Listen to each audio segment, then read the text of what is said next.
Peace to the family. Welcome, welcome, welcome. Peace to the whole community. We have an exciting show today. We have Patika Assaur, and we're just waiting for him to get in.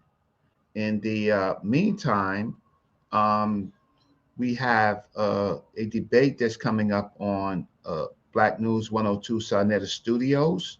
We have Sekou Keller versus Easy Bands. And this is going to be an exciting debate. The debate is the Bible the Word of God? And it is April 12th, um, 2026. So they will be discussing, they're both from the African continent originally, and they will be Sekou Keller will be voicing his opinion that the Bible is not the Word of God, and Easy Bands is going to be on the other side, that the Bible is in fact the absolute Word of God. Um, I want to thank Jason North for coming in, and let's see who else is out there. Um, Blair Family Garden, I want to thank you for coming in. And today we have a lot of people from uh, Brother Ptah Assaur's community. They will be coming in. And I see uh, the brother trying to get in. But let me just see who's out there.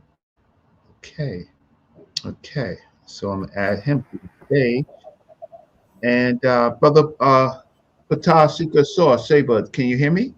Hotep, testing 1 2 3, testing 1 2 3. Okay, so let me remove this banner and give me a second to remove the Testing. banner. Yes, we can hear you. I think we can hear Yes, you. If you bad, can hear bad, him, bad. if you can hear him, say yes. Um, let us know. Let It's me coming just. in a delay. There's a delay. I'm speaking and my voice is being heard 3 seconds later. Do you have YouTube open, or do you have two screens open, or just StreamYard? Just yeah, I got a whole bunch of windows open. Okay, well, close those windows and okay. So today, I will read Elder Patasika Assaur's bio when he comes on. And today is it's interesting. We've had, we do a lot of work on ancient history, and we do a lot of work on the Nile Valley, particularly Tawi civilization.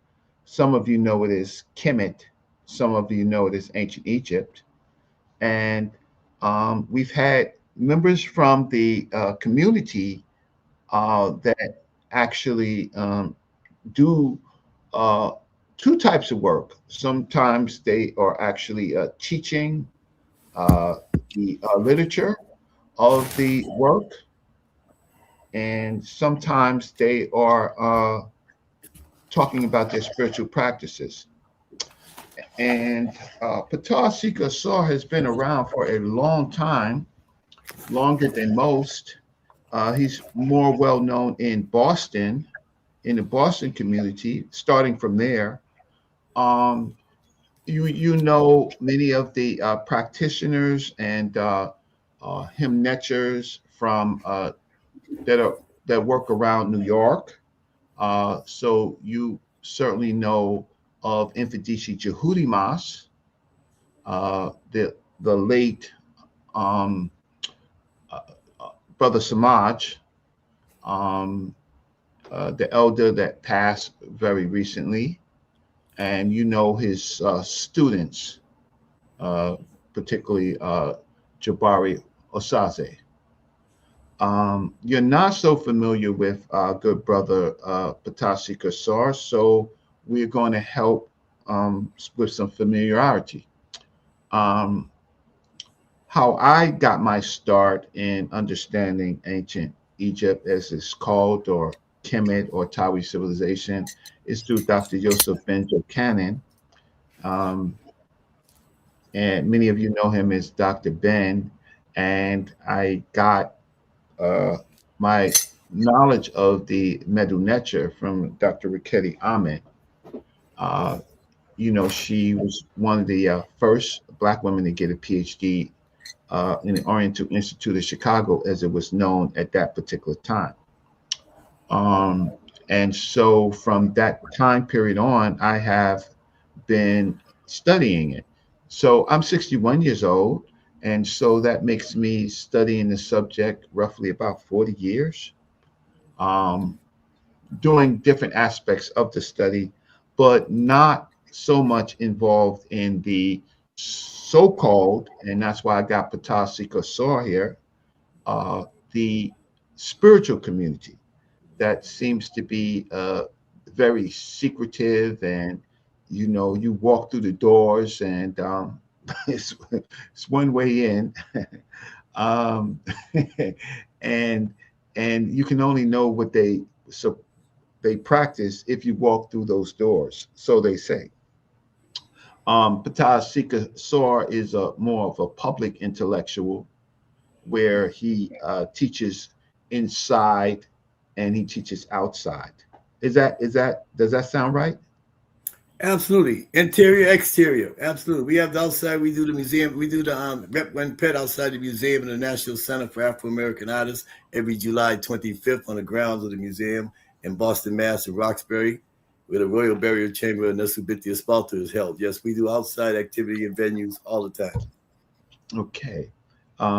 So let me read your bio, and your assistant, is he on his way? Okay. So let me read, while he's doing that, let me read his bio.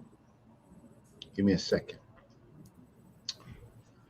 Ptah Assaur is, by title, the royal scribe, master craftsman, and keeper. Let me mute his mic while he's doing that.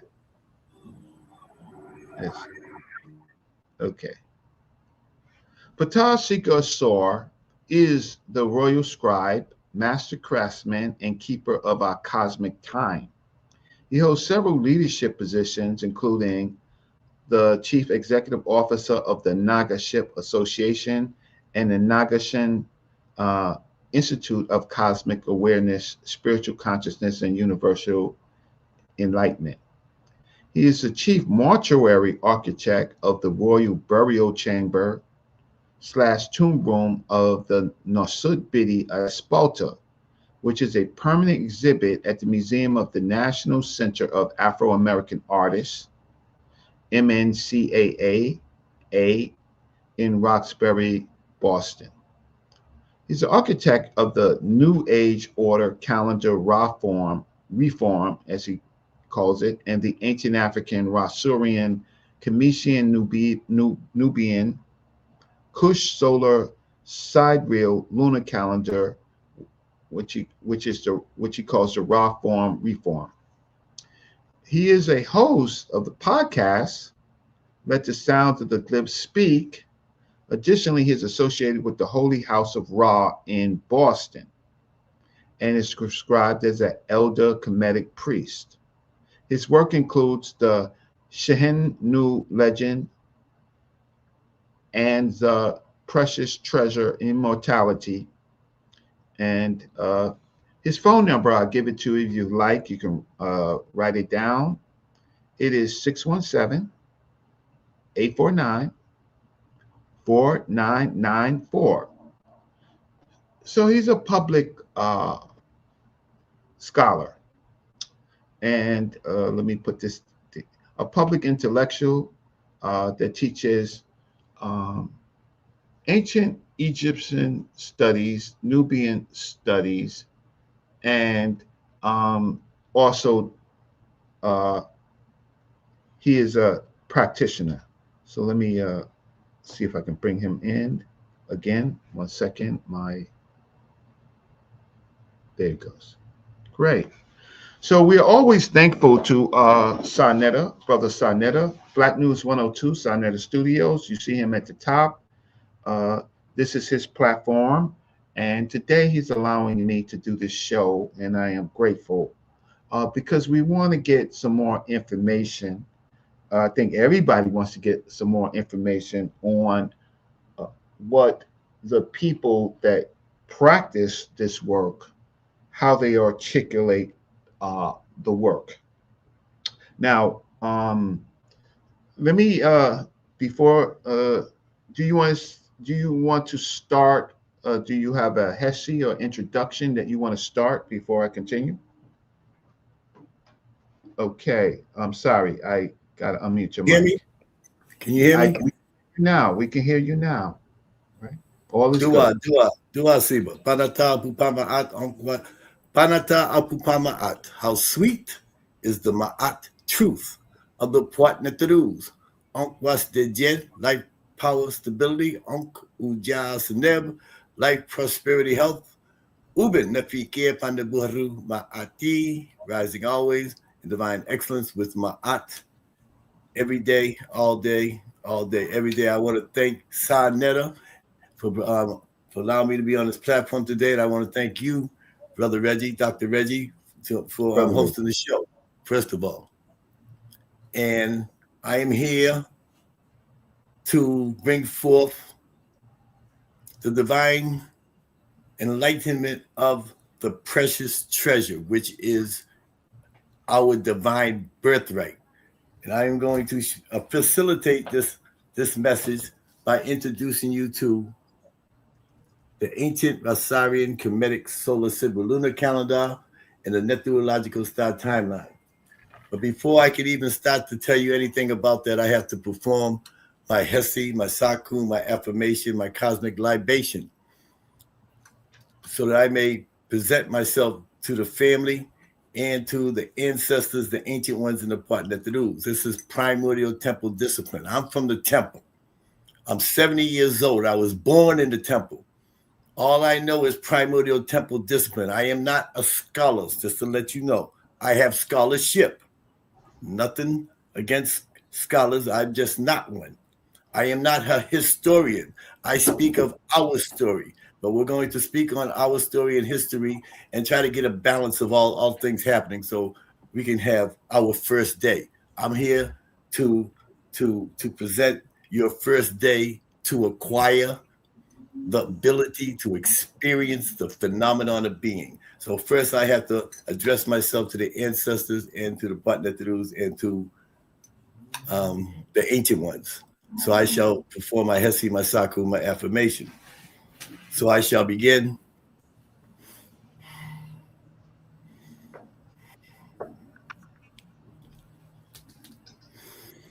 Hete poo, hete poo, hete poo.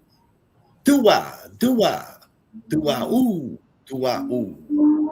Eterak, Ramech, IMMORTALITY. Greetings and divine greatness, divine excellence to the first families of the New Age Order. My Nagas, my Shemsurus, my Nesubitis, my Hemets, Sibas and Sibats, Mutlatats, the immortal ones of Ma'at, cherished, the phenomenon of precession, New Age Order, great golden age of Ma'at Asar, and all citizens, descendants of the Now Valley Cultural Cosmic Collective Consciousness Spirituality. O Ast, Mut Puatneteru Panebu, the mother of the Puatneterus, the mistress of Pet, the maker of mankind, she who is mighty in Usa Medunefer Heka U, divine words of power, mother of all initiations, bless and protect with abundance us humble servants for Ankh life, being now present. For we seek the counsel of the ancient ones, and we practice daily the ancient Ma'atian ways and the ancient Ma'atian truth. We strive evermore to become one with you in this world and in the existence to come. We ask that you bless and protect us with abundance on this, the 258th Haru day of the year after the Helioca rising. 102 Haru days remaining until Ubin Suptit Cyrus rising.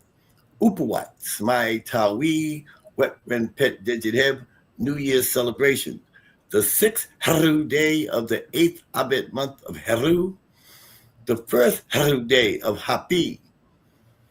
The 18th Haru day of the 1st Abed month of the 3rd Ertra season of Pert. Renpet year number 15, AFNK/ST. After the founding of New Kemet, Naga Kemet, Samai Tawi, phenomenon of precession, New Age order, great golden age of Patika Assaur. We ask that you bless and protect with abundance our families and our friends and all those of us who gather together to worship in your most holy, sacred, and glorious ancient Tamarian name of Ast Ermut Patnatru Pa Nebu. For in the act of seeking you, there is much comfort. So it is spoken, so let it be written, so let it be done. So shall it be for now and forever forward. Ra Nebeteshara, Pa Nata Apupama Ati, how sweet is the Ma'at truth to the Patnatru, Unc Wester Jed, life, power, stability, Unc Uja Seneb, life, prosperity, health. Ubin, the Pikia Panaburuba Ati, rising always in divine excellence with Ma'at, every day, all day. Atumra, Protep. I want to thank you for letting me do my Hesi, Reggie. Well, I want to thank you for doing it and also translating as you go for uh, the people in the audience, our family, who may not know the how can I say the translation of the transliterations that you spoke. The language itself has not been completely reconstructed, and so we use the transliterations to the glyphs to kind of help us guide as uh, at some point the language hopefully will be reconstructed. And so, thank you. Um, so let me start this way. I'm going to, um, s- your technician, did he message you? No, but can I just say one thing, Reggie? To the people, to the Ramets is the people.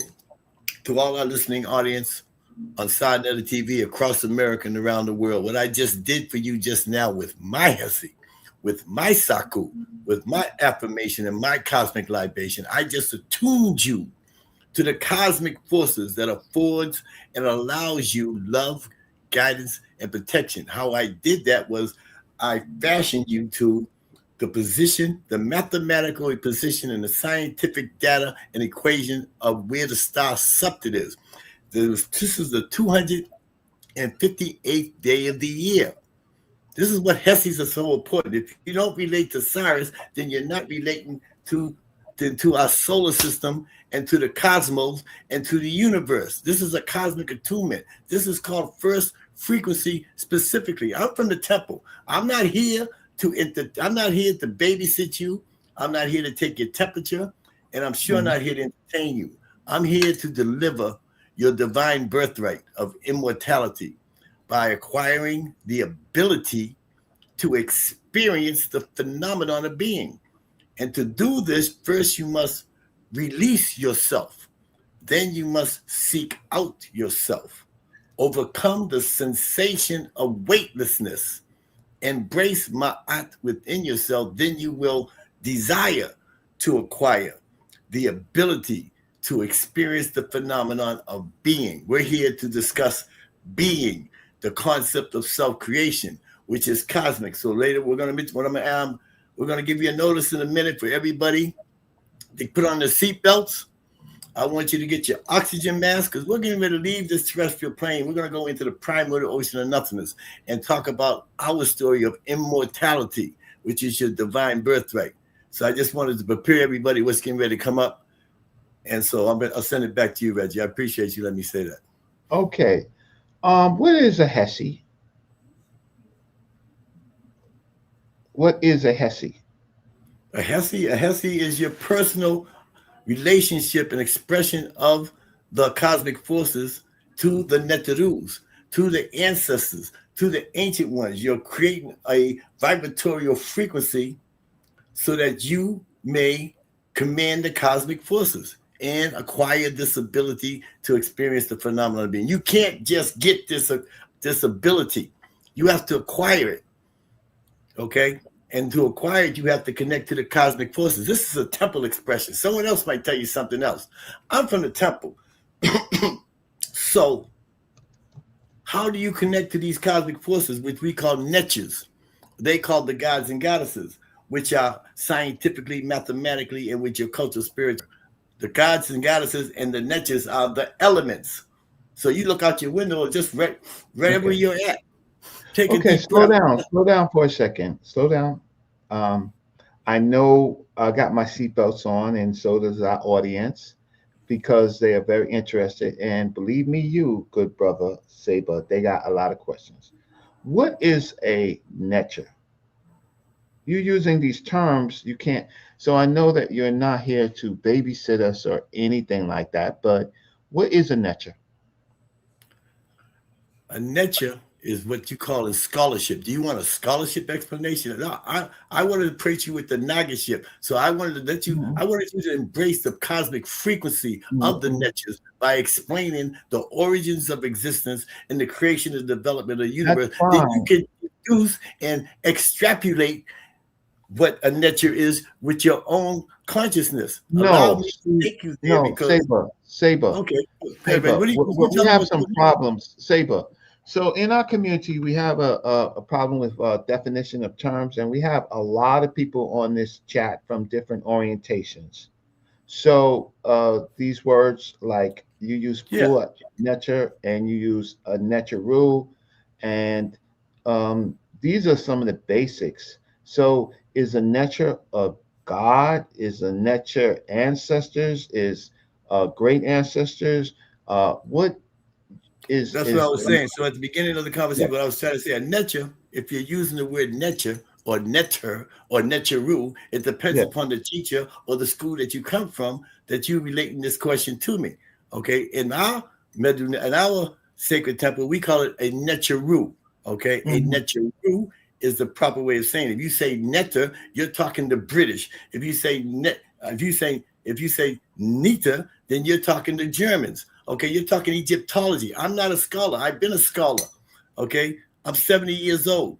Okay, I only want to speak the cosmic frequency. And if you would allow me, a netter is the cosmic frequencies. It is matter in science. Netters are matter. Netters are solids, liquids, and gases. Okay, that's what matter is. Matter is anything that has mass, weight, and occupies space. If you're a scholar, if you want to do your due diligence, okay, if you want to do your due diligence and Google it and go into the public domain to the www web and get it from AI, who is your slave master, you can get that information. I'm trying to tell you what your ancestors are telling you. Okay. So I can't go down with that road, Reggie. I want to go up the Nagaship, not scholarship. But I have an obligation to the channel, Saber. I just have a public education. I just have an obligation to the channel because there are so many different groups of people on this channel. Absolutely. So don't get upset. Don't get. I know that you're not upset with me, but no, I'm never upset with you. No, I'm not. Okay, let's begin again, Reggie. No. I got it, because other teachers like Dr. Raketti Ahmed will tell you a netter is everything, right? Especially all living things, but everything. Other people. So there's different types of levels. So when you talk, what is a netter, and you want to know exactly what it is, you have to apply the primordial temple discipline method, rules of engagement and teaching. As a master teacher, I can tell you, I have to explain it to you with using a triangulation. I have to explain it to you mathematically. I have to explain it to you scientifically, and then I have to explain it to you with our cultural spirituality. Then I have to add the Medunetta, and I have to add astrology and astronomy, and then the Medunetta for the pronunciation of vibratorial frequency, so that you receive its divine relationship with you in the universe. So a netter, a primordial netter, which are the ancient ones. These are not netures. Netures are matter, solids, liquids, and gases, which is produced through the sun and atomic energy. And that Milky Way black hole produces netures. But that Milky Way black hole is part of the expanding universe. So netures are the elements, okay? Air, earth, wind, fire, okay? Or solids, liquids, and gases, okay? We're talking science. We're talking math, okay? But the nature of the light, Ra, who they call Atum or maybe Kepra, is atomic energy. It's a hydrogen atom. And this hydrogen atom has a proton and neutron surrounded by a nucleus and has an electron, which produces atomic energy. And this atomic energy is allowed to expand the universe. But the light, Ra is not the creator. So I asked the Kemetic community, and who do you believe in? So I want to tell you the origins of existence, and then you can understand what I believe in and what I don't believe in, what I know. I don't want you to believe anything I'm saying. I'm not trying to convince you or nothing. Okay, I only want you to know. I don't want you to believe. So I want to reveal to you the RSGUT, the Grand Unification Theorem, and how to applicate it in your daily life. If you can't applicate it in your daily life, if you can't pass it down to your children, then it's no good for us. I want to introduce the calendar so you can tell time. If you don't know how to tell time, you woke up this morning. You woke up this morning on a Gregorian chronological timeline. And if you're on a Gregorian chronological timeline, you're lost in space. And when you're eating that food he's feeding you, you're walking dead. So I'm trying to give you your first day to walk through that door, to see your ancestors, and to have your first day. We have ancestors for the last 5,000 years who was denied the opportunity to have their first day. Okay. To have your first day, you need an eye to see, an ear to hear, and an understanding heart. But go ahead, Reggie. Balance it out. Thank you so much. I'm with you. I just want our audience to be able to hear you. So I'm gonna what I am gonna do is let me just share my screen. And we talked a little bit about your bio and who you are. So I'm going to show the audience a few things. And is it going to come up? Yeah. And let me just fix the screen. And so we talked that you are a craftsman and that you are in charge or the creator of a mortuary tomb. And a lot of people have great like accolades and they say they do things, but there's no actual proof. So let me right. So let me just blow this up. Okay. Yes, and that is a permanent exhibit. That tomb room, that royal burial chamber has been there for 35 years. It's the best kept secret in the United States of America. There is not a complete reconstructed royal burial chamber at the museum, the Metropolitan in New York, the Smithsonian in San Diego at the Rosicrucian. If you want to see the Egyptian tomb, you got to go to Kemet.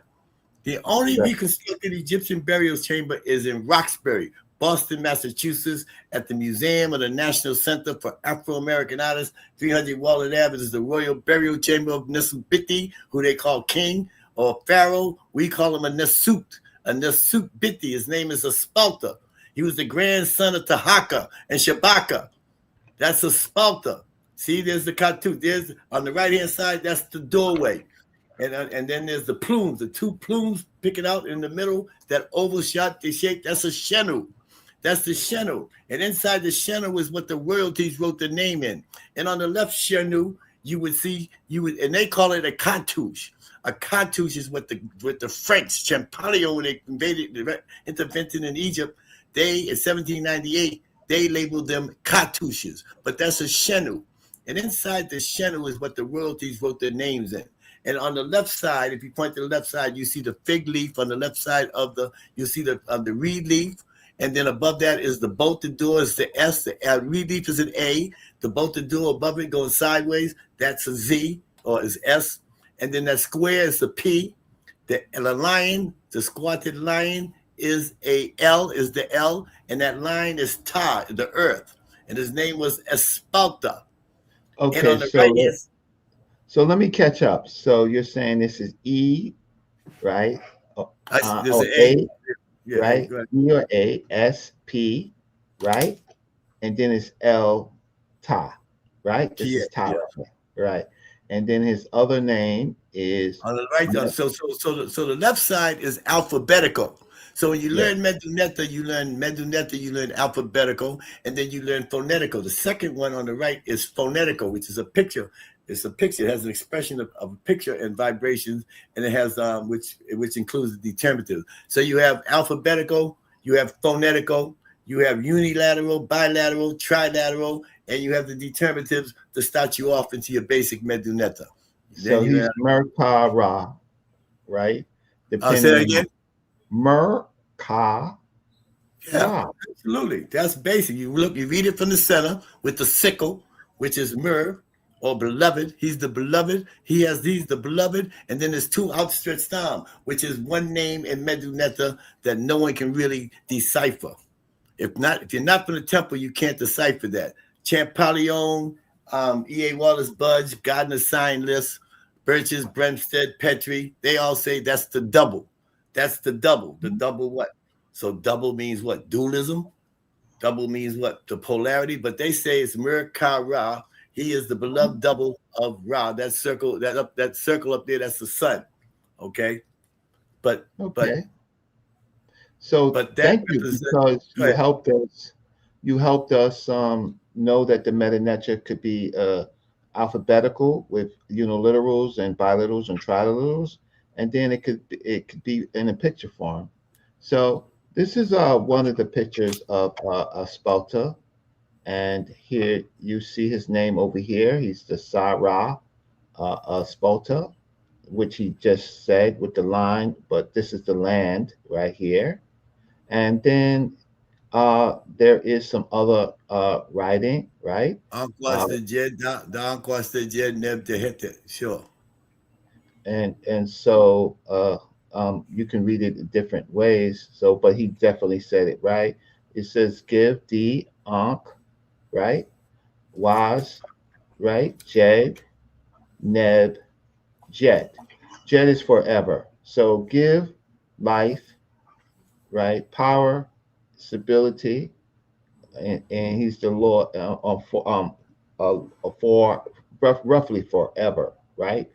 The Lord Jet, right? Forever. Yes, yes. There's different ways of translating that last three characters with the curl cobra, the T, which Gardner says is a loaf of bread, which is the most insane thing I ever heard. The Gardner signed this, and the bottom piece is the T. But that's so it says it means forever. So how does that mean forever? And what expression of the vibratorial frequency does that mean forever? So what does the snake mean? They don't even know what the snake means. I can tell you what the snake means. Look on top of Spalter's head right there, and you can see what the snake means. He's got the double cobras on his head. The cobras represent our sacred symbol for immortality. And the Kush kings, they wore the double crown. They wore the double crown or the double cobras, or they wore the double ram heads. Oh, he has a ram on his head. The reason why he has a ram on his head, because it's a star date.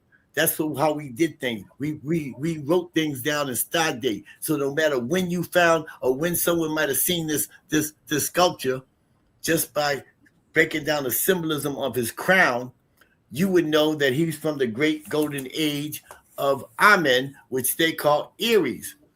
Okay, we know this because this is what you need. The Ipeteru Shabitem Tuaru Pama Atwa. Reggie, put me on the screen. Give me a thing here. I, This I is how. I'm okay. So I'll put you back Oh, on the good. screen. Okay, I'm sorry. Go ahead. No, it's okay. I just want to go through some things. Yeah, go through the. Yeah, go ahead. Yeah, break. So this is it. So listen, I want to just so when he goes back to that picture, you can see, so that you can see. Okay, we're upside down here. Okay, here we go. We got Here we go. Just boom, boom, boom, boom. There's Uncle Set. There's Set right there. That's Pisces. Pisces is the two fish going in opposite direction. We just came out of the age of Pisces 15 years ago. You are so fortunate and auspicious to be living in two great ages. That's called the phenomenon of precession. That outer ring is the 12 houses of the phenomenon of precession, or the great ages. And each age is 2,160 years. 12 times 2 is 24, and 100 is 25. It comes out to 26,000 years.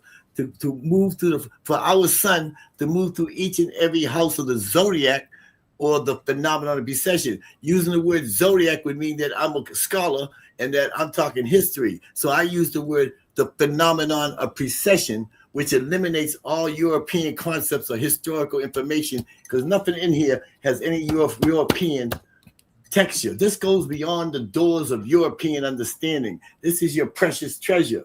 So what you have to understand how to tell time is the earth has three motions. It rotates on its axis. You don't want to go that fast now, Reggie? You want me to slow down? No, you're doing fine. Because we're gonna get back to that. So, Okay. So I wanted, just adding to your bio, right? So if Okay. you Oh, don't that's the bio mind, part. We're in the bio. right? Okay. So There you go. That's the if you wall. You don't got these mind, pictures? Okay, that's some good pictures you got, Reggie. That's the left so wall. right, because okay, so who wrote the meta nature for this tomb room? This tomb room was transcribed from a European from the Museum of Fine Arts, Boston, Mass. His name is Tim Kendall. He was in charge of the Department of Egyptology, which does not exist anymore. Matter of fact, there's no Department of Egyptology in any museum. They turned it to Asian Studies. It's now the Department of Asian Studies, like Africa's in Asia. Mm-hmm. But anyways, that's transcript when Tim Kendall and Harvard University was commissioned by the Museum of Fine Arts to go to Nubia, to Napata, to the necropolis, and they was digging up the Kush King's burial pyramids, which are like this. The Merkul and Kemet is 45 degrees, and the Sudan they're like this, okay? And it's a necropolis. There's like hundreds of them. It's like hotel rooms. It's like your house. Everybody had a pyramid. Do you know what it feels like to be an uncrowned Nasut, Hemet, king and queen, lacking honor, a crown, a throne, a Merkul, a pyramid, a solar silver lunar calendar, and just about everything? Well, let me tell you of our story, of our most earliest ancient African indigenous primordial ancestors in their glory. Those of us who were born from the great line of Nasuts and Hemets, kings and queens. Those of us who were born from the great line of Nasuts and Hemets, kings and queens, from diamonds and pearls and emeralds and all sorts of precious things. Everyday trinkets for those of us who were born from the great line of Nasuts and Hemets. Everyday trinkets for those of us who were born from the great line of Nasuts and Hemets, kings and queens. But without your past. So the question is, so you are the mortuary scribe, is that correct? Yes. Right. So this is your work in this tomb? Yes. Oh, that's what I was trying to get to. So in this exhibit at Spalta, there is a tomb room, and those are the gates. My name. So my name is on that blue thing there. My name. My contribution to this tomb room is about 3 inches of names there. Is my name's on there, and I never seen all the people that's on there. I never seen them. Okay, so that's funny. Years. So you helped construct this tomb. That's what I'm trying to get at, right? Yes, it took me 3 years. It took me 3 years of my life. Yes, 3 years of your life. To carve each and every medunetta, to draw it, to sketch it out, to lay out the whole tomb room. Right. I don't want to gloss over that, so I'm going to get into that.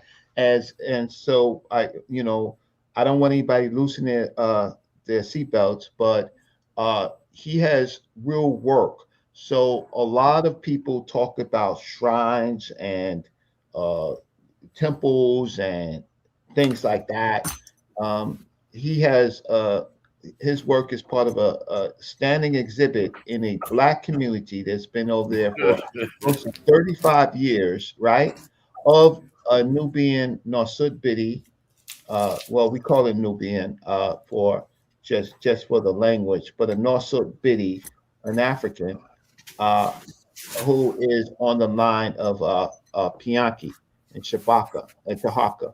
So this exhibit, the general part of the exhibit says the language. Our exhibit features more than 50 2,600-year-old objects from Espalter's tomb and times, including a brick still speckled with gold, as well as the world's only fully accurate recreation of a Nubian tomb interior. That when it says as the world's only fully accurate recreation of a Nubian tomb interior, you're looking at Elder Patika Assaur, that was a major part of this tomb interior. At the center of the burial chamber is a cast from Asphaltus' original sarcophagus containing a replica of his gilded coffin. How important is that? Is that an African from the South?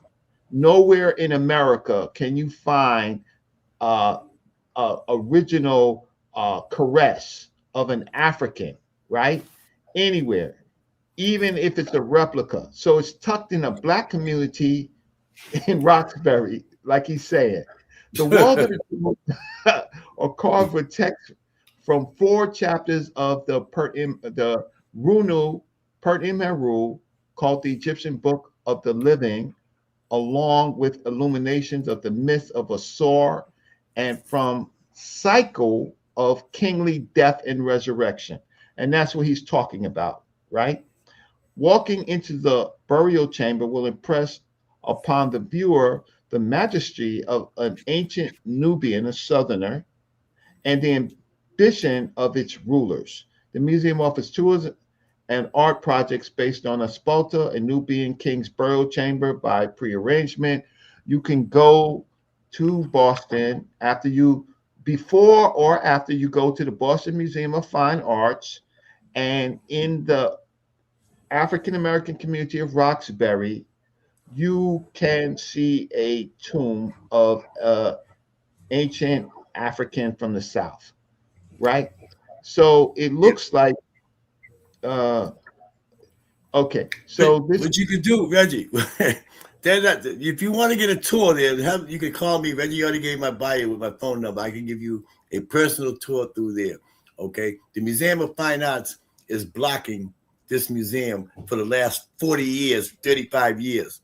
It's the best kept secret. You could go in this tomb room and receive the same immortality that Spalter received with the Medunetta and the hymns and the stars. You see the stars on the ceiling?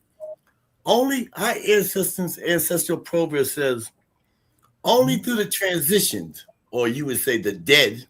We don't use the word dead because that's not in our spirituality. There's no such thing as death. You know, I mean, the end of one cycle is beginning of another. But to receive your immortality, only through the transition can one receive your immortality, which means you have to pay your tribute to your father and your ancestors and those who came before you who transitioned. And when you go into their transitional state, you can see that like you see what you see for you today. mm-hmm.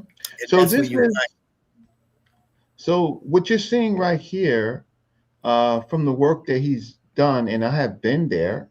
Okay, Reggie. Let it go. I have been there, but this is the actual recreation of the exact, how can I say, measurements of this particular African tomb, right? It's an exact reproduction, yes.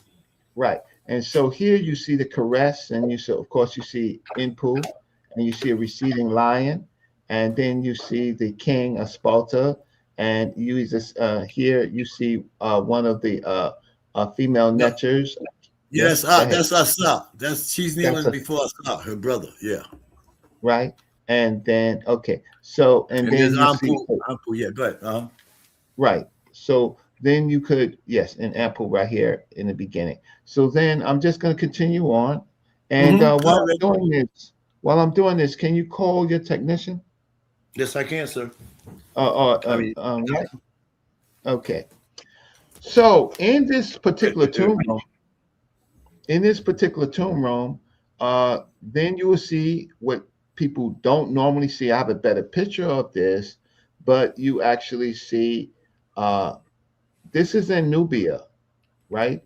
So you actually see an African, and then you're going to turn around, and then you're going to see what they look like in the afterlife, and I'll show you a better picture. And it's, a lot of people who know the meta could easily read this part of it. Here is the Hotep Dinar Sut to Impu, and then it's Jesser, and he's actually Nebjesser, right? And this is they're formulated much later than the Theban, but it aligns to the actual Theban. Uh, that Impu is the Lord of Jesser, Ta Jesser, and he is on his mountain. And so then it transforms into what we also uh, he receives RDF, and then it's the you can go down and see the offerings and things like this. So this is what was on his particular tomb, and we can go to another page, and this is a close up of what's going on here. What's going on there? That is a spalter. After he came to you come to as when we came in, he was entering into the halls of double right and double truth, where the soul is purged of all sins, and where you see the faces of all the Neterus, and pronounce the Usa Medu Nefer Hekau, which means the divine words of power. And these divine words of power are Anuk Abet Kweb, I am pure, I am pure.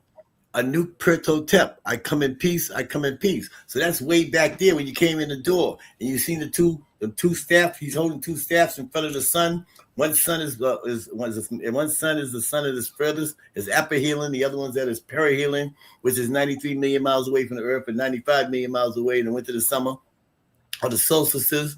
And on the top of the doorway is the Majet boat, or the Naga ship. The Naga ship is as soon as you come in the door. So anyways, when you walk down the hall, down the two sideways, go up to that middle piece, go up to the middle one with the two white walls on the side.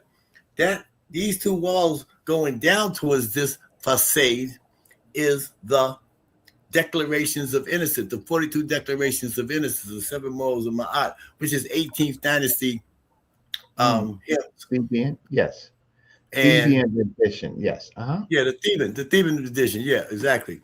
And he and then that's when your heart is weighed on the scale. You're led into the presence of us. You're led before the scale to Ampu, and then at the Ampu, just as the scale, and your Houthis recording it, and your heart's being weighed against a feather. And if it can't go up, it can't go down. It has to be balanced even. And if it's balanced even, they say you're Machiru. Machiru means victorious, or victorious, righteously great, or true of voice. So you want to be Machiru, okay, all day and all night if you want to make it to where he's at right now. But before you get there, if the heart ain't right, they got a beast there called Amut. He's right. This is all of what he's talking about is not shown in this particular. I didn't photograph all the walls, so this is only one of the walls. But any people who can read the meta-neter, King J and a few other people here can get through a lot of the meta-neter, right? Nefer-neter, right? And if you can't see this, right? That Reggie, where Spalta and Asar seated, and behind him is As. That Medu-neter in that white frame is my rendition. I took Tim Kendall's translation of that, of what was there, which was scraped out. Right. Okay, and he put his own interpretation of what should be there, which I threw out the window. So what you see there in front of there is what I wrote. Okay, and above the altar table in the center, go to above the altar table, and I'll break down the middle one, and then we'll go to the left and the right, and see if mine's past your judgment, and I make the scale. Well, I'm not here to test you. I'm just here to show the people. But a lot of times in these temple walls, a lot of things are actually scraped off, right? And so that you have people that know the work actually fill it in. And there's a lot of this we don't really have to go over, but you can see then over here on the left side, which correlates, right? No one can say that this is not a set, and no one can say this is beautiful. You can look right there. Same thing it says there. Same thing it says over your head. It says right there. No, I know Okay. that, and I'm just telling people. And over here, you got to be out of your mind if you don't know that this means mut neteru, right? Yeah. Mut is the Okay. mother of the neteru. So, Yeah. She's the mother of the Neterules. Exactly. so the difference is she's not making up anything. And over Right. I'm here, not you making can up just anything. see the But what I recitation. put in the middle, Yeah, what I put in the middle, reading from right to left, top to bottom, reading from right to yeah, left, it says the axe and the Nepha, which is Nefer, and then yeah, that's his name with the seat and yeah. the eye under it, Asar. And then it says in the second column, reading top to bottom, right to left, it says ATF His and father, ATF, right? which is Father of what, Reggie? fathers, right. Father Father of of fathers. fathers. He's the father of fathers. And then it says Neb on the third column, it says Yeah, Neb. Then it says Neb Kenti, Kenti yeah. Amenti, the Lord of The chief of I the hate using West. the He's Lord, the but chief we're of going the to say the West Lord of the burial of grounds. Kenti Amenti. But they think Kenti Amenti is the underworld. Kenti Amenti is not the underworld. Kenti Right, Amenti is not some mythological place. right. Kenti Amenti is that Milky Way black hole. Is that galaxy is Kenti Amenti because you're going to a place to be Rob born, Rob new. So it says Kenti Amenti on the third, one, two, three, the Right. third column. Intimate, And then the the Lord last of next West. one it says Yeah. Nebhe, which means the Lord of everlasting, Lord of eternity. Lord Neb Hay, right? So you see, this is Hay. So I'm just talking to the people in our Go ahead. I'm chat, sorry. Brother Grace. Sankofa and King J, all of those people, they can read the Meta Netra. So he's not making anything up. And then it's just the recitations. I'm going to get through this, right? This is a sword recitation to a sword, and then it's the Yeah. offerings, and then it's the The offering, recitation yeah, that's the offerings. Yeah, the offerings, the to Ampu and Asar, the both input, sides. It's a reproduction, yes. right? The Go ahead, man. input, right? It's simple. It's a recitation, and I'll get out of and move on. Okay, so then for Spalto, we in this museum, you actually have real artifacts. Oh, So yes. so this is actually a Nubian. So this is nowhere in America. They don't care about the the materials and artifacts of the South. Only this museum, unless they have a major exhibition, do they bring out Nubian. The Metropolitan Museum of Art really only has really one piece, right? So they avoid with a plague. Why? Because of this type of association, which really bothers them, right? Yeah, but So Reggie, what I would like to yes, say though is that there was a sister. Her name was Teresa Young, and she was into African spirituality. She would take kids to West Africa. She taught them how to knit and do the garments and things like that. And she knew a brother who worked in the basement of the Museum of Fine Arts. He was a janitor. And I don't know, the brother was, doing his janitor job with this long, big broom. And they said that I don't know if he was just tapping boxes to find something or what, but the brother hit the box and the box tipped over. And what fell out the box? Brother Espalta. So Tim Kendall, the Museum of Fine Arts, and Harvard University was doing archaeological tomb robbing in Nubia. And they took Espalta's body and them artifacts out of that out of that pyramid, and hustled it off into Boston, Massachusetts, to the Museum of Fine Arts and to Harvard University. So she found out. So guess what the sister did? This Creed mother's sister. She she blew takes the a whistle. blowhorn. She blew the I whistle. just want to put the story out here because you got it out here, and I gotta let everybody know because she passed away. She's a trans ancestor now. I don't know if they assassinated or what. But anyways, I don't want to digress. The sisters up front of the Museum of Fine Arts with a big giant blowhorn talking about release my brother Spalter from the basement. She's putting Harvard University and the Museum of Fine Arts, the Museum of Fine Arts on point, exposing them for what they're doing in our country and tomb robbing and robbing our people and our gold and hiding it in the bottom of the Museum of Fine Arts. I got no loyalty to these people in Boston. I'm letting you know This what is happened. true. So what the Museum of Fine Arts did was, she told me. So what the Museum of Fine Arts did was, she coordinated with Barry Gaither at the Museum of the National Center of African American Artists, where the tomb room is now, to to bring his stuff out of the basement to house it, but they didn't want to house it. So what? They didn't want to house it at this museum in Roxbury. Okay, so they built a $5 million Nubian wing at the Museum of Fine Arts in Boston. Mm-hmm. After they was exposed for the robbery that they did. And immediately they brought his body out, the gold up and everything. They gave us that little trinket there and them little Schwabi figures right there. That's what they gave us to put in the museum. Some little trinkets, right? And they built a $5 million wing at the Museum of Fine Arts. And it stayed there for about a year. And I was commissioned to be the mortuary architecture at this museum to construct the reconstructed royal burial chamber. So somehow or another, so she had me working at the Museum of Fine Arts, teaching sa.neter in the back of the rooms they got up there to the Kush Club. We had the Kush Club.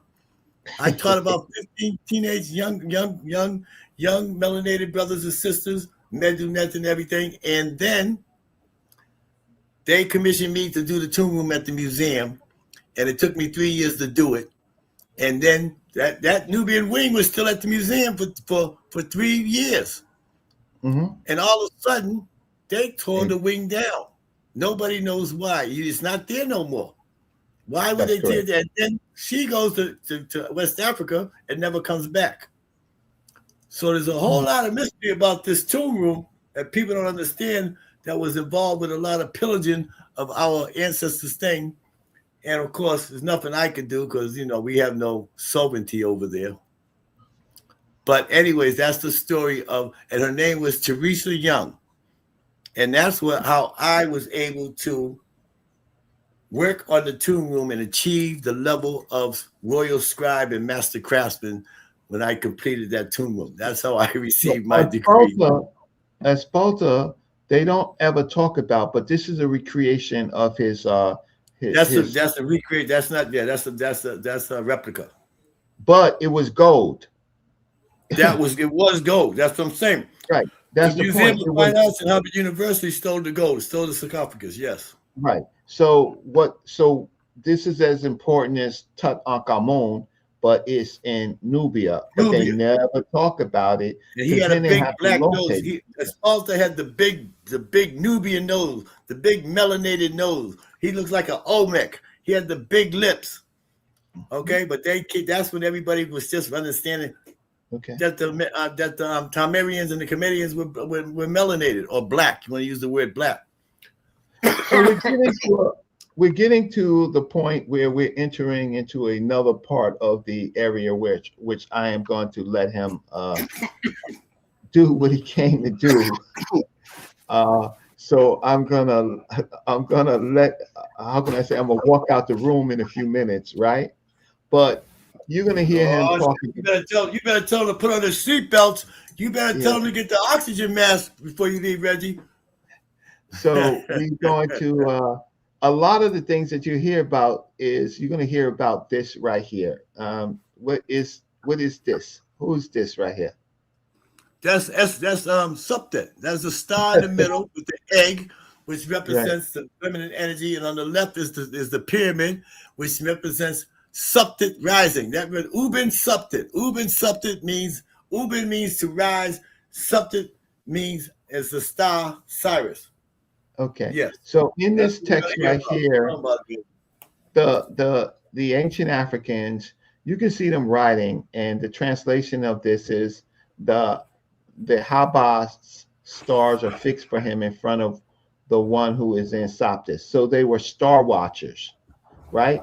They actually detailed the stars, decans, and my good brother is going to help us with some of that. So I just want to let you know, in their writing, you can see that they were concerned about the stars. So much so,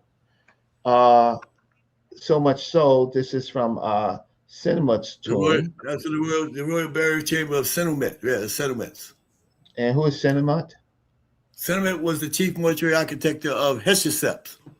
And so Your Huh? predecessor in a couple thousand years ago, right? He was in charge, Yeah, he's my predecessor. Yeah, okay, Reggie.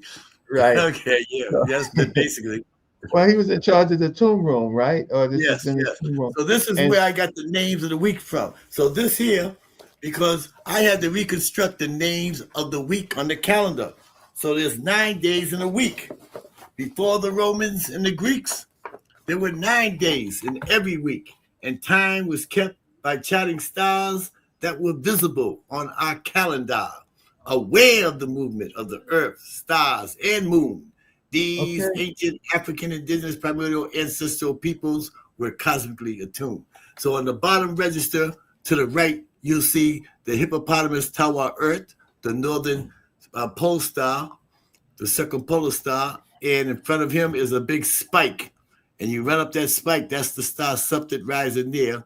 But behind the hippopotamus Netert tower, I have issues with this text. Here's the source for this. I don't know, brother La, you're gonna have to say what you're talking about. What text? Are you talking about now Valley text that? Well, Why I can't don't know. that, Reggie, can you put that in the description? Why is he in front of my screen? I don't need to know Why? anybody's thoughts right now, Reggie. Just put that there. He's in front of what I'm trying to explain. Can you put him in the chat room? Leave these people in the chat room, Reggie. We'll deal with them later, please. No, I, And I why? understand. I understand. I do understand that he's responded to someone. So let me get past this, and so you can actually find and and there's whole scholarship on what he is going to talk about. I'm just warming him up and waiting for his technician to come. So No, that's you doing. You warming me up? Okay. yeah, warming you up. So Okay. yeah, so these are so in these terms right here, right? You can see them laid out here, where over here is the so-called zodiac, but this comes much later. Here is what the Africans, these are what the Africans detailed, what they saw, what they analyzed, right? And these are the names of the deacons, and I just put that out of order. I think it's Where'd you extract this from? Where'd you extract this? Raketia, man? No, I got my sources. I got my sources, I right? just would like But, to know. one of the sources, one of the sources that they outline, I think this one you can find in Wikipedia, right? Okay, so what is the purpose? What is the purpose of the explanation of this? What are they do? What are they driving towards? Oh, they're detailing the neters or the deacons, the names of Oh, the deacons. is that the upper register or the bottom register? Oh, that's why I have it out of order. I missed there's a Okay, slide that I okay, missed. so all right. There's a slide because it starts with the West. Where is that? It starts with the West, right? And it will say procession, right? It will say the procession of the deacons, right?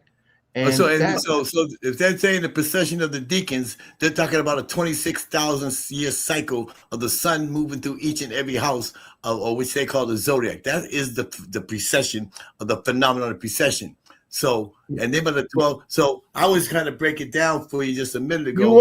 you are, but I'm just letting the people see from this from this, they actually detail some of the meta nature here of what they're talking about with the details.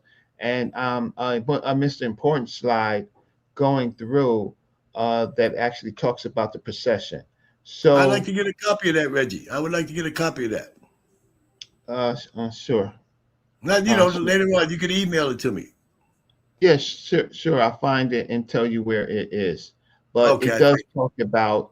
I'm missing the first part where it says one, two, three, where it starts in the very beginning, and I'm sorry about that. And then Are it you gives on the you the upper? meta. Are you deciphering the upper register or the bottom register? Is what I like to know. The of, Uh, of the of the, of the wall of the wall of the wall zodiac. What part neither of it? nor. I just need to capture some of the glyphs, but it starts with Okay. the western Oh wall. yeah, And because that's the Sahu. Them double axes on that thing. That's a cluster. Them with the star next to it. That's a cluster that's inside of the constellation of Orion. Okay, there's a cluster there with these other. There's a whole nother galaxy, not galaxy. Yeah, it's like a small galaxy, like our Milky Way galaxy. Right, we're inside the Milky Way galaxy, but inside of Orion, there's just the baby little galaxies. Okay, and that's what that Asahu is right in there. So you're talking about them are star domains. That's the star regions. Them stars with the double axis, the star regions. Okay, and then but underneath it's kind of blue. There you go.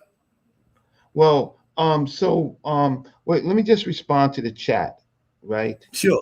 I am letting the brother cook. Yeah, bring him but up. The brother is thankful because I'm waiting for his technician. So I'm waiting for his technician because there's some other things that we actually want to show, and it's in the emails. So do you want him just to talk without any material, or do you want him to talk with material? So if you're into just listening to somebody, that's how you get caught. But if you can listen to somebody with illustrations, you could be better informed. I've been doing this for a while. I don't know who you are. So what I'm going to do is I'm going to put you on the big screen, and then I'm going to search my archive to see one of the videos that talk about the precession, right? From something that you sent me, and I hope I can find it, right? So some people want to just listen to you, right? And I have lots of questions, and the audience has lots of questions. But before you cook, as they say, I need to get something. I need to get something really straight. There are different. Are you comfortable about talking about the different Kemet practitioners? Yeah, I'm ready to talk about anything you want to talk about. You're the facilitator. Now, I had a Kemet practitioner who says nobody, no shrine, no temple listens to anything that Brother Reggie says about Kemet. Elder, is that would true? They say that? How could he say that no temple? It doesn't make sense. That sounds like some No, New it York State. came to the public, and I can get the voiceover, and so they say I don't have any interactions with practitioners, right? Is that true? No, that's not true. Right. Of course, it's Now not true. I don't have any interaction with him because I don't really respect what they do. But Reggie, this is my Reggie. Listen, this is my first time in this community in 35 years. I've been exiled out of the conscious community, out of the committed community. Huh? Tell us about it. Tell us what happened. That's what I'm trying to tell you. Story. Oh yeah, how you got exiled. I came on the scene 30 years ago, 35 years ago, and I had this calendar. I had this calendar for 50 years. It took me 50 years to perform this calendar. The Neteroos gave it to me, and I came to the community and laid it on a plate. Your divine birthright, immortality, sent from the Neters. I am just a messenger. And my temple, I'm just a royal scribe, master craftsman. In my temple, I wash floors and clean windows. Okay? I'm just a humble servant of the light. I am the keeper of cosmic time, though. And so, I ain't going to mention the name of the person, but there was a calendar project. And somebody introduced me to the people who's doing the calendar project. The only person and in the calendar project, that you cannot talk about. They said I could be in the calendar project in the same. The only person that you cannot talk about, right, is my. I know who I can't talk about. I know. My dear teacher, you know who my dear teacher is, right? I understand but I'm talking about the rest of the shrines, and I can't. And Ifadishi is my dude, right? So I cannot talk about my dear Mefudishi is the head Seba. I have nothing but respect for Mefudishi. All I'm saying is that the community, I presented an equation. It's a mathematical equation of 9 days in the week. Okay? And the Kemetic calendar that the Kemetic community has 10 days in a week. And I said, yes, there are 10 days in a week, which makes it a lunar cycle calendar. That means there's 3 weeks in a month. That means there's 30 days in a month. If every calendar on this planet today It doesn't matter where you're at. They all have 30 days in a month. Why? Because 30 days, the moon waxes and wanes takes 29 and a half days. So it's called a lunar cycle calendar. It's a mathematical equation. 1, 2, 3, 4, 5, minus 6. Okay, you know how to minus, you know how to plus, you know how to divide. So it's mathematics. So if you have a 30-day calendar, it's a lunar cycle calendar. And a lunar cycle calendar is only benefits for, it's an agricultural calendar. It's a seasonal calendar. It's for growing crops. You can't eat unless you got a lunar cycle calendar. And it's also good for the women's menstrual cycle. It regulates the birth and gestation. It regulates the high tides and the low tides and the inundation of the Nile. That's all it's good for. The original calendar of our ancestors is solar. It's 3 in 1. It's solar, sidereal, and lunar. So why would you just give me the lunar cycle? That's what our slave masters did to us. Your slave masters today gave you a Gregorian chronological timeline. Why?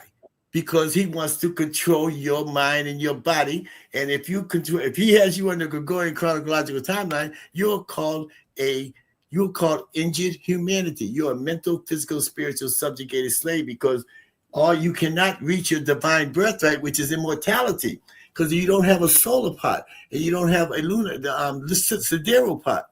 The sidereal pot is based upon that star Sirius, and it takes a star Sirius. Just Google a sidereal year. Just Google a sidereal year. Word for word, it's going to say the amount of time it takes for the star Sirius to break the plane on the horizon, to traverse the ecliptic plane and return to its original position in respect to the fixed star is called a sidereal year. Then you have a solar year. So this is how you have to be able to understand. So if you're on a lunar cycle calendar, you can only you've been tethered to this earth. They tethered you to the earth. There's no escape. It's like an imprisonment. Your divine birthright immortality is to expand with the universe, to be born right new as a star. To do that, you need a solar, sidereal, and lunar cycle calendar. Now, the errors in the lunar cycle calendar is that you have today is that every 130 years, it's a mathematical equation. Every 130 years, one unearned day, let me reiterate, one unearned day is added to the calendar every 130 years. So 130 years from now, you're not even going to be here. Your child is not going to be here. And not even your third descendant is not. Now, the fourth and fifth descendant down the line, they're going to be there. But guess what happens 500 years from now?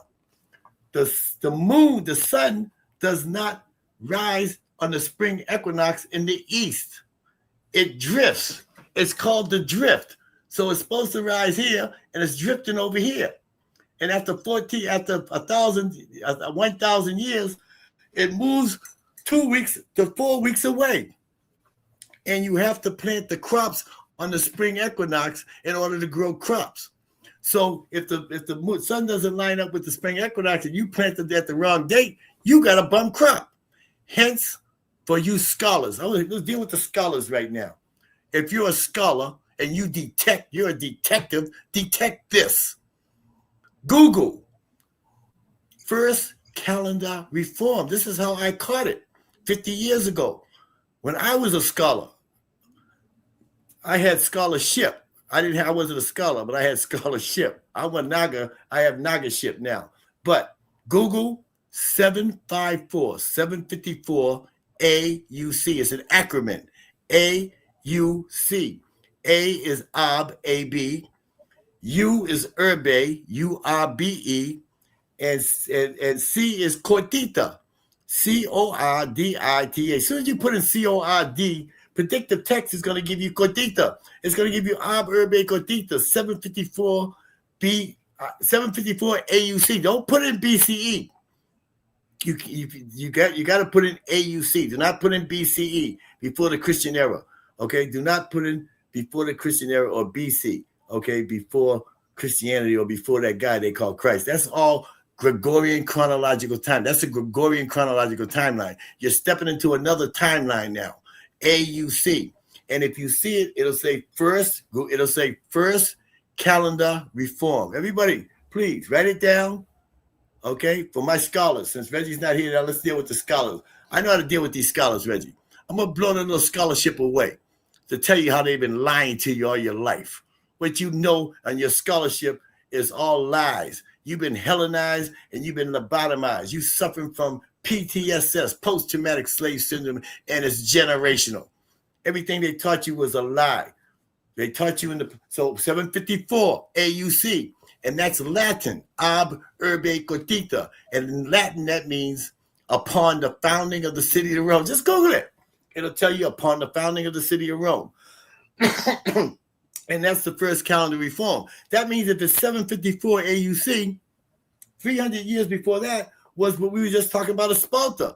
The Nubian kings, the Kush king at the Haka made the Samatawi. He unified both the two lands in 1000 BCE, right?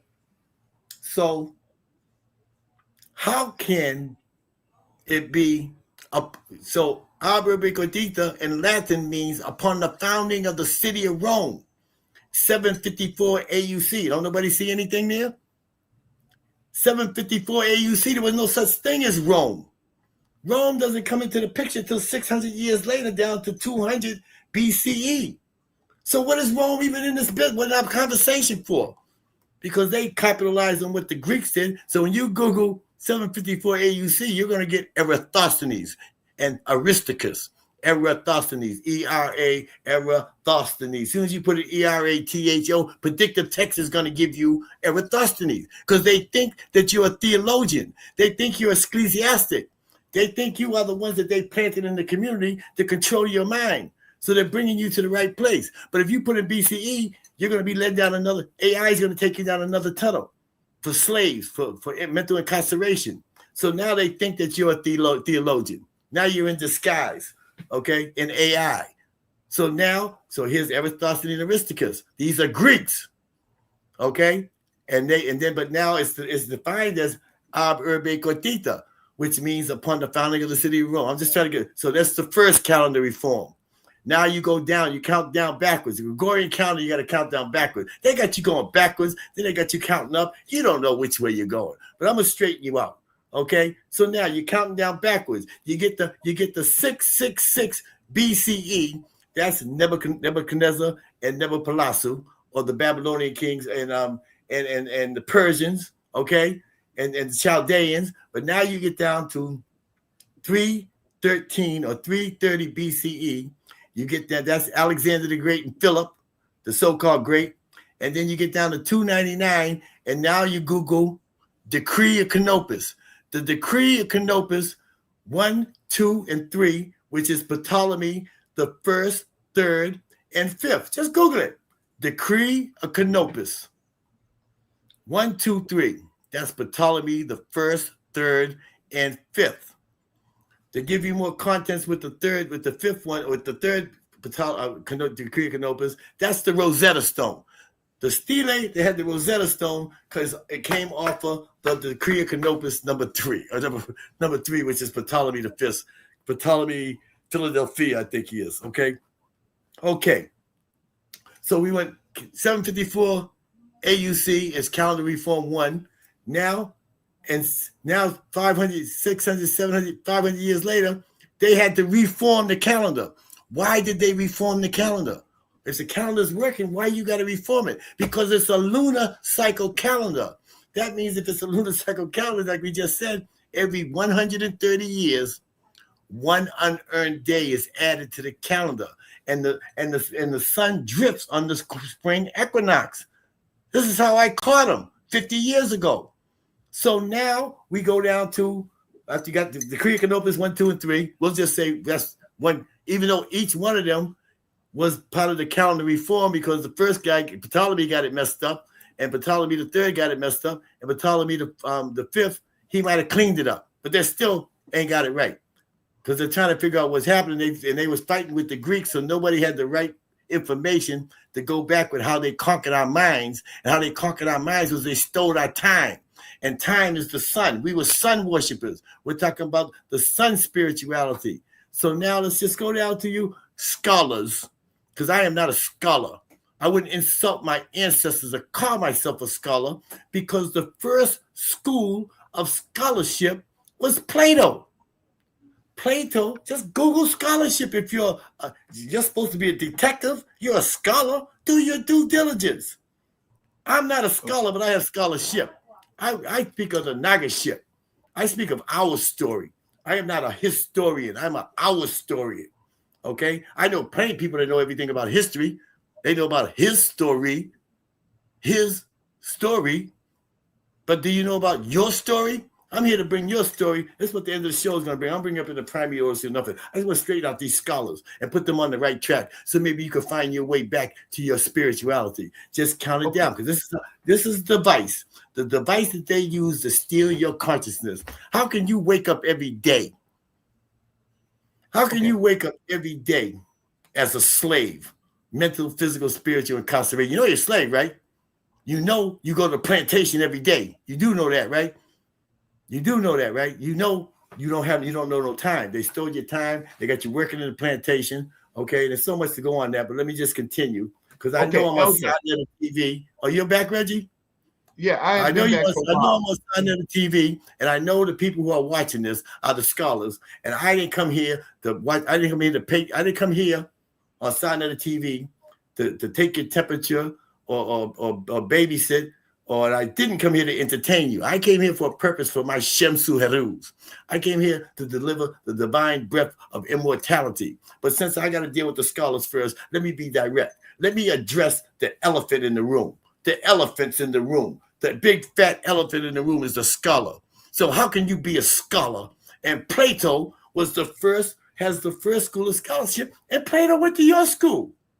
Plato went to your school and brought your knowledge back. So why are you a student of Plato and Plato is a student of you? It doesn't make sense unless you're mentally disturbed or you're an agent, okay? But let me continue. We're talking about calendar reform. We're talking about how did they steal our time, okay? They stole your time. So let's just, you want to be a detective? Let's detect this. Next calendar reform is 46 BC. Google 46 BC or BCE, which is the Greco-Roman calendar. That's the fourth calendar reform. They're still reforming the calendar because the crops ain't growing. That's why they're rolling up on Kemet. Kemet was feeding the whole world. But we got crops growing all times a year. And in Africa, we got crops growing. In Europe, they couldn't grow a potato.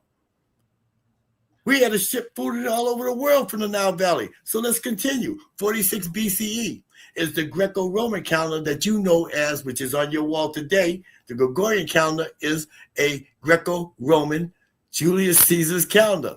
So the story for that fourth calendar reform is Julius Caesar rose up on Sosthenes. Just Google Sosge, and predictive text is going to give you Sosthenes. Sosthenes was the vizier of Cleopatra, and after Caesar controlled Egypt at that time with Cleopatra, he grabbed Sosthenes by the neck with his knife and put his genitals where them Romans put it. And he says, I'm Caesar. Yo vide, yo vere, yo vece. Yo vide, yo vere, yo vece. Everybody knows what vide, vere, vece means. Vide, vere, vece means I came, I saw, and I conquered. He says, I'm Caesar. I conquered Gaul. I conquered Rome. I conquered Greece. Put me on the map. So we went from 9 days to 8. We went from 10 months to 11. Everybody knows this but you. And you're supposed to be a scholar. You're supposed to be to do your due diligence. Just Google it. We went from 10 months to 11. Julius got assassinated in the Senate. You remember et tu, Brute? You know Latin et tu, Brute. Brutus was the last senator to stab him. And Caesar looked up. You too, Brutus. You've seen the plays. He's been on Broadway. You know about et tu, Brute. To beware the Ides of March. The IDLES. Not the IE, not the EYE, not the I's, the Ides of March. Beware the Ides of March. Okay, and so now Caesar got assassinated. Enter Tiberius, then came Augustus Caesar, his godfather, his godson. Caesar runs up on it. I mean, Augustus Caesar rose up on Mark Antony and Cleopatra, and then he defeated them. So he puts his knife up to the neck of Socrates. He's having a bad. He's at a P. Diddy party. He's getting worked over. Okay, he puts his genitals in him, and so bam, he said, "Put me on the map." So Socrates says, "Hey, okay." So we went from 8 days to 7. We went from 11 months to 12. How do we know that?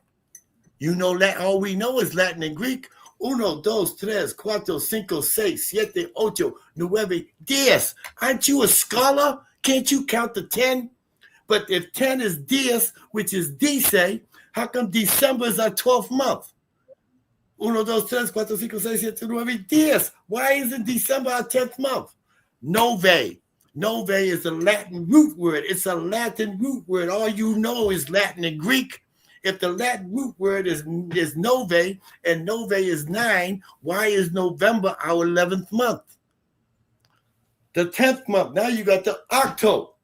Octo is our 10th month. In Latin, the Latin root word for 8. An octopus has 8 tentacles. And an octagon has 8 sides. So why is October our 10th month? Does anybody ever ask the question? Have you ever asked yourself the question? You're here attacking everybody in our community. Black on black crime is endemic. It's endemic to our future. Concentrate on what he did to us. It's right in the public domain. So now, 8 is our 10th month. You know why? Because of 2 historical figures that don't even belong on the calendar. July is Julius Caesar, and August is Augustus Caesar. Okay? So here's 2 guys that don't even know. Here's 2 guys that don't even belong on the calendar. That you oh man, July, I got to go on vacation in July. I got 4th of July. I'm going on vacation, and I got to get paid, make it rain, pop some bottles and stuff. Come on, will you? You're a scholar, and you ain't figured this out? What page are you on? So now that's the 5th calendar reform. Okay, but Julius Caesar added the leap year. They added the leap year to compensate for the drifting of the moon on the spring equinox. They're starting to figure it out. Because every time it happens, Julius Caesar couldn't even grow a potato in Rome. They had to roll up on Egypt or Kemet or Tameri or Tanisha or Taneferu, whatever name you want to use it for the primordial purpose. Besides Kemet, if you want to use the word Tanefer, Taneferu, ta.neter. Okay, but anyway, so Caesar got assassinated. Here comes Alexander. So now we got 7 days in a week. This is where 7 days originates from. And so they put a leap year there, but they didn't have it correctly. So the moon was still drifting on that calendar reform. Now we count down. But as you're counting down from 46 BCE, we count down to 0, okay, which they call AD. AD is Anni Domini. It does not mean after death. It means Anni Domini. Latin for Anni Domini is in the year of our Lord. They're talking to Jesus now. They're talking to Jesus Christ nonsense because we know that Jesus wasn't born in 0. How do you know? How do you know? Just Google. Do me a favor. Google Ptolemy the 8th. Ptolemy the 8th. Christius, 125 BCE. Okay, that's before Julius Caesar even shows up. 125 BCE is Ptolemy the 8th.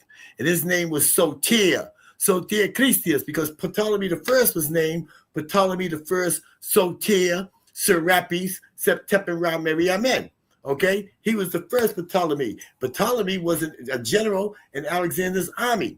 And when they went all the way over to the Far East, Alexander died in the Far East, and all his generals put the straws in a cup. And Ptolemy drew Egypt. He got to Egypt through the luck of the draw. It was the luck of the draw. And when he got to Egypt, they knew how to subjugate us because they control our time, and they use the calendar to feed us with a 30-day calendar. So all this is coming back to what I'm talking about. The Kemetic people will not accept my 9 days a week. They want to give me a 30-day calendar. So I flipped because I looked at them like Ptolemy. You're trying to put me in mental slavery? You're absconded from the Kemetic community. So I already know there's agents in that community. I don't have no time for it. I'm here to address the Ramettes, the people. I'm not dealing with the teachers. The teachers are all informers. They're all getting paid. They're all FBI agents. I'm just saying, Reggie, you got me in the community now. I'm in the community. You got to let me loose. I got to bring this quality down. I know what I'm dealing with here, Reggie. Now, can I speak, or should I just? Not trying to digress. I want to help because I don't need no help right now, Reggie. I don't need help. Just let me loose. Well, unleash me, Reggie. Wait, I'm gonna unleash you, but we gotta take a station break, right? Okay, one second. Can I just go down? Let me wait, just wait, 1 second. Take a drink of water. Take a drink of water, right? Let me get to this. I gotta take a station break. Sorry, we gotta. Okay, so let me nice. just Bible. No, okay, so. We have a debate coming up. It's Sekou Keller versus Easy Bands. It's April 12th, 2026. It's a $25 donation. Get it early before it goes to $25. They're going to be discussing, is the Bible the Word of God, right? Or is it not? Sekou Keller takes the position that the Bible is not the Word of God. And Easy Bands takes the position that the Bible is the Word of God. Something that's really important. I need to, if the mods, if you can, put up sa.neter's Cash App, because sa.neter is hosting the show, and it is his show, and so please put up his Cash App. And then for Patika Assaur, what is your Cash App? I sent it to you. I can send it to you right. Where you want me to send it? Put it in the chat.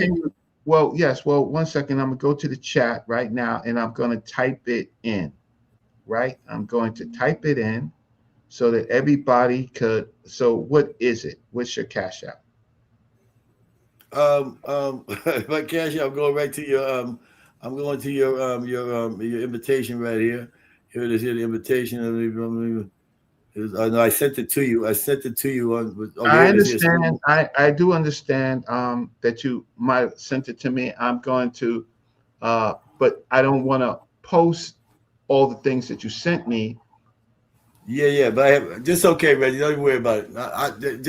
You can get it another time. Just move right along. No. Just take a break, and while you're doing that, I am going to. You sent me some photos. You sent me some photos, and yes, I am going to. There was a video on the Precession, right?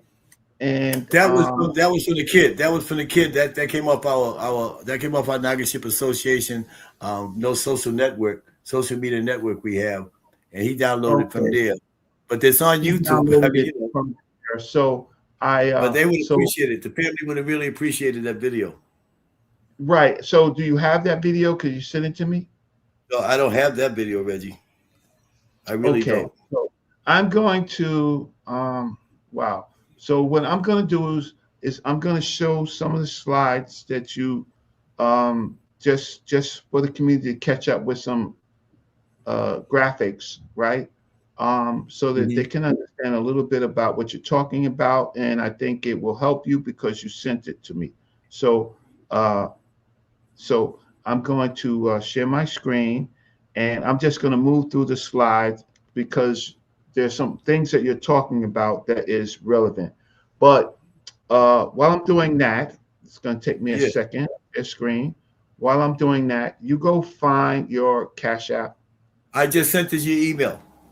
Okay, wonderful. So let me just do that first and get that. So to the audience, I hope you're enjoying the show. This is another teacher in the community. And sa.neter was going to book him to teach. At the same time, I was talking to him. And so it worked out so that I could do this show. And so that really works out. And I know that you have a lot of questions. Hang tight if you can. Let me just bring this up. I Okay. lost the chat, man. Where's the chat at? I need to see. We got the chat. No, stay out the chat. Stay out the chat. So you have a PayPal. You have a PayPal account. Is that what you have? Do you have a Cash App? No, I don't have Cash App. No, I don't have Cash. All I have is PayPal and Zelle. Okay, so I'm gonna put that in. Yes, Hang please. tight. And Cancel. you can purchase. Matter of fact, I have no calendars right now. The new edition of the Ipit Heru, Shabit Dem Twa Heru Pamaat, which is Ipit, means to measure, and Meduneta, and Heru means the day. Raketi Amen, Befundishi, the ancestor Samaj, they used to use the word Ipit Heru to describe a calendar. We call it a Shabit Em Twa Heru Pamaat. Shabit in Meduneta means the shadow. And then Mtwa is the star, and Heru, of course, is the light of the day, and Pama'at means in accordance with the doctrines of Ma'at. So when you add the shadow into the equation, now the only thing that produces a shadow is the light. And when the light shines down on anything, it produces anything that has matter, solids, liquids, and gases, it will produce a shadow. You go out in the sunlight and don't watch a shadow be following you around. And everybody can say, you won't even mention that there's a shadow. You don't even know what it is, but it follows you everywhere. So, but the shadow is only produced by the sun, which is light. And if the sun is atomic energy, then what it produces by hitting something that's physical, scientifically, matter, solids, and gases, and produces a shadow, then the shadow would have to be subatomic. If the sun is atomic, then the shadow has to be, if the sun is light, then that has to be radiation. If one is atomic, the other one has to be subatomic. Okay, and these are just basic principles of esoteric and esoteric manifestations of our principles, and applying it to the cosmic forces, which will reveal to you that which was incomprehensible is now revealed to you by embracing your ancestors, by embracing the nature rules, by embracing your story and your culture. And you cannot embrace this without the Ipeteru Shabita or the calendar under a solar sidereal lunar. Other than that, you're a scholar. You got a PhD. Okay, you're a Roman. You're a Greek. Okay. But it's okay. I'm gonna straighten you out. So let me get this set up. Okay, so I'm gonna go through some of the things that you sent me. If you that's the pyramid text. That's the south wall of the pyramid text of Unas. Okay, great. No, that's Pepe. That's PP. There's two P's with two reed leaves in the cartouche or the chenu. So that's Pepe. It's right here, Pepe. Okay. Where you at? Okay, yeah, there's Pepe. Yeah, that's the pyramid of Pepe. Go through this. That's the pyramid text. So all these doctrines that we're talking about have an origin.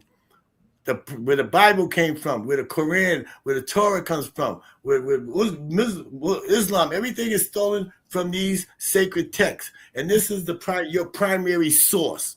You want your primary source? There's your primary source right there. There it is there. Pepe. And then underneath you see a second A. So you have the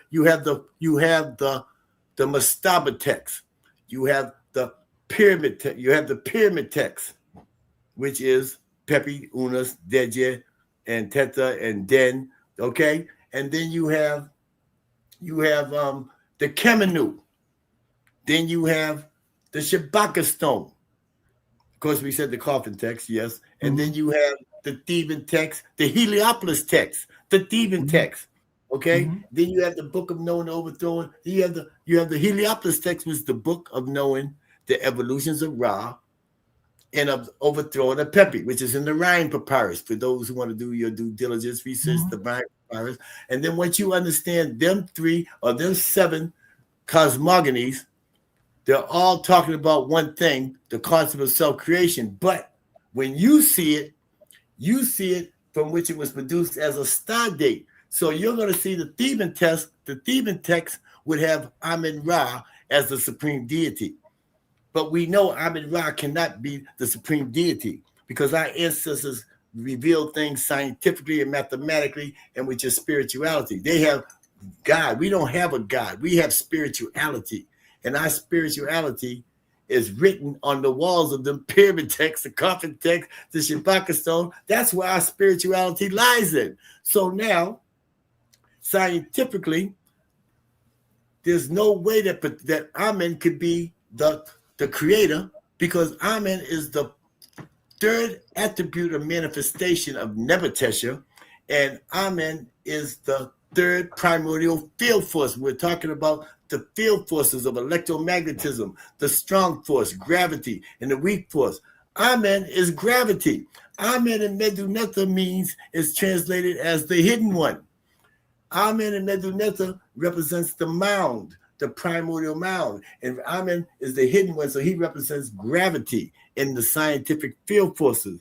Okay? So now, so you got to break this down. So Ptah, in the Menefa text, which is Shabaka stone, the Menefa is the temple of the white. It's a white wall. Menefa means the white wall.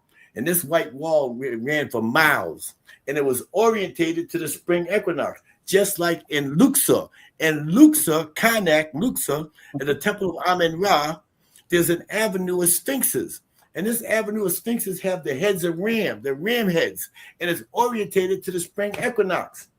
And when the constellation of Amen, which is Aries, when the constellation of Amen, which is Aries, came down that alignment, and Ra came in that alignment with Amen, Amen became, guess who? If Ra came in the alignment with Amen, guess who Amen became? Exactly, Amen-Ra. This is where Amen-Ra comes from. Amen-Ra is a star date. So if you don't understand that, I ask the Kemetic people who you believe in, they don't even know who they believe in. It's a game. It's some type of they're selling teachers and sebas. They're selling to priesthood online. If you don't come from a temple, you're not a priest. And if you don't know how to tell time, you're not a priest. If you don't know the creator's name and you don't know the concept of self-creation, you need to take off your robe and put on your civilian clothes. Because I'm producing a new age order star gospel of the self-creation of Ra Nebuchadnezzar. You know him as Nebuchadnezzar. Just look at the stele in front of Herukuti or Sekhmet, or what you call the Sphinx. Just look in between the paws. There's a dream stela of Jehuti mess. Draw it up, who you are, son Jetty. You know you got that computer working. Draw up the dream stela. Look at the third register down. It's reading from right to left. Okay? And on the first register, you'll notice that there's a star date. It tells you what day it is. It tells you what month it is. It tells you what year it is. Because that's Jehuti performing his Hesi, his Saku, his affirmation, his cosmic libation. What I did today ain't something I created. Our ancestors have been doing this for hundreds of thousands of years, not no 5,000-year-old story. If you believe that the pyramids are 5,000 years old, then I know you're an agent. There's no way. But anyways, here it is on the dream stela that Jehuti knew of Nebuchadnezzar.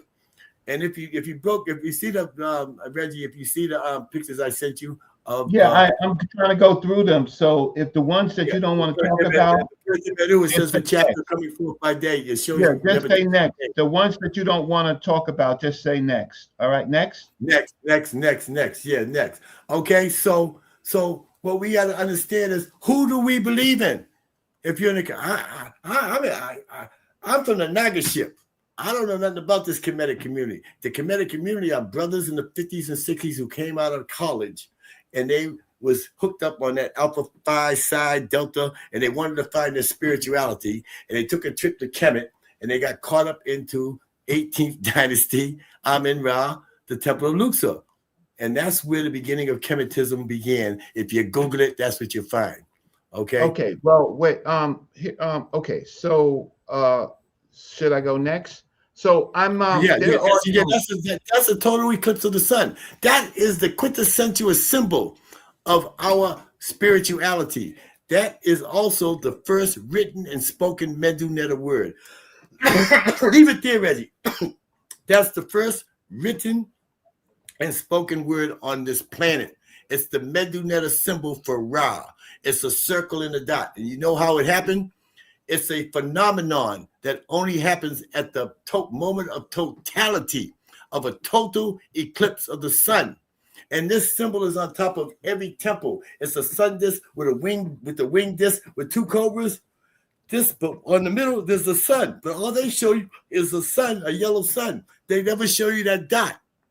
That dot is a total eclipse of the sun. And when the moon passed in front of totality, passed in front of the sun, and it got black at the point of totality, boom, there's an explosion of light, and it turns into a ring. And our ancestors said that was the Ra signing the Creator's name in the sky. And they took a stick, and they went to the ground, and they drew a circle and put a dot in the middle. That's how it's the first written and spoken word. And it's a symbol of the eclipse. And it represents, it helps you to achieve the ability to experience the phenomenon of being by applying radiation and light, heat and movement. But we're going to get into that later. You ain't got to strap on your seatbelt and put on your oxygen mask. But that's simple. That you go next. That's the phenomenon of precession with the moon, with the sun going through the 12 houses of the phenomenon of precession, which you call the zodiac. The earth is tilted 23.5 degrees from vertical, and it wobbles. The first motion of the earth, it rotates on its axis 24 hours in a day. Is the first rotation of the earth at the first solar calendar is 24 hours and an extra 35 minutes, which means the second motion of the earth revolving around the sun is the yearly orbit. And that's 360 days on the 24 hours and 35 minutes. But today, there's 24 hours in a day. If somebody asks you how many hours in a day, you're going to say there's 24, right? Okay. And if it's 24 hours in a day, when the earth goes around the sun, that's 365 and a quarter days. This is how we break it down, the solar, the sidereal. And now the earth is tilted 23.5 from vertical. This is vertical north. It's a straight line. And the earth is tilted and it wobbles. And one complete wobble is 26,000 years. That's how that white symbol, that white ring going around that schematic there is the constellation of Pleiades. And that's Alcyone. And that white ring is the photon belt. And after we completed that 26,000 years, they're telling you where we're positioned right now. They knew where we're positioned. They know about the phenomenon of precession. We just completed a 26,000 year cycle. See, it says December 21st, 2012.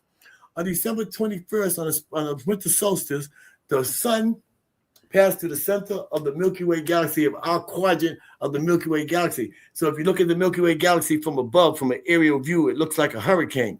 But if you look at it from the side view, it's a line with a glow at the top and a glow at the bottom. That line is called the ecliptic plane. And our sun moves up the line 15 degrees, hits the line, comes down 15 degrees. And that's how we move through the 26,000 year cycle around the phenomenon of precession. And what that was showing you was the photon belt. The photon belt is what we're into right now. This is how we explain everything. By understanding how to understand this calendar, you're able to explain. You'll know. You can answer the age-old questions. There you go. That was the text on that's that in the paper. Metropolitan Museum of Art. But I'm getting to. So what are we doing, Reg? You gonna turn me loose? You gonna turn me loose and let me go, Reggie? What, man? I am, but I'm gonna just trying to get through some of the graphics that you sent me, and to so you can explain some of the things you just. Huh? I have my window open. Oh boy. Yeah. Okay. So, Saba, anything you want to say about this? I'm just going through your slides. The Earth has three motions. Write it down, everybody. The Earth has three motions. It rotates on its axis. There it is rotating. And it's tilted 23.5 degrees, which makes it wobble. The second motion is it revolves around the sun. The third motion is tilted right there, 23.5 degrees. And one complete wobble is 26,000 years. That's called the phenomenon of precession. So they teach you that in school. They teach you that in grade school. They teach you that it rotates on its axis. That's the picture I was showing you right, telling you there. That is, the top picture is looking at our Milky Way galaxy from an aerial view. You're looking down. It looks like a hurricane. But the bottom part is a side view. It looks like a line. And in the middle is the black hole. See the bulge at the top and the bulge at the bottom? And our sun moves 50. That line going down is telling you that's our sun right there. Okay? And our sun is moving 15 degrees up, hits the line, 15 degrees down, and that's how we're moving. That's that. So these rings going around our Milky Way galaxy are called quadrants. They're called enerves. They're called fingers, enerves, or quadrant. So when I say our quadrant, that's what I'm talking about. That spot where that line is on the left-hand side going down that's our sun, and that's where we're located on our quadrant of the Milky Way galaxy. Now that's where the constellation of the Pleiades is, and where the constellation of Orion is, and then you'll see the star Septet, and then we'll have Ra, and then Ra has 9 planets, which is our solar system. That's where we're located. These are the 9 days in a week. Before the Romans and the Greeks, there were 9 days, and we just explained through the calendar reform why there's 9 days, and them 9 days are in the tomb room of Senumet. If you go back to Senumet, I can break this. So I had to figure out the names of the days of the week. How did I figure out the names? You got time for that explanation? How did I rename the days of the week? The original name is Ra is the first day because today is Sunday. So that Sunday still remained African. And the next day was the moon day. So I figured that out because Lunes is the moon. So that's the day of Jehuti. Okay? That's when I looked at the tomb room of Senumet. And when I looked at Senumet, if you could show that picture, you looked at behind us, Ra and Jehuti's not there. And Seb's not there. The first deity who has a sun disk on it, who has a solar disk on her head is Ast. And behind Ast is these 4 figures here, which are the 4 children of Heru, who are the Shemsurus. You got Hapi, you got Mesta, Hapi, Tuamutep, and Quebsnup. So I seen that.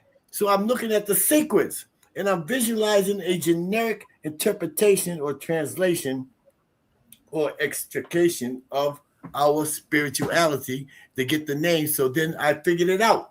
I looked at it in the eyes of our most earliest ancient African indigenous primordial ancestors, the same one that saw the phenomenon of the circle and the dot and wrote the first written spoken word. So leave it there for a minute, right, so I can explain this. Okay, which one? With the 9? I know you're on a mission. Go ahead, you're on a mission. So the first symbol in the sky, when you look up, if you're early man, you see the sun. So obviously the sun is the most powerful symbol. So that's the first day, is the day of Ra. That's why Ra's there. And as you move from the sun towards the earth, there's a celestial object there called the moon. So the moon is governed by Jehuti. So the second day became Jehut, the day of Jehuti, which is Moon Day. But you know it is Monday. So Sunday and Monday still remain African. The next day, they call it Tuesday. Tuesdays from Rome is the Roman goddess of vegetation, right? But so I'm moving still, conceiving in the eyes of our most earliest ancient African primordial ancestors. So we went from the sun to the moon, and now we're on the earth. There's the goose. The goose is a symbol of Seb. His name is not Geb. His name is not Keb. His name. Elder, wait. Pause. Drink some water. Relax. Right, we're catching up to you. So we're talking about Seb, and then we're gonna go to. So Seb and Medunetta means solids because you got to turn the name backwards, and when you turn Seb's name around backwards, you got Bes, and Bes means fire. So we know Bes Seb is the proper way to pronounce his name because inside the earth there's a molten ball of fire or magma inside the earth, a ball of fire, and that's Bes. And spelled backwards is Seb. Okay. Okay, so I'm gonna go through some more. Okay, did you finish? Or you want to say some more? Someone told me to drink some water. I'm just listening to the Grandmaster Teacher 7-7 told me to drink some, told me to take a break. Yeah. Okay. So you take a break and then you go through this and then we get to the rest of the slides. Okay. Sure. I just wanted to show you how I renamed 50 years ago, how I renamed the days of the week. That I applicated and put it in a generical rhyming rhythm so that it can last for another 26,000 years before they come back and do the same thing they did to you now. That you're on Tuesday, Wednesday. Tuesday is Twi. Wednesday in Gregorian time, Wednesday is Norway. We go from Rome, now we go up to Norwegia, where the brothers were up there that were the Vikings. And these Vikings were black people. They got you thinking, know how you know they was black? melanated, they were Nagas because their boats. Look at their boats. There's a dragon on their boat. There's a serpent on their boat. The same serpent that's on the head of the Nesubitis. They've been playing you all along. And so in Norway, Wednesday is Woden, and Woden is Odin. And Thursday, the next day, Odin has a son named Thor, and Thor is Thursday. Then they ricocheted you back down the road for Friday. Friday is Frigga. Frigga is the Roman goddess of conjunctural merriment. You know what you do on Friday. You know where you headed on Friday. It's payday, and you're going to make it rain, and you're going to pop bottles, and you're going to make it rain. And that's Frigga is the goddess of the Roman goddess of conjunctural merriment. You know, the freak off. The freaks come out on Friday, and Frigga got a partner. His name is Bacchus. He's got a flute. He got a flute with 2 flutes on it, and he got grapes on his head. He's the wine guy. Okay, y'all know what they do in Rome. That's Frigga. Why do you think they call the freaks come out on Friday? It's Frigga. You don't know Frigga, and you're a scholar? And then the next day is Saturday, which is Saturn. So now let's look at the days of the week planetarial. Okay, Ra is Ra day, is the Ra is the sun. The moon is lunes. Tuesday is in Spanish is martes. Martes is Tuesday in English. In Spanish is martes, M-A-R. So Tuesday is Mars. And then we go, the next day is Wednesday.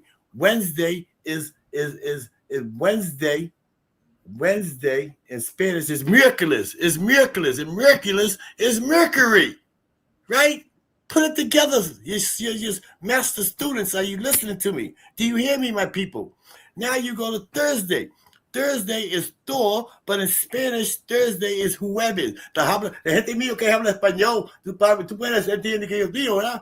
Que es sincrario. Yo estoy hablando español y la gente aquí habla inglés, yo no sé. Thursday is jueves, and jueves is Jupiter. And then Viernes, Friday is Viernes, and Viernes is Venus. That's if you're looking at it from a planetary level. So you have to look at it scientifically, mathematically, with your cultural spirituality. It has to balance. It has to balance in the scale. You have to have astrology with astronomy. And then you got to speak the Meduneta to get the proper resonance, the proper sound, the proper pronunciation, to produce the frequency, the vibratorial frequency. Okay, Saber. So where are we at now on the days? So you could take a. We just went through all. That's the 9 days of the week. Okay, so great. It's on a 7-day Gregorian calendar. I just want to let them know where the 7 days came from, what the names came from, so you can try to correct yourself. Okay, so I'm gonna go through okay, this right here, that picture you just showed, that's the first ancestors. That's As. That's Nebhet. That's the 5th of the first 5. So people say my ancestors this, my ancestors that. But do you know who your first ancestors are? The 5 first earth natures are the first ancestors who were born from the womb of Nut, begotten of Seb, because there was 360 days in a year. Enter the epagomal days in scholarship. It's called the epagomal days, or the 5 extra days that were added onto the 360-day orbit. And how that happened was that there were 24 hours and 35 minutes in every day. There's an extra 35 minutes that was split between the Duat and the Tuat, which is 14, 13, 35 minutes. It's almost 12 and a half days apiece. It comes out to 12, 24. No, it was 16 and a half hours apiece, comes out to 35 minutes.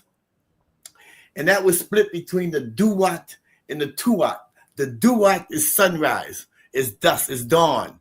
And the Tuat is in the west, which is sunset, which is dusk. Dang. So there's 35 minutes left over. That's a solar calendar, because now there's 360 days in the orbit of the sun around the earth, around the sun.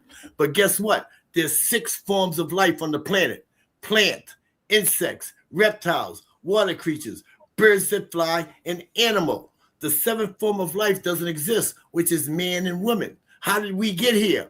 Oh, we got here through we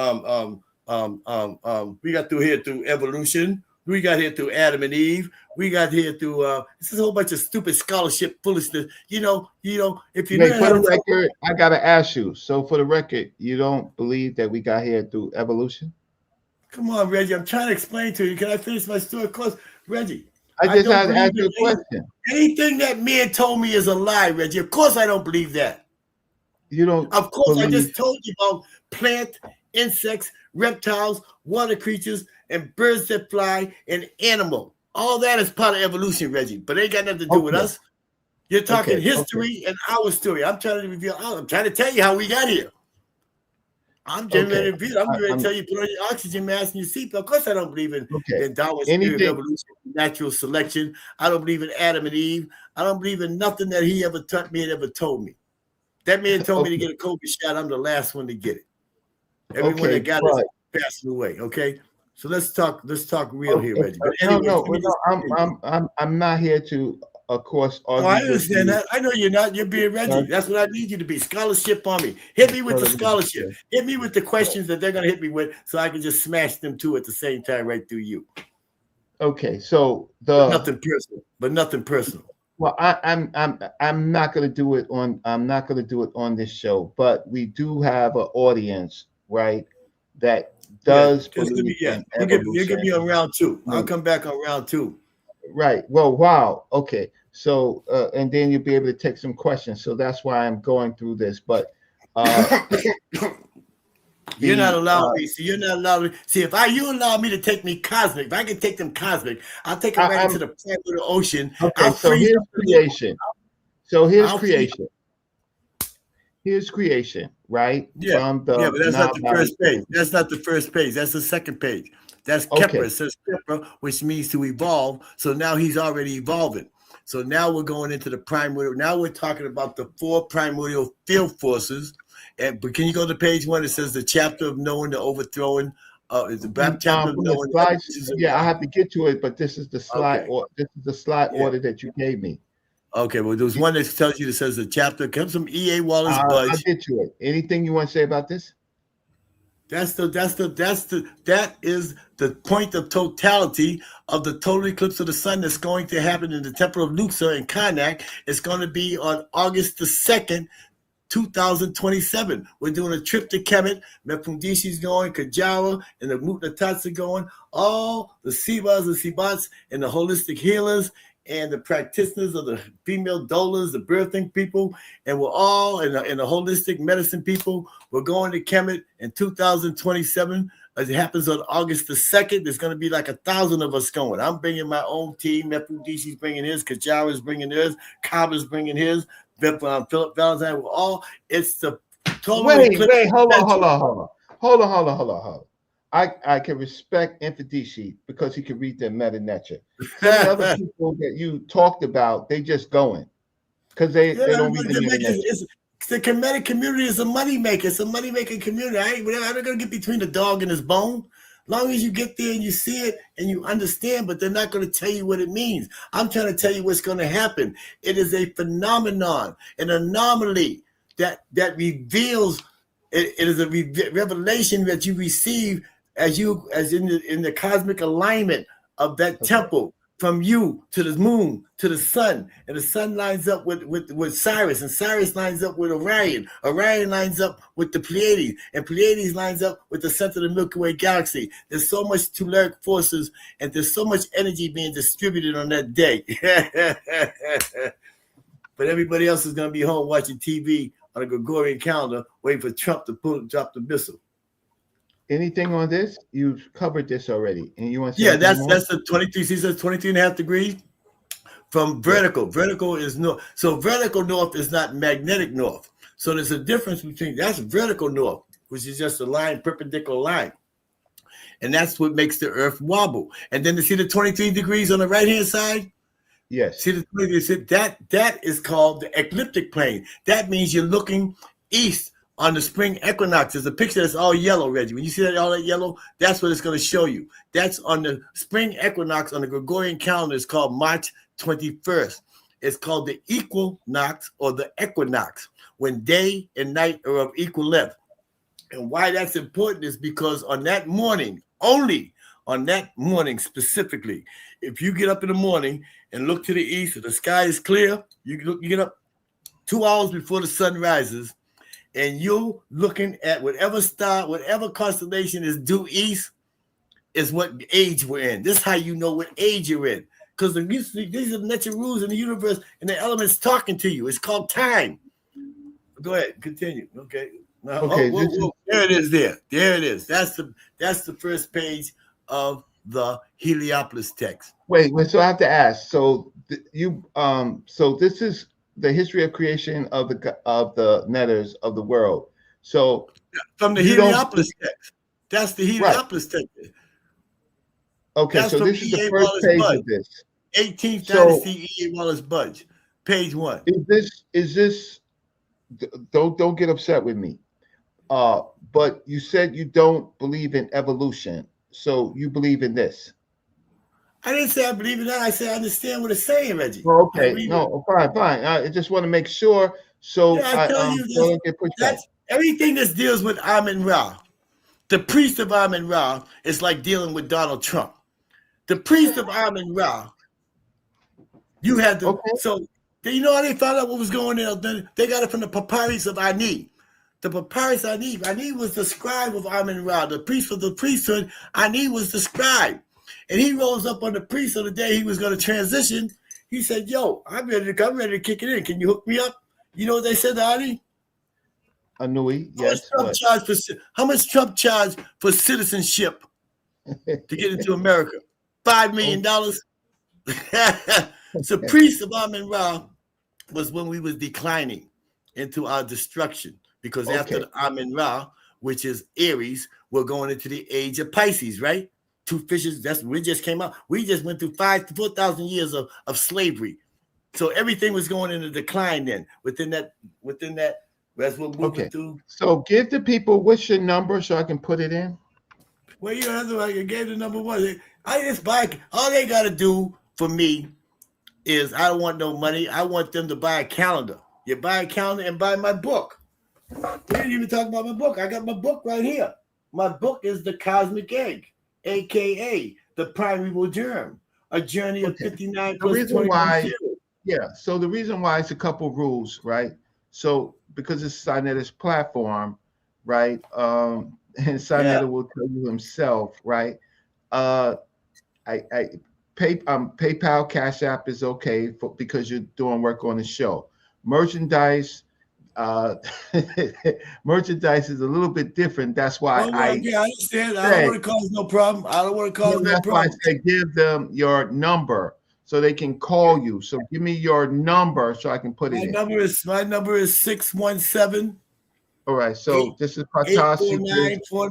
I have to follow rules. Ptah Seeker Assaur, right? And if you want to buy a book, or you want to buy a calendar. 617 what? 849 4994. 994. So unfortunately, I have to follow the rules on the board. I can give them your phone number. What they gonna bring? They're gonna bring ice with them. All right, take a break. Everybody write down his number. Everybody that's interested in his teachings, right? You could call him. Right? Yeah, you can call me. Yeah, they could call you. All right. So one person said, how do you get the calendar? But if you call me, it's serious inquiries only. Serious inquiries only. Ptah Seeker Sauce. Yeah, that's me. Okay, so like for example, Lions for Lambs said, how do I get the calendar? You can call him. Hit the link, the PayPal link, or just call me. I cannot put in any merchandise stuff, but I can. Can you flash my email address, Reggie? DW5212077. That would have been a better thing than putting my number. Okay, so that's fine. So Ptah Seeker, Ptah Seeker Assaur, Yeah, that's ASAR. But you know Okay. that's DW Wait. Say 5212077. it again. What is your Um, email? D as in Dana, W as in Williams. DW 5212077. Five two one DW two five two one two what? 077. Zero DW seven. 5212077 at gmail.com. Okay. Look at this and make sure it's right. Otherwise, I have to write it again. Okay. Give me a second. All right. When you put it up there, let me know. I'll take care of it. I'll let you know, Reggie. Sure. I appreciate you. I appreciate you. I appreciate Yeah. sa.neter. I Okay. appreciate being on this platform. The only Look at reason why this. I'm acting like this, I just know I'm in the conscious community. And I was here 35 years ago. There's some vicious people in Well, this there's community. other. Yeah. It can be. It can be vicious. Is this your email? DW 52120. Yeah, zeros at gmail.com. Yes, it is, Reggie. Okay, great. So one of the things that we have, in this community, is we have different houses, and some comedics, when they come on here, they act like there's only one house. That's their house, right? And so I have gotten comments Hey, like, Reggie, send it to "No, me. Send all the houses to me, Reggie. right? I'm I'll giving make them the, your email I'll and make your the phone teachers. number." I'll put the And teachers in civilian clothes. okay, so that's fine. So you you've heard many times that Reggie don't got no spirituality, whatever that means. You're a scientist. You're a Right. scientist. You're a scholar. Reggie, You're the best there is. You're the because best there is at what you do. Reggie is not spooky, right? Yo, you ain't nothing, I'm ain't not nothing spooky about you. Ain't nothing right. I'm not spooky about you, spooky, Reggie. but And I some ain't. of these people, I don't play spookism. I don't play that spook. That's what God's all about. They believe in God. They believe in somebody they cannot see. so they They have cannot Christian see. comedic. They can't smell him, but yet they believe in him. So who got the spookism? They Don't throw do. spookism on us, and then they got the spookism. And I said, So there's just like that debate, information that you could take from everybody, but what I find is in the community, it's the old watered down stuff that you can look up, right? They ain't teaching nothing new. It's all Mickey So Mouse. It's you Mickey could Mouse. It's part in Rob and Haru Rule. me all day with Anui, right? You can Runu per Imheru me all day with Anui as if that's the Bible, but we know that there's other per Imherus that differ, right? They They don't even talk about. They don't even know what Pert Emheru means in Meduneta. They think it means a chapter coming forth by day. That's E.A. Wallace Budge. That's Champollion. That's Gardner Sinders. These are all white European trying to give you a European conception to a melanated mind. The worst thing in the world is a melanated or black mind thinking like a European. You got to be a retard. They need to lock you up if you think that it means Pert Emheru means the chapter coming forth by day. But if you look into your spirituality and you read it, you'll see it's the chapter of coming forth by the speed of light. You're moving at light speed because now you're moving with atomic energy, and the light's going to lead you into subatomic energy. Okay? And the subatomic energy is going to lead you into the primordial ocean of nothingness. You're dealing with light and radiation. You're dealing with heat and movement. It's universal dualism. Okay? Universal dualism. This is the laws of universal dualism. Okay, The great. Anything you want to say about this? Anything that you want to say about this? That's the first answer. That's the firstborn. That's the firstborn of the first 5 earth natures. You see his head? He has 2 heads. Oh, no, that's Uncle Set. I'm sorry, Yeah, man. that's Uncle Set. Uncle Set is the thirdborn from the womb of Newt, begotten of Set. Back to this 24 hours and 35 minutes in every day, and then it's 24 hours. How do we get to 24 hours? How do we get from 6 forms of life to 7 forms of life? Okay? Because we know that Seb petitioned Jehuti to plead with Ra for an allotment of time so that his mate, Newt, the sky Netert, could give birth to the earth Neterus. But Ra was unrelenting. it was known that the great company of Neterus would often gather and engage in games of chance. Ra needed someone to name all the forms of life which he had allowed to evolve, and in this way his works would have meaning, because he was beginning to grow old from the billions and billions of years of existence. Jehuti petitioned Ra for the 35 minutes. So he made the wager, if I win the wager, Ra, I want that 35 minutes that's left over every day. And in a wager that is known only to the great company of Neterus, Part Neterus, the gods and goddesses, whatever you want to call it, Lord Jehuti was the victor. He claimed his prize. The 35 minutes of time he gained control of, leaving an exact cycle of 24 hours, 10 months, 4 weeks, 9 days, totaling 360. The 35 minutes, when multiplied by 360, totaled 5.25 days, added on to a year that still had 8,766 hours. The question now is, how could our most earliest Asian African indigenous primordial ancestors add 5.25 days and not have a leap year? This also clarifies the final uses in our calendar, of the moon in our calendar. If you recall that on the zodiac of Dendra, there are mention of the Pagamore days, or Renpet, the ancient Egyptian New Year's. These are the days that were gained by Lord Jehuti. The 5.25 days that were added on to the 360-day Earth orbit are the days that the Earth Neters were born. In the Ipeteru, Shabitem, Tuaheru, Pamat, the ancient Asarian Kemetic solar civil lunar calendar, and the methodological star timeline, they are visible. They are visible in the month of Jehuti. Look here. They're visible in the month of Jehuti. With the let me blow up your screen. Let me blow up your screen. Sorry. Give me a second to blow up your screen. This is the 10th month of Ptah. And on the 10th month of Ptah, you come up down to the 360th day. See these 5 extra days? There's the 5 extra days right there. You see Haru there? That because this calendar here was the day of a leap year. We had the leap year on that day, on this year, to make it a practical calendar. I figured it out because our calendar is perennial. In Latin, perennial means fixed. The Gregorian calendar is perpetual. Okay? So here's the 5 extra days. The Ipeteru Shabitem Tuaru. These are the 5 extra days that were added on to the 360-day Earth orbit. Because Jehuti won the bet. So we went from 24 hours and 35 minutes in every day to 24 hours. How do you think we got there? It's in the Meduneta, in a rhyme and a rhythm. It's called the pageantry. It's the pageantry of our cultural spirituality. So when the Greeks got there, the Greeks rolled up on us in 754. They have a Thales Aristicus, and they rolled up on our spirituality and stole our time and put us on a lunar cycle calendar. And they came up with 360 days. They didn't know what to do. So they made it. It's called intercalendary month. Just look, Google it. An intercalendary month. There's 5 extra days. Okay? And they counted these 5 extra days, but we didn't count them 5 days. They counted. So in July, so today is the 258th day of the year. That means 258 days ago, the star rose with the sun.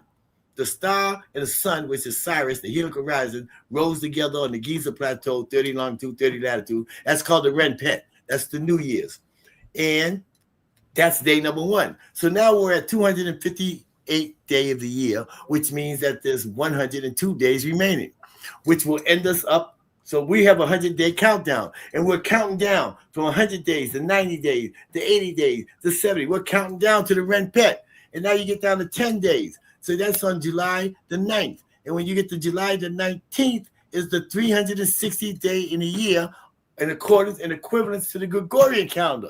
Because I superimposed the Gregorian calendar right on top of this 3-in-1 calendar to make it a practical calendar.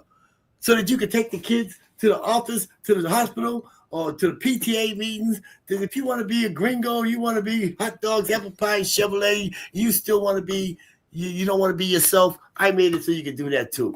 I made it so you could be happy. But if you want immortality, set it up for you could be happy immortality. So now on the 360th day of the year, which is July the 19th, there's 5 more days, which aren't on the calendar. And we celebrate these days by fasting, prayer, celebration, festival, That's the spring equinox right there. That was the one. If you see that line going to the right, Reggie, that's called the ecliptic plane, in which the zodiacs are precessing. See the right underneath that, right underneath your cursor. Look at this Aquarius. See that? That's Aquarius right there. And it's moving down to the sun. It's precessing. That's the phenomenon of precession. Our clock goes clockwise, but the houses in the zodiac, they go counterclockwise. They precess. That's why it's called the phenomenon. There you go. There you go. See Aquarius? See right there? There. And see the E? See, go up to the, see it says Aquarius there? That, and behind that, they're right there on the right. See on the right, right there? And then and behind that is Capricorn. And they're moving down. So Pisces is behind that letter E there. That's pointing E. That's the direction of E. On March 21st, looking east, this is what you're going to see in the sky. And whatever constellation is where Aquarius is right there is what age we're in. So Pisces is behind that E, which fell behind that E, and it won't be visible again for 24,000 years, whether you're here or not. On the spring equinox, the constellation of Pisces won't be there because it takes 24,000 years for one wobble. The Earth's wobbling. This is the phenomenon of precession. That's how we tell time. And every megalithic and monolithic architectural monument with its polygonal and polymer and polymo construction design, if everybody knows about architecture and construction, like in Peru and Cusco, like in Pumapunku, like in Machu Picchu, like in Sacsayhuaman, like in Teotihuacan, these bricks, these megalithic monumental buildings built in polygonal stone, and their earthquake resistance. These buildings are hundreds of thousands of years old. Your scholar from Plato told you it's 5,000 years old. He's been lying with you. You're saying the pyramids? Wait, hold on. Wait, I gotta stop you. You're saying that the pyramids in South America are how old? They're over 50,000 years old. They're more than 50. Reggie, listen. Reggie, listen. Let's figure this out. If you don't know, let me just show you how to tell time and figure it out. Look at this. But that ain't got nothing to do with the pyramids in South America. Why doesn't it? This on the same Reggie. That ain't got nothing to do with Africa. That ain't got nothing to do with Africa. Reggie, when man went to South America, when man went to South America, right? What man? Humans, Homo sapiens. When they went to South America. Are you talking about Australopithecus africanus humanus? You talking about a hominid? No, I'm talking about Homo sapien. I'm talking about Homo sapien sapien. When they went there, either they crossed. Reggie. They not. It's Elder. Let me move on. Let's go back. But I just want to say, I just want to talk to the people, Reggie. You're doing very good. You can't talk to the people, but we have conflicts in our community that you're not part of, right? You start let me straighten it out. There ain't nothing in Nile Valley that talks about South Americans. There's nothing. We're the same people. The Olmecs. Reggie, listen, Reggie. First, you got to look at it, Reggie. You got to go to the origins. You start with the sun, and the sun makes a solar system. That ain't got nothing to do with people. Reggie, can we get to Pangea, Reggie? What do you mean, Reggie? I'm not into Pangea. Whether you're into it or not, can I tell a story? Why are you hindering my story? Only because forget your audience. Forget your foolish people who think the earth is flat. You're dealing with retards, Reggie. Okay, Reggie, let me be unleash me. Reggie, you're supposed to unleash me. You're not unleashing me. You're hindering me. Artifacts of humans that show that they've been there. It's in stone, Reggie. This is what I'm telling you. If you knew about architecture, then you know how to relate time. I'm talking about human beings building. What'd you say? Right. I'm talking about human beings. Who built the temples, Reggie? Who built the temples of what? In South America? So these temples are using polygonal and polymer technology. I can do. Reggie, hold up, Reggie. You're stopping me in the middle of my thoughts. I might as well deal with the people in the chat room. Wait, family, hold on, stop. A station break, right? Okay. Station break. So you can load up on me. I got a job to do. You can load up on me all you want, but I'm not doing it, right? I love you. Okay. What about this one? Is the Bible wait, no, you want a break. You want a break, Elder. You want a break. I have to advertise this, right? This is I don't see no cash app for sa.neter. Moderators, if you're here, put his cash app in, right? I don't think I got one little donation. And Saber, for all the time that you've been speaking, can you check your PayPal? Because if you ain't getting out one donation, I ain't getting a dime. Wait, check it. How many people listen? How many people? Wait. I didn't get $1. I never got $1. Okay, wait. So I didn't even get $1. I didn't even get $1 donation for all the information I just gave. You want me to come in this community? No, that's why you're a guest on my show. Saber, no, these are the rules. You are a guest on my show, right? Yeah. You're a guest on my show, and if people support you, I really appreciate you. I really appreciate you. I don't really play that. When I do it, they say, "Oh, I'm begging for cash apps," but I've had this brother on for all this time, and you're gonna tell me that you didn't get not one donation? I didn't get a penny. Okay. Matter of fact, they asked me to give them. They asked me for money. They ain't asking you for no money. I'm being honest. I'm only playing, Reggie. I see all these people over here saying your information is good, whether or not I agree with it or don't. But this is my brother, right? That has nothing to do with what. But the fact of the matter is, I see a lot of people. Let them cook, Reggie. You dumbing them down. Okay, I'm dumbing them down. Okay, I'm gonna put his cash app again. I'm gonna go find. Chill, Reggie. Chill. Right? Right? I see all of this stuff, and I gotta go back to your correspondence, and I'm gonna put in your cash app. Now I have some other rules, right? Yes, sir. I definitely have some other rules with this audience of ours, right? Yeah, please tell me. You're gonna listen to him whether I agree or not with him. Then you're gonna use his information incorrectly, right? As if it's your own, as if your own, but you don't even want. You got $5, you got $10, you got $15 for my guest, right? For my guest, and you're gonna and I want some respect for the show, because we can't be bringing on guests and you don't support them. That's his cash app. I'm gonna put it up, and you know what, Saber? PayPal, yeah, that's his PayPal. And you know what, Saber? I'm not gonna move until you get 3 cash apps. I'm not gonna move. Hey, Reggie, I'm gonna be here all week, man. I'll be here all week. No, I'm not moving, because they could on Friday night. They spend their money. Hey, Reggie, they're making it rain. They're making it rain right now. It's Friday. Frigga. We just got through talking about Frigga. Friday. The Roman goddess of conjunction of merriment. Did you get a cash app? That's all I care about. I mean, PayPal. You got anything? I'm not moving, family. Right? And if you and questions, sa.neter has a cash app. You want questions? You cash app. You don't see no red dot. You don't see no red dot on my cash app. On your PayPal, you got nothing. PayPal. You got nothing. Nothing. Not even family. $1. Hey, it's okay, Reggie. I don't expect any money. Sister Solstice, he doesn't have that. He uses PayPal. Well, you do say talking to the sister. She's right. You're gonna have to get cash app. Huh? I don't have cash app. I don't have cash app. Has dinero.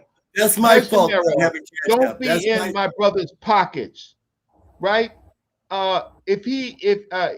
Everybody I think is financially secure, but the fact of the matter is that it's just your love and support for the show and for the guests, right? So I'm waiting. Somebody got to get PayPal out there. Reggie, leave the people alone, man. Nope. Because you know what it is? The craziest people that they support with the craziest ideas, they support, right? If I'm doing it for the show. Hey, Reggie, I'm here because you're here, Reggie. I appreciate it. I've been trying to get with you for 35 years. Well, I don't have, if my guest is not getting paid, guess what? Here's our debate. This is our debate right here, right? Look.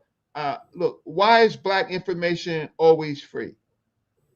Why is it? You're willing to pay $4 for a gallon of gas, and if they increase it to $4.25, you'll pay it, right? But you can't pay the brother $5, $10. I don't want to Hey, mess with Peach nobody's cheap money, man. A brother got to buy his cheap, Reggie. You can't mess with a man. That means yeah. Okay, so watch this. Okay, I gave you his phone number. I Oh gave you his man, email and phone number. You got any email? Wait. No, I'm not doing this. How many emails did you get? An email? Oh, Prophecy said he just sent $20. Shout out to Prophecy.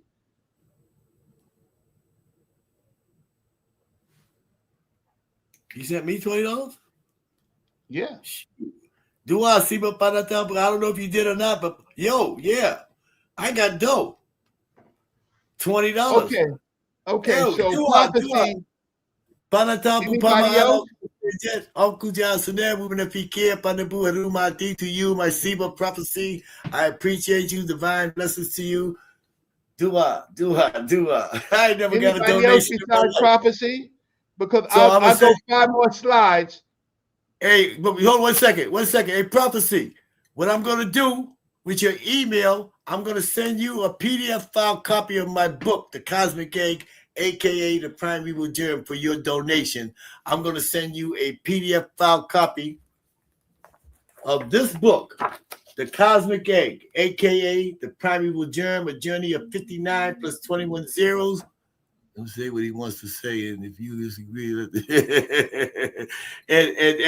this is the origins of existence, the creation and development of the universe. I have the RSGUT, the Rosarian-style grand unification theorem.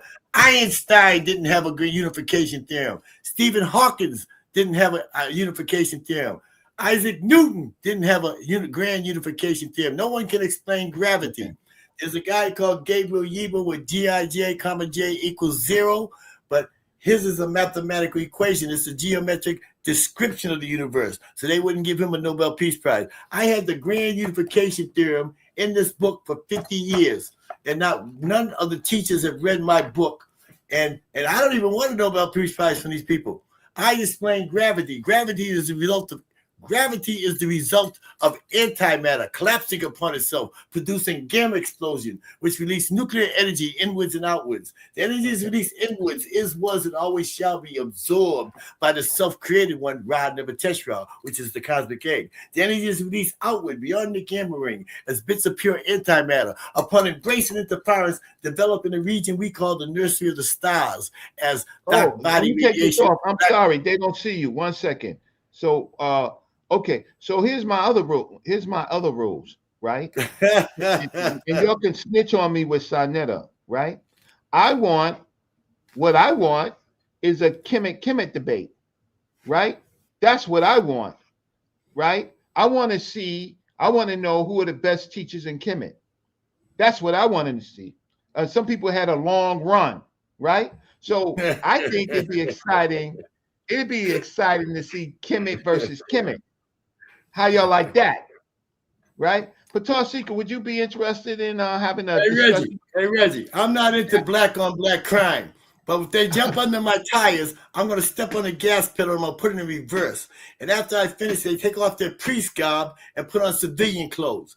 Because if you don't know the concept of self-creation, you can't engage me, okay? I'm 71 years old, okay? You can't engage me with a debate if you don't know the proper rules of temple discipline, of rules of engagement. You have to produce your Hesi. You have to produce your Saku. You have to produce your affirmation. Then you have to be who? So you saying that some of the Kemetic teachers that we know about or not so they never spoke to me. They never spoke to me in 30 years. Why are they gonna speak to me now? Because they know I got rules. And well, if a DC speaks to you, there are a number of people. He's my friend. Mefundisi is my friend.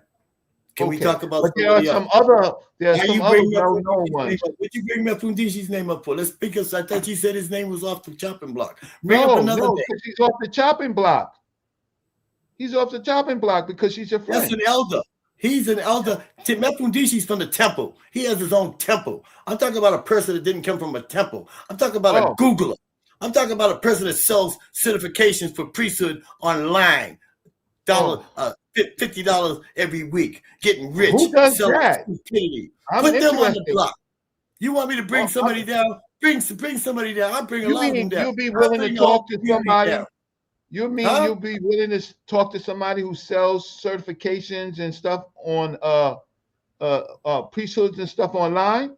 Not just somebody. It got to be somebody. I ain't gonna talk to no Tom, Dick, and Harry. Okay. Well, look, I got my good brother. He paid for a few more slides, and then I have to ask you. We've been on for a while. What's your time, and do you want to take some questions?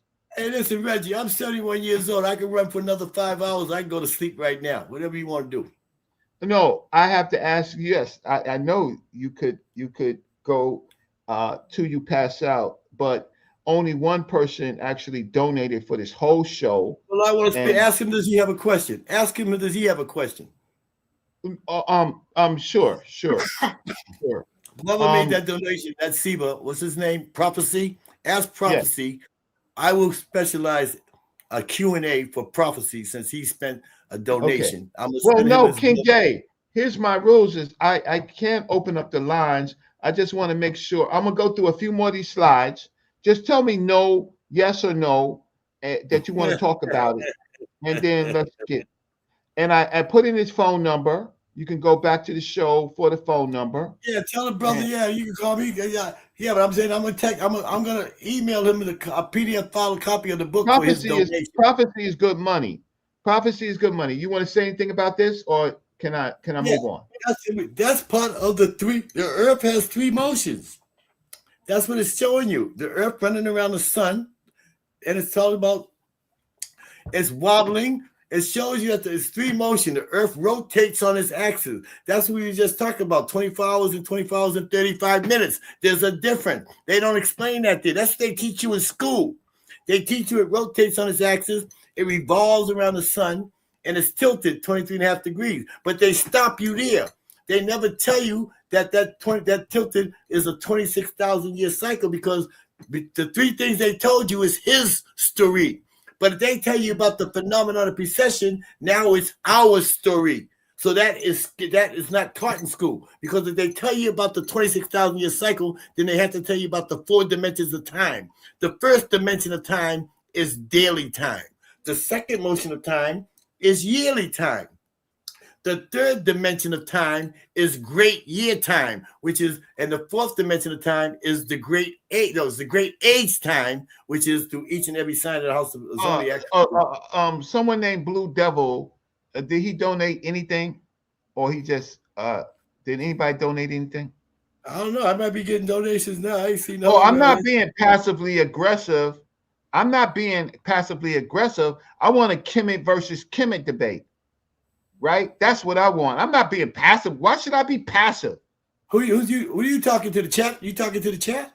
Yeah, I'm talking to the chat, Elder. Oh. Somebody say I'm passive, but Blue Devil said that he donated. If he didn't, then he's not being truthful. I got one donation on PayPal. One donation from the brother, and I'm gonna send him a PDF file copy of my book. Anything about this you want to say? About what? Yeah, that there. Okay, stop right there. Now, after the 26,000-year cycle, we just made the complete cycle around the phenomenon of precession. We came back to year 1. This is year 15. So we're on the cusp of leaving the great age of Pisces, which is Uncle Set, into the great age of Aquarius, which is Ma'at Asar. We haven't decided. I was talking with Samaj Ptah and Mifudisha. We're trying to name the age, but I was going to go with Asar because whoever Set is, Asar got to be right beside him. So we're on the cusp. And that little ring in the middle, see that little ring going up in the middle? That's called the photon belt. And them 3 stars going to the left, this is the constellation of Pleiades. And that star on the far right type is Alcyone. That's Alcyone. And Alcyone, the Pleiades, is a constellation of 7 stars. And our sun occupies the 7th position. And this is called what they call the Hathor sisters by the Greeks. There's 7 groups of stars in Medunetta is called the sa.neter, the 7 sisters of Heteru. You never heard of the Hathor sisters, you scholars? This is the constellation which regards to the Hathor sisters, or the 7 sisters. Okay, the sa.neter of Heteru, the 7 Hathor sisters. So anyways, that photon belt at the bottom, see at the bottom there, 200, 2000, that's an age there. Our sun just went to the first part of that photon belt. We're 15 years. So as we enter into an age, our sun has to precess, our sun precesses 1 degree every 72 years. And our sun has to precess 2,160 years in order to get to the next age, how we come out of that age. That's how we're moving through time. So now, as our sun is entering into this photon belt, that's called, see it says up there, it says the 2,000 year of light, the 2,000 year of dark, that's a photon belt. If you use the color picture is more defined, but that's a schematic there. So anyways, we're 15 years in. So what happens is, now we're beginning our new cycle around 26,000 years. We're 15 years in. That's why I said Ren Pet year number 15. In July, it'll be year number 16. I recalibrated the whole time. It was easy. You know why it was so easy? Because we were so auspiciously benefited by we entering into the new age, and it showed you with that picture on the spring equinox what constellations in the sky. It's all written in the sky. But anyways, we're entering into this photon belt. Listen. As we're moving on the new cycle around the phenomenon precession, we enter what they call the cosmic rift. Everybody Google RIFT, cosmic rift. Just Google the cosmic rift. As we move on our new journey, we have to enter into the cosmic rift. It's a quadrant of our Milky Way galaxy that's void of light. And when it's void of light, it means that our sun encapsulates itself in a cosmic bubble. But remember, we got 9 planets. The sun's got 9 planets. So it's got to encapsulate. Our solar system becomes encapsulated so we can be protected as we begin our voyage back around that cycle with the cosmic rift, with the cosmic bubble. So what happens is viscous matter is pulled off the surface of the sun, which create these CMEs, coronal mass ejections, which are going to be Earth directed. And this is what happens when it's called environmental relapse. It's called extinction protocol. This isn't the first time. If you look on the news, you look about there's tsunamis up the yayo. Earthquakes are blowing up all over the earth right now. We got flash floods. We got mudslides. They got the new one. You got the flash flood, but they got one called the mudslide. They call it the mud flash. A mud flash when the water turns to mud, and the mud is over 20 feet, 30 feet high. It buries cities. That's why they keep building, digging down. They find the cities underneath city, because this isn't our first waltz. This isn't our first dance. This isn't our first rodeo. We've been here thousands and thousands and thousands of times. For millions and millions of years. We've been on this planet for millions and millions. We was here when the dinosaurs were here. It's written in India. Wait. Reggie, just let me unleash me. Reggie, correct me later. Let me just. No, I draw the line. I draw the line. I can do the Nile Valley. I can deal with text. You're going a little bit too far. Wait. So why are you getting yourself together? Why are you getting yourself together? Because you need to get yourself together when you start talking about we was here with the dinosaurs. Why? We was here with the dinosaurs. Listen, Reggie. Proof. I'm trying to show you proof. I want to bring my receipt. You're not allowing me to bring my receipt. No, you're not allowing me to bring my evidence. You're not allowing me to provide my source. It's in the Medunetta. So you got a symbol in your hand called the wasp symbol, right? Let's check the wasp symbol. You know what the wasp symbol is, right? Right? Of course I do. Well, what's on the head of a wasp symbol? There's an animal that has a long. It's a composite animal. It's a composite animal. It's a what? Composite animal. Composite. No, it's not. Reggie, listen, Reggie. It's got a long nose and 2 flat. He ain't no dinosaur.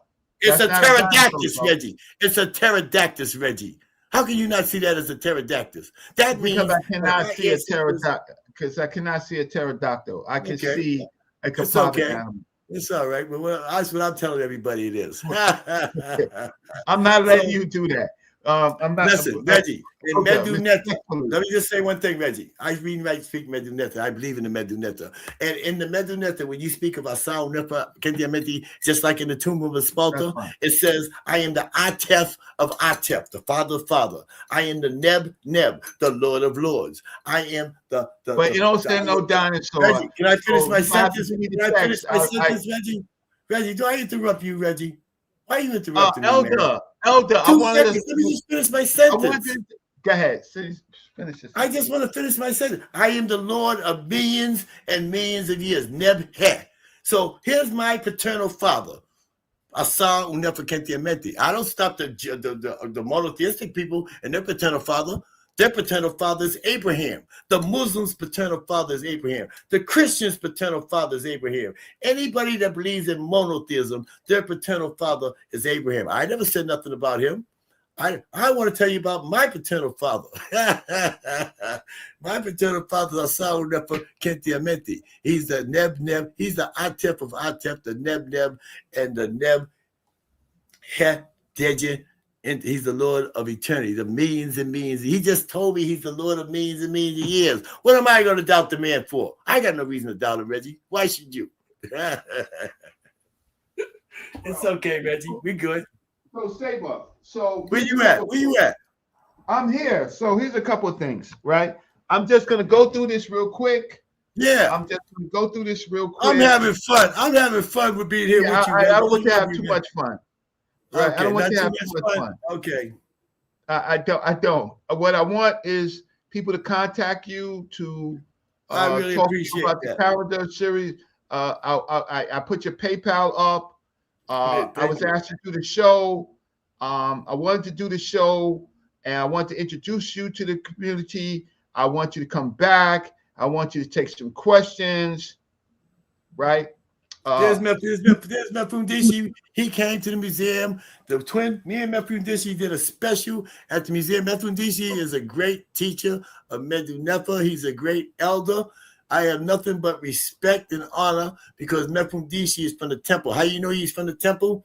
Because the first thing you learn in the temple is martial arts. You learn how to defend. You learn karate, judo, jiu-jitsu, kido, kickboxing. Because the first thing you learn is how to protect yourself, protect your woman, protect your home, and protect your nation. So he's a warrior priest.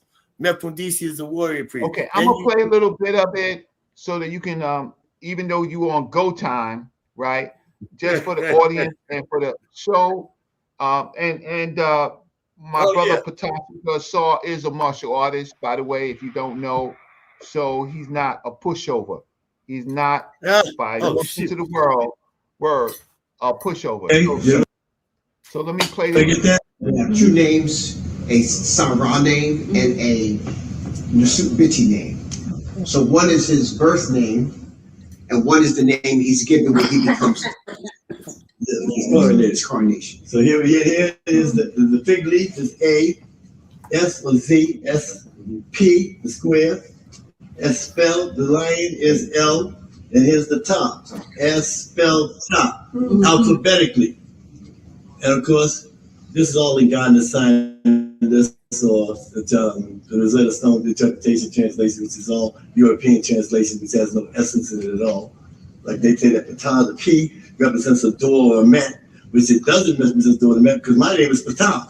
And I know that the door, this represents the door because Ptah in Medunefa means the door, the opener. He or she opens because Ptah represents the second attribute of manifestation as the field force, electromagnetic, weak force, strong force, the weak force, the strong force. And this is in my book, Cosmic Egg, aka the primary gem. But here we go. Mefundisi broke down the second part of the Shenu. And I showed you this is Mary, and it means beloved. And remember, I showed you this is a plow, a hoe. It means to cultivate. So in Medunefa, the word love is to cultivate. So love means work. It's a continuation, you know, to cultivate a field. So a relationship is work. I need to cultivate this relationship to make it work. That's what love is. Yes. Yeah. And then naturally, this is Ka, means spirit. hands with the double, right? The double, yes. Okay. And Ra, which is a manifestation of light on our planet, because without Ra, that's all, folks. Right. And if you look at Ra, we can break this down. So this is the temple here. This is primordial temple discipline. We break things down scientifically, mathematically, with your culture. We have to triangulate. Everything we're saying, you have to triangulate in your mind, scientifically, mathematically, with your cultural, cosmic, collective, conscious spirituality, what you think is, they say is religion. We don't have a religion. We're not religious people. We're spiritual people. Okay, if you're a religion, you believe you've been Hellenized and lobotomized. You're the Hellenistic paradigm doctrines into the man. But that happened. And I was trying to explain to him, we're a very spiritual people, because spirit means to be what? Inspired, or in the spirit, inspired to be in the spirit. Nature is spirit. The universe is spirit. Energy is spirit. And so that's the creator. So we were always in spirit. And so they dangle spirituality with religion to pull us in. And so religion destroyed us. I got Facebook there waiting for us. So religion kind of like destroyed us. And so all around the world, our people are enslaved with religion, because we thought that was an aspect of spirituality. When actually it's not. It's a prison. Religion is a prison. Right. And how they did it, and how they stole our spirituality was they stole time. Yes. They stole our time. Our concept of time. Our concept of time. And our concept of time. It's still time. Our concept of time. Exactly. Yes, Tito. And here we be in here with just this sa.neter. We can start breaking this down. The essence, because sa.neter explains everything. Move forward to the Hesse. Take us to the Hesse, Reggie. Take us to the stock code. Take us to the affirmation. Take us to the cosmic libation inside the tomb room when we come in the door. Okay, go backwards. Go backwards. Who was sent to Egypt? Was they stole time. Goes into totality.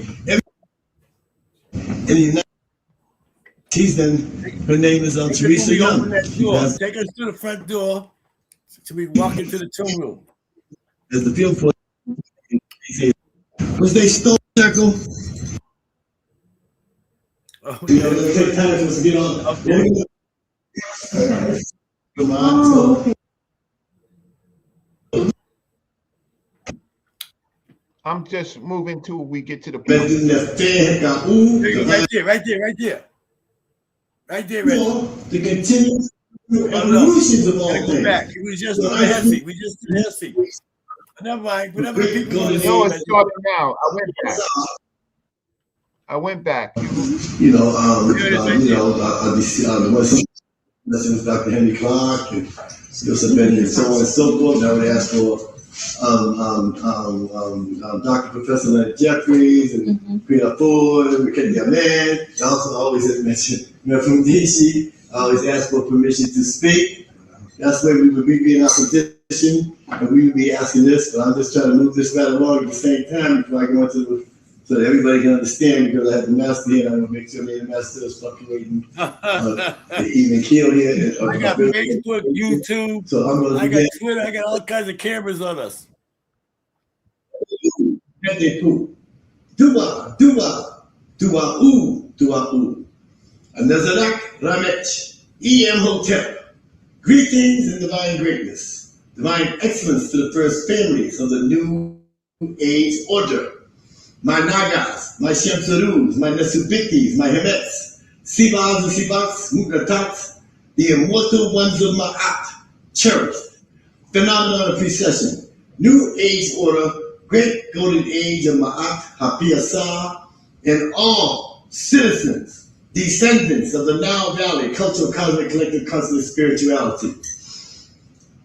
O Ast, Ermut, Patnataru, Panebu, the mother of the Neterus, the mistress of Pet, the maker of mankind. Who is mighty in Usa, divine words of power, mother of all initiations. Bless and protect us humble servants for all life, being now present. For we seek the counsel of the ancient ones, and we practice daily the ancient Ma'atian ways and ancient Ma'atian truths. We strive evermore to become one with thee in this world and in the existence to come. We ask that you bless and protect us on this, the 299th Hello, day of the year after the helical rising. 61 days remaining until Ubin Subtit Cyrus rising. Upuat Samai Tawi, Wet Red Pet Digital New Year celebration. The 11th Helu day of the 9th Abed month of Sepret. The 2nd Helu day of Jehuti. The 29th Helu day of the 2nd Abed month of the 3rd Etra season of Pert. Red Pet year number 13, AFNK/ST, after the founding of New Kemet, Naga Kemet, Samai Talmud, Samai Tawi, phenomenal precession, New Age order, great golden age of Ma'at Patika Assaur. We ask that you bless our families and friends and all those of us who gather together to worship in your most holy, sacred, and glorious ancient primary name of Ast Ermut Wat Nataru Pa Nebu. For in the act of seeking you, there is much comfort. So it is spoken, so let it be written, so let it be done. So shall it be. For now and forever forward, round of the Reggie, my PayPal's going off the hook. You said what? I got $3, $10, $2. You want to send everybody that if everybody can, Reggie, if you could give them my email address, if they could send me an email, please, because PayPal is not giving me their email. If they could, everybody that sent me a donation, could you email me at it's in the descriptions. DW5212. I'll put it in. I can send you a PDF file copy of my book because I'm looking on PayPal and I see a lot of people sending me money, and I want to make sure I reciprocate properly in balance with my art, and I'll send you a free personal PDF file copy of my book, The Cosmic Egg, aka. You don't have anything to do. That's fine, but there's nothing in it with Pangea and dinosaurs, is it? It's just because I have to take back. That. If you might deduct the donation for that one, huh, Reggie? Anything about evolution, I can't send them people your email. Hey Reggie, I got more evidence, Reggie. I got primordial temple. No, we ain't doing that.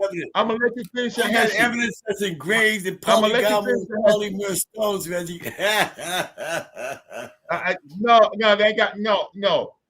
Elder, let me go to Epidici's Hesi. We're not doing that, bro.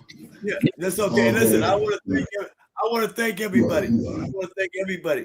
Okay, here comes Mepundisi. Let me bow out to Mepundisi. Oh, people ask in the chat, do you talk to Jabari at all? No, I don't talk to Jabari. Jabari don't talk to his master, who was Baba Samaj, told him 30 years, 25 years ago, Samaj told him, get in touch with me about the calendar.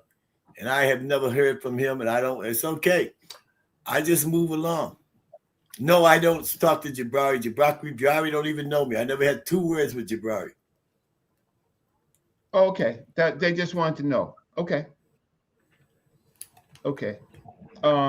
So here's Epidici's. That's Mepundisi doing his Hesi. Let Mepundisi do his Hesi. That's the warrior. That's the warrior priest. Yes. Anuk. Aneshanak Mut. Anuk Mut. Aneshanak Kunsu. Anuk Kunsu. Aneshanak Asar. Anuk Asar. Asar. Anuk Asar. Aneshanak Haru. Anuk Haru. Aneshanak Ptah. Anuk Ptah. Aneshanak Sekmet. Anuk Sekmet. Aneshanak Atu. Anuk Nakatu. Aneshanak Ra. Anuk Ra. Aneshanak Hefaru. Anuk Hefaru. Aneshanak Atu. Anuk Atu. Aneshanak Jehuti. Anuk Jehuti. Aneshanak Shisha. Anuk Shisha. Aneshanak Ma'at.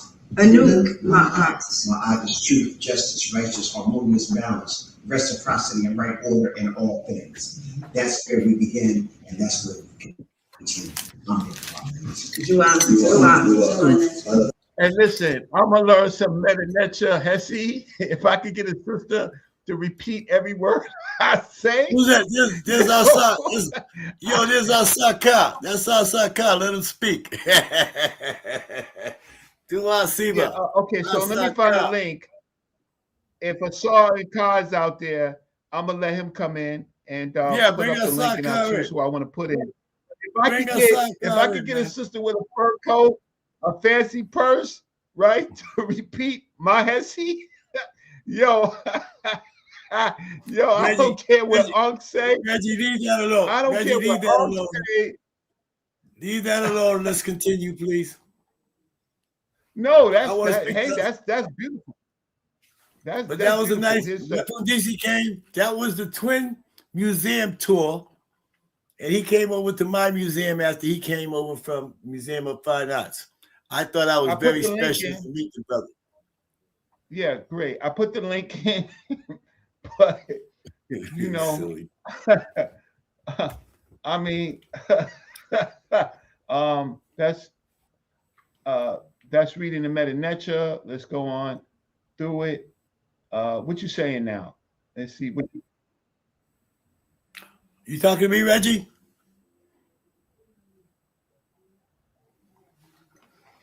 Okay, we got dead air time. Let me just continue with the origins of existence, the creation, development of the universe, through the pyramid text, the coffin text. I'm gonna give it to you how it's written in Medu-Neter and how it's expressed spiritually, not the scientific, not the mathematics, but the spirituality. And the text begins, I am he, she, who existed in the primeval ocean of nothingness, eons and eons of evolutions ago, before the beginnings of time. When I thought that the moment had come, I fashioned my mouth and I uttered my name as a word of power. With this power that was my birthright, I fashioned myself in forms from out of the primeval ocean of nothingness. I was alone at this time. There were none others with me then.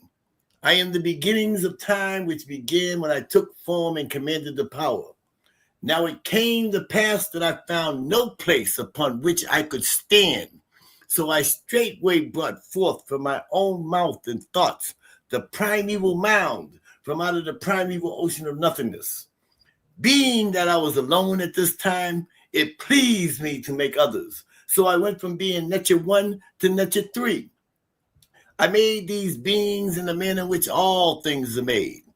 I, Ra, Nebuchadnezzar, Ra, the he, the she, the mother and father of all existence, I embraced my shadow, and I grasped my member, and I loved myself.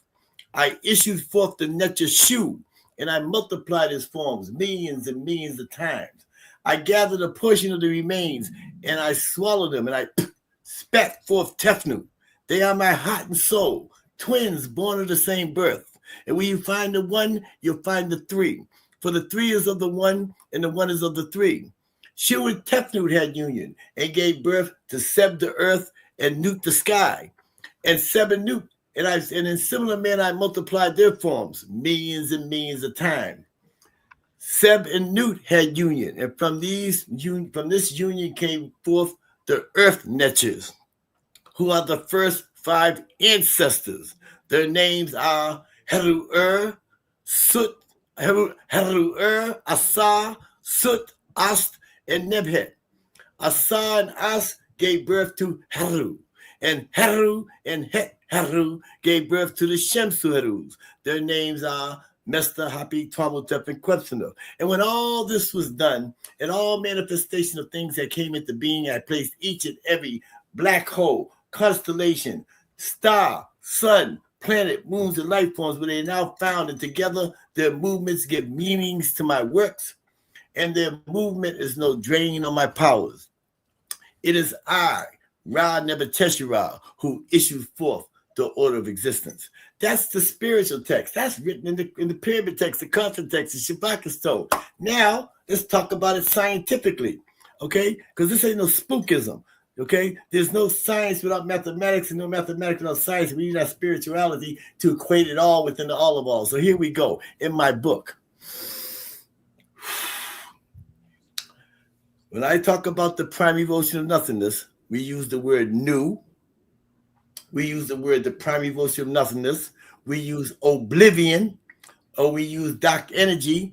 And of course, NASA says the cosmological constant. That's Planck.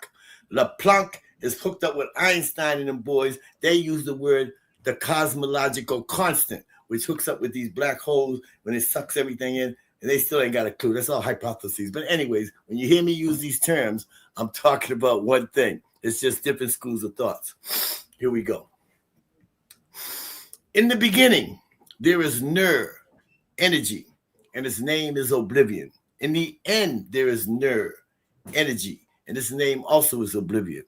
Life is derived from power, and power is the result of energy.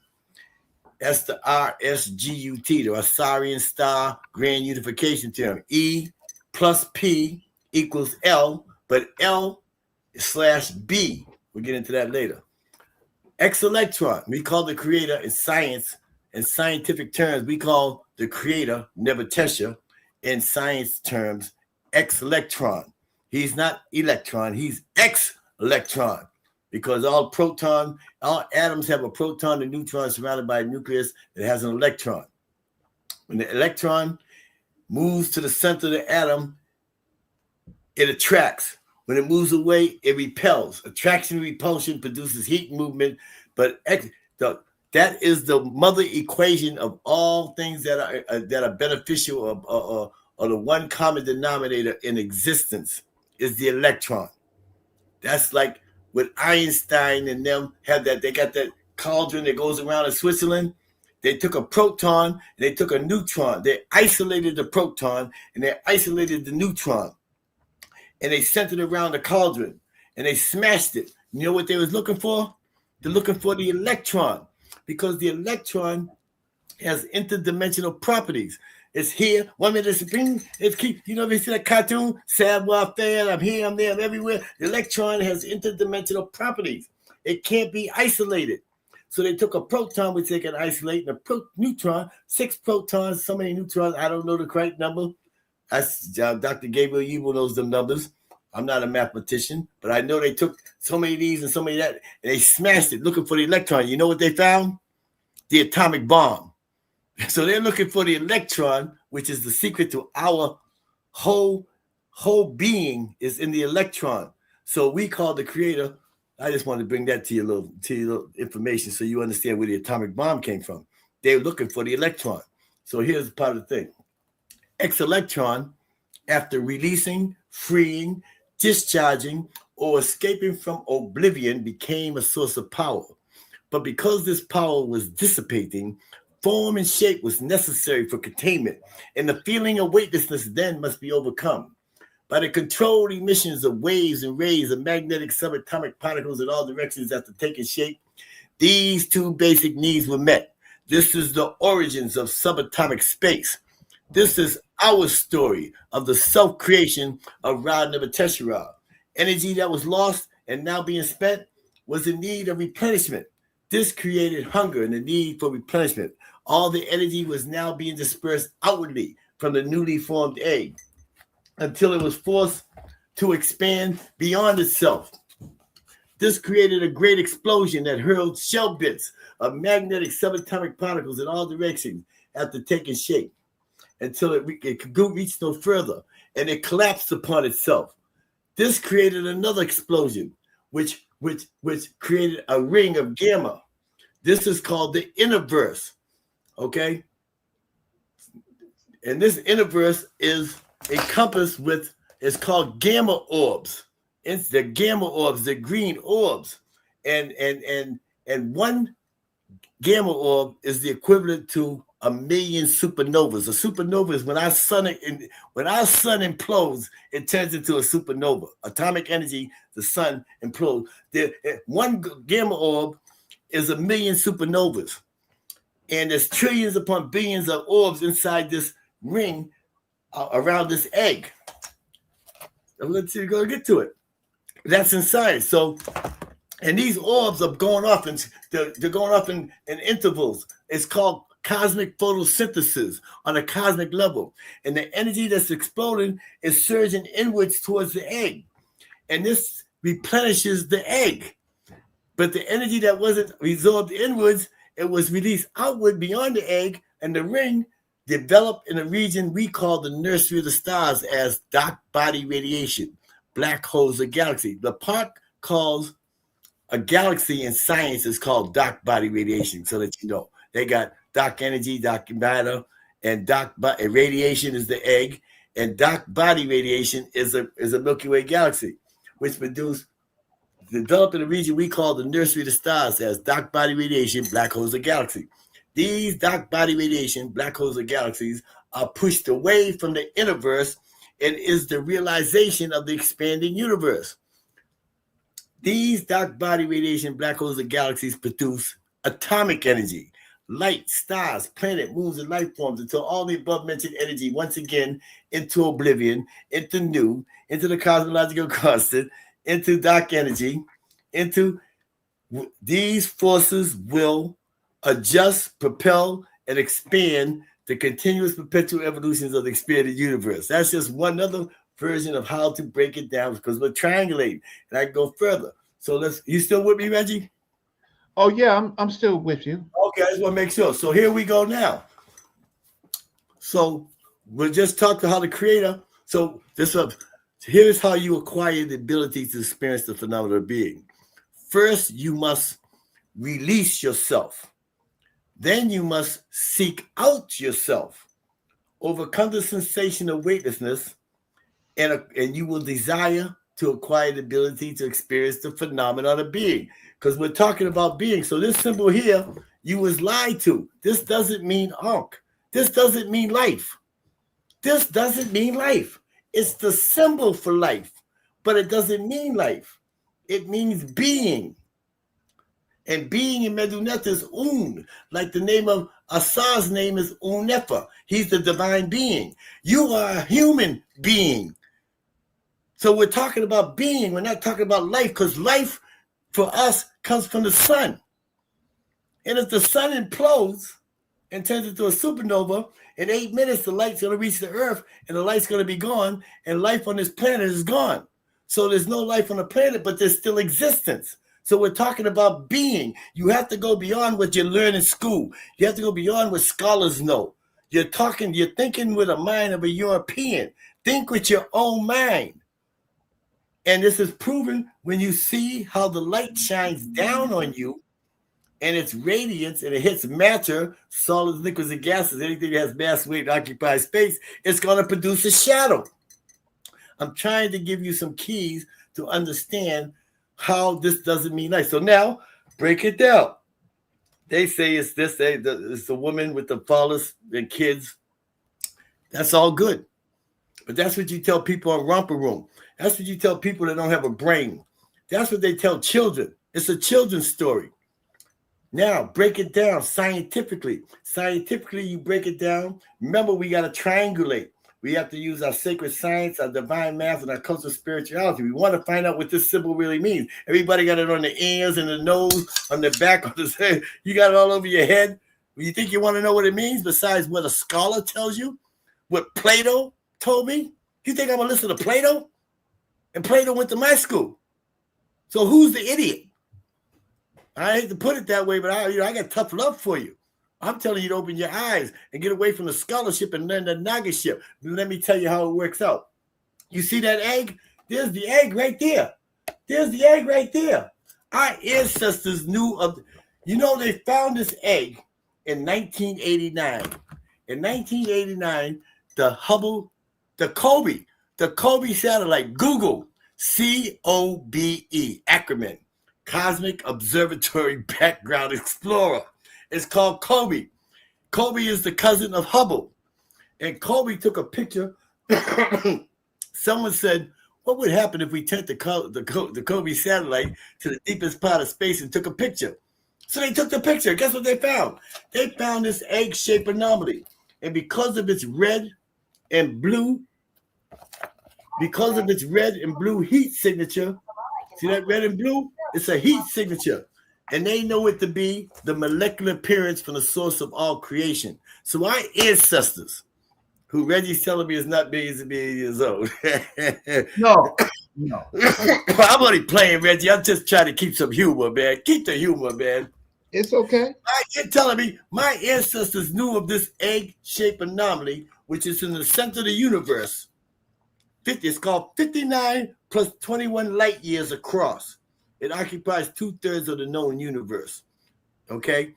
And my ancestors knew of this universe millions and million years ago. So they talk about, so now let's talk about it. So there's the egg. Let's talk about it mathematically now. Let's talk about, so in the old days, on the top was a circle, okay? Because the creator came out of the primeval ocean of nothingness.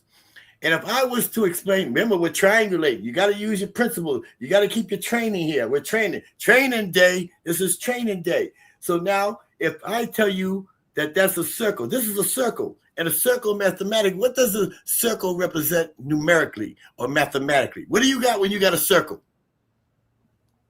What do you got? What do you got? When you got a circle in your pocket, how much you got? You got nothing. You got nothing. So the circle represents nothing. So when the Greeks saw nothing, they saw nothing. But when my ancestors, my melanated people, we see nothing, we see everything. Because the primeval ocean of nothingness is where everything is, was, and shall be, is contained. It's called the all of all, the holy of holiest. Oblivion is a place of perpetual continuance where particles of existence are reduced to its lowest common denominator, invisible strings and strands.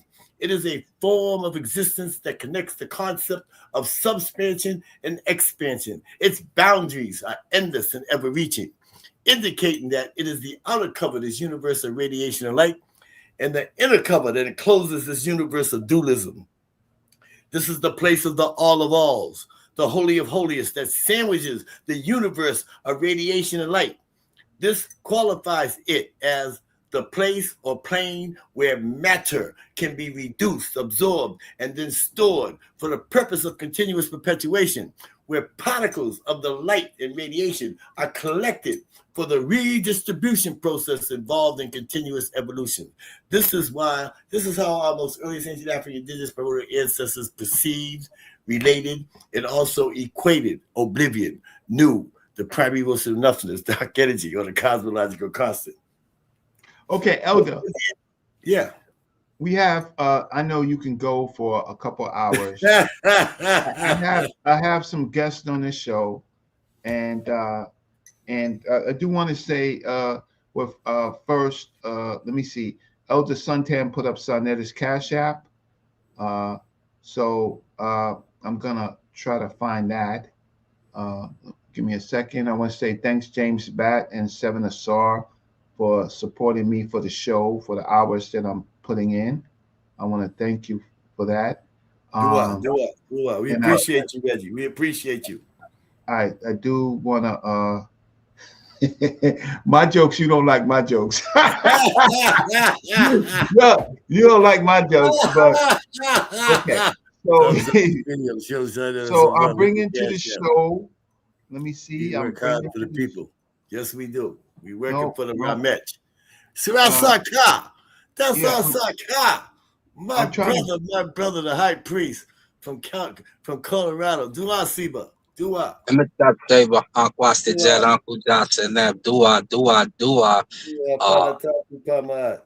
And that's Iraq. Hey, Siba, how you doing, my brother? Siba. How you doing, big brother? Asaka, they got me on sa.neter TV. I see you too. How you doing, my Siba? I don't know you, my brother. It's my pleasure to be in your presence. Yeah, on the channel, Elder Suntan and Elder Saber Rakufu updated his. What he said? Was hitting me up like yo, he's trying to drive. Elder. He updated. Oh shit! You bum rushing me now, huh, Siba? Hey, Reggie, bum rushing me, Asaka. Oh shit! He's bringing. Don't bring in They no, don't bring coming. in They no coming. knuckles. Don't We bring in no got your back. knuckleheads. We got your Because if back. I roll my bus over them, I'm gonna back it up and I'm gonna step on the gas pedal and I'm gonna yell out like Beans did. Wait. If you First, if you lay down, you better stay down. If you, I love you. I'm Okay. only playing. I'm just all keeping the right. humor. So here's the deal. I'm just keeping the humor. That's all I'm doing. That's You know what I fine. mean? Here's Bringing the a little deal. love. That's all I we do is gave keep the humor. the phone number. Let me give you the phone number in the email. Yo, can you please tell the PayPal people that whoever sent me that money to give them to email me so I can say return and be and reciprocity and send my book, my PDF file book to them. I still ain't received no email from the people who gave me a donation. I don't want them to think I won't give them. I just want to share the knowledge. You want to So just I'm put your putting the email in the up. chat? I thought Reggie put it in the chat, but then Yeah, I'm never putting got it up there now. Here's his email, and I'm putting. I did. Now, Elder Seba, Raku Poo. Yeah, Rock. Too. What's That's up, right. people? What's going up, on, family? man? Hey, I you see know- you over here. You rocking, baby. I know you ready to fire up. You ready to fire up some force something here. That's what I'm talking about. Hey, you know I talk to you on the phone all the time. Huh? You know I call you. You and me and you friends on Facebook. I called know. you. You taught me how to say my birthday, which is Sagittarius. You taught me the Oh, real yeah. one. You did the burping chat in the NATO chats. Right. Yeah, you go back that far. Right. Uncle Jose Francis. Boy, you look, Jose Francis, Uncle Jose leaning back like he's part of the mob, man. Jose. Hey, everybody's updating their now it's Uncle Jose Francis, Elder Seba Wakufu, Elder. Well, I act like everybody's Uncle Reggie, so I had to put it on there. It's an honor. It's an honor to be in everybody's Uncle. presence today. All right. I haven't been on this platform in 35 years, and I'm back and I'm Well, honored. we haven't been on I'm for 71. I was 35 trying to take a nap, man. Reggie got me doing a 5-hour thing special tonight. It's a special night for sa.neter TV. Glad to meet you. Glad to meet you. And Ptah Assaur, you've talked to sa.neter, but you will. Hey, Reggie. Wait, I'm still speaking. Let me have to pull out my saber. Let me have to pull out my sabers. You will be speaking. You will be speaking to brother sa.neter. My samurai, you know, my nunchakus and my Glock. You will, Ptah Assaur. You will be talking to sa.neter, right? Okay. Brother sa.neter. You will be Elder sa.neter. He calls himself Elder sa.neter. Elder. You will be Does talking anybody? to him. I like to put out my rules of engagement. I have primordial temple rules of engagement, please. You can ask me anything that has relationship to our cultural spirituality. You can ask me anything about immortality, about the origins of existence, the creation, development of the universe, anything that has to do with a mathematical equation. You can ask me about health, healing, anything that's positive with a positive first frequency that's going to perpetuate our divine birthright. But once we go into a endemic, I can't go into one-on-one battle and black on black crime. Okay, I'm not trying to leave those dead bodies in the street. Okay, let me ask first. Let me ask first. Wait. I don't know what happened to King J. King J was on. He's there. Oh, he ain't there no more. Yeah, King J. King J is on the line. Hey, Reggie, man. If I gotta go 15 rounds in a heavyweight fight, man, you better put some more. Well, PayPal. Well, I got another $10. and the pseudo killers, they Unc will probably pop in. But anyway, so that's his rules of engagement. Let's just start with 5 minutes. 5 minutes apiece, and then if he wants to go further. Oh, Reg, is this a debate? You brought a debate on me? I thought somebody was going to ask me some questions. I got a debate for you, Elder. I want Kemet versus Kemet. Reggie gonna weaponize me. You see that? He's like Donald Trump. He's gonna weaponize me. That ain't right, because on this channel, most people end up debating. So that ain't got nothing to do with me, Reggie. We haven't had a good special guest. You gonna throw Let me ask the audience. Let me ask the audience. Wait, Ptah, Patika Assaur, 1 second. Let me ask the audience. Press 1 if you would like to see a Kemet debate. Press 1. Because, we got a couple of priests out here. High priests. We do? Right? I see one. Who else is the priest in the chat room? No, they're not here. But press Okay. 1 if you would like to see identify the priest. When the priests come into the chat room, please have them identify themselves. And indigenous black man, prophecy, I'll trust them. Stimuli God. Yes, See, I have debated. Listen, I have debated high priest, right? So let me just. So I've debated high priest for free, right? Flying High wants to debate. Hey, Asar. Yes, sir. I just wanted to make a This is statement. I Orange. don't have a diatribe. Could I go first and just make this statement to him and ask him? Sure you can, brother. Yeah, I just had to beg my man Asar pardon. That's my little brother. I had to beg his pardon because he supposed to went first. My only question is just right here to you, brother Ptah. Peace to you. And I heard most of your engagement, and I appreciate the knowledge. I'm 66 and growing. I'm still a baby, still learning knowledge. But what do you have to say about a man that looked just like me and you, who said black men like us had nothing to do with Egypt or the Egyptian way?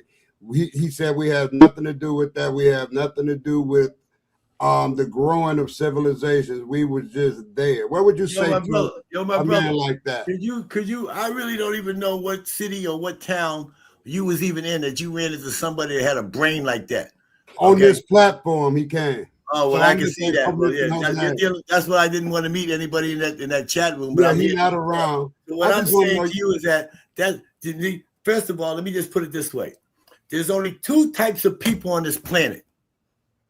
You're either a Shemsu or you're a Shemsu Set. You're still a Naga. You're still melanated. But some of us are Shemsu born from the womb. We're born from the wombs of Heteru, who produced with Heru the 4 children who are the Shemsu. These are the first 4 tribes, if you want to relate to that tribe thing, okay? Now, Set and Nebhet had children. Now, the whole world was melanated. All this white thing never came through. It's just a battle of good and evil and control of what we was in control of was time, okay? So I only speak on a cosmic level, and I relate to it with evidence. If Reggie can pull up the pictures of the Shreks, I showed you the Shenus and the Cartouches. They had the square oblong ones in the pre-dynastic, which are called Shreks. And on top of the Shreks, you either had a Heru symbol or you had a Sethian symbol, okay? Which means he was Shemsu means a descendant of. Shemsu means a child of. Shemsu means a follower of. You're either a follower of Heru or you're a follower of Set. Okay? Now, you just asked me a question of a Shemsu Set. I really ain't got to tell you, but you know, I love you, brother. Next question, please. Okay, one other there's something else that I definitely. Who's that? Reggie? That's Reggie talking? Yeah, that's Reggie talking. Reggie. Thanks a lot for that. Oh, yeah. Okay. My pleasure, brother. My pleasure. Okay. I can show you. Reggie just put on Elder Suntan. Wait, there's something else that it was important. I'll come back to it. I lost my train of thought because I wanted to. But please like the video. Please like the video. There's at least 138 people on. Please like the video for the analytics. That's what I wanted to say. Please like the video. Okay, so Asar and Ka, Star Watcher, how you doing, good brother? What's going on? And Machap, the Ami Unuts are in the building this evening. We watch the hours.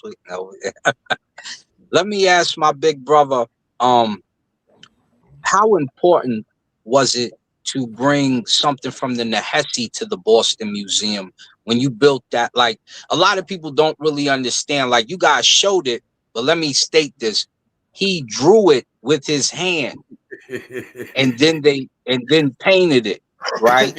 So that's why we have that in the Boston Museum. He drew that himself.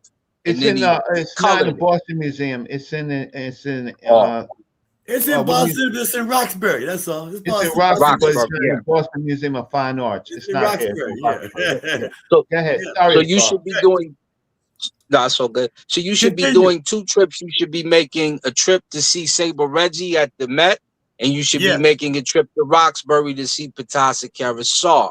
That should be always on your mind, because when you see it, And I still gotta go see. I seen it in video. I could tell in person it's magnificent because he showed me pictures behind the scenes too when I first met you. If you don't remember that, how important was it to recreate the Nahesi version of that tomb? Hey, I go into place when I go in there. Still, I know when I get to the door, I have to say my Hesi before I even go in there. I have to say my Hesi, my Saku, my affirmation, my cosmic libation, so that I can have permission to come in to receive the divine vibratorial frequency. And I'm telling you, the pineal gland, your back of your brain, that cranium, on the back underneath the back of your cranial there, where your pineal gland is, it'll start excreting fluids. And then all of a sudden you feel goosebumps on your back. And that goosebumps, that's your chakras. I'm telling you, that thing will ignite your freaking chakras, man.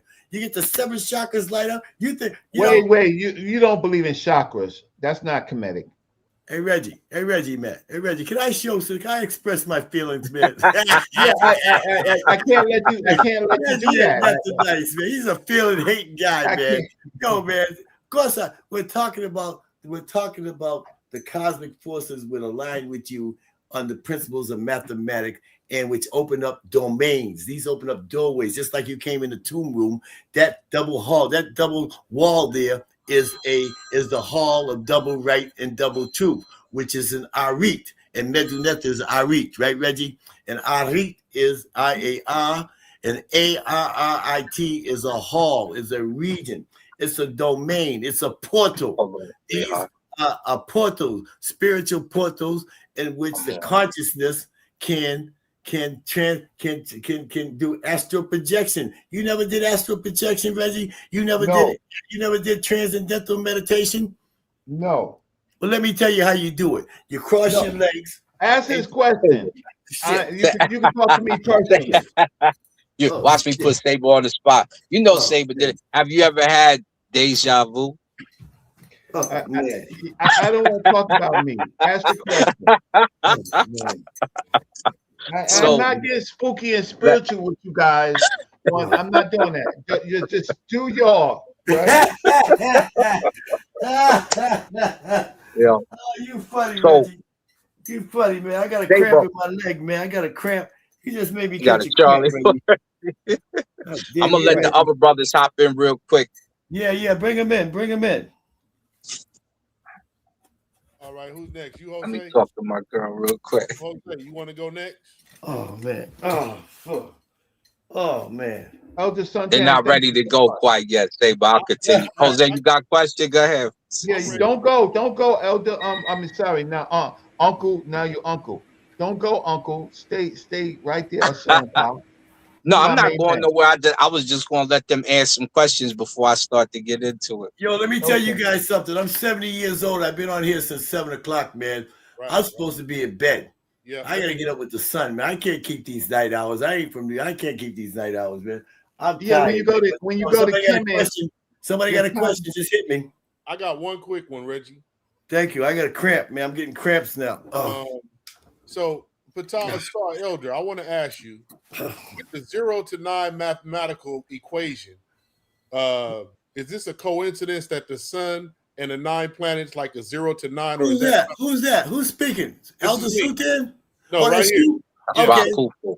Okay, go ahead. I'm sorry. Okay, I was saying, is that a natural coincidence that you have the sun all the way to Pluto, all planets would be like 0 to 9, and the mathematical symbols are 0 to 9. And Asar Kwesi showed in the tomb, I don't know which tomb or temple, the 0 to 9, the snake biting his tail and all the way. It may have been an Arab writing. I don't know, so I'm asking. There's no zero. There's no zero. There's no zero. Right. Yeah, see, listen, there is zero. Listen. It is. Listen, okay. When you look at these things and their perspective, remember, primordial temple discipline demands that you triangulate. First, you got to triangulate. So you got your sacred science, your divine math, and your cultural spirituality. Then you quadrulate, which is the base of the Merkul, the pyramid, right? And then you triangulate, and then you put a circle around it. Now you just created pi. Now you created pi. And now you got pi, which will bring you into the origins of existence, the creation of development universe, into the primordial ocean. So now you have the primordial ocean of nothing, which is 0. And then and then energy that is collected, absorbed, and then stored has to be released. So when this energy is released, when the energy is released, the creator. So first you must release yourself. All we're doing is reproducing a process of being in which the creator, our creator, themselves did. So how can we do any less than what the creator's doing? I'm telling you what the creator happened mathematically. I'm telling you what happened inside the primary ocean nothingness scientifically. I'm telling you how it happened in the spirituality, which is in the Medunetta text. And they got astrology and astronomy. So now you take your paper out. You got a paper in front of you? I don't. Go get a piece of paper. I'm trying to give you. You take a piece. Anybody got a piece of paper? Write this. All you do at the top of the paper, put the T up there for a heading, like you're in school. Put a heading with 2 columns, and on the left side of the column you put perpetual continuance, and on the other side of the column you put continuous evolutions. Because now we're splitting down. Because there is no heaven and there is no hell. Them are European concepts. In primordial temple discipline, there's only continuous, perpetual continuous, which is inside the primary ocean nothingness. That's where the ancient ones dwell. We're going to put all them people on the left side. On the right side, we're going to put continuous evolution, which is matter, the elements, the expanding universe. And in the middle, with the line going down the middle, in the middle going down, put the circle there for 0. And on the left side, you put -1, -2, -3, -4, all the way to -9. On the other side, you put +1, +2, +3, and you put +9. Because once you get past 9, you put a 1 there, it's 10. It's just a repetition of the numbers, right? Yep. And now you get I'm trying to give you a vocal look at things on paper using mathematics and applying the spirituality so you could get a deeper understanding, because I could break it down and then you could answer the question yourself. Okay. Because everything I'm telling you, you already know. You just don't remember. I'm just helping you to remember. Yeah. Everything I'm telling you, it's not my information. It's your information. This is in the pyramid text. I'm getting it out the pyramid text. I'm getting it out the Compton text and the Shabaka stove. And Asar, to tell you, it's everything. I love Asar. He broke down. I seen Asar break down the dream, the inventory stellar one day. And he showed me things in that inventory still that I didn't ever seen before. I mean, his brother's so dynamic. His Medunetta. Someone else I know, my brother, I'd like to give a shout out to Wujiwa. I think Wujiwa, he is one of the most prolific Medunetta teachers that I know personally. Wujiwa, he talking about Wujiwa. Yeah. Wujiwa. My other brother. Right. What's that? Hey, I apologize, Wujiwa. Don't forget Jonathan Owens. Okay, but I'm saying Wujiwa. That's our other brother. Look. Yeah. But I'm saying you have to learn the Medunetta, but Asar is my brother. Yeah. But don't mind me. But if you ask me something, I'm gonna bring it from the terrestrial plane and relate it right up to the origins of existence, so that your mind, you have to go cosmic. See, the Greeks, scholars are fond of logic. The Greeks are fond of logic. They're logical. We're not logical. We're cosmical. We don't have logic. That's what the Greeks, that's European. Yeah. You have to begin to think cosmic. And this way here, you can break down the elements. The elements are the netures. The netures are atomic energy. So you're dealing with a ton. Now you're back to a proton, neutron, surrounded by a nucleus, has an electron. That's called Heka. Does everybody know what Heka means? Effective Heka. action. The word, Heka. divine word. Effective Divine action. word, but scientifically, Heka is the electron. So we're dealing with the atom, and it represents, they say, magic. Heka. That's Usa, Medu, Nefer. Usa means power, Nefer means divine, and Medu means words, divine words of power. And it's called Heka, Heka'u. And that's what you're working. My last question to you, Elder. Hey, catch your breath. I want to know when. Oh, I can call you, but I will, and I am going to call you. But I want to buy the calendar coming up, or the newest whatever calendar that's coming up, and I want to buy that. So I'll be calling. It comes up. It comes All off. right, call them. We ain't doing no conference over here. Go ahead. Call them. Go ahead. But yeah, No, otherwise you got to pay sa.neter. You got to pay sa.neter for promotion. Yeah, I get it. Hey, Asar, I'm glad to see you, man. I appreciate you, brothers, man. I appreciate you being in the chat room. You're very, very peaceful. You're very warm. You're very humble. And it's divine energy here. Now, I would appreciate a female being in the room because all this masculinity, we need some feminine energy here. Why don't you let some females in the queue, Reggie? Why you got to be all masculine, man? Can you bring All some these feminine brothers energy? in here. Shut my There's mouth gotta be, when I was talking there's about got to the be a sisters movement on the, There's got to be a queen mother goddess who wants to come in the chat room. Could you let her in, Reggie? Because I feel like I'm at a P. Diddy party. I feel like I'm hanging out with Jeffrey Epstein. Can you bring some females in, Reggie? if they try to come on, that's I'm only playing, man. I'm only playing. well, anyway, so I know you're getting tired. So there's now Uncle Jose Francis. I just want to ask you one question. There's a big debate on YouTube that there's no such thing as African science. What do you think about that? Did you say something, Reggie? No, that's me.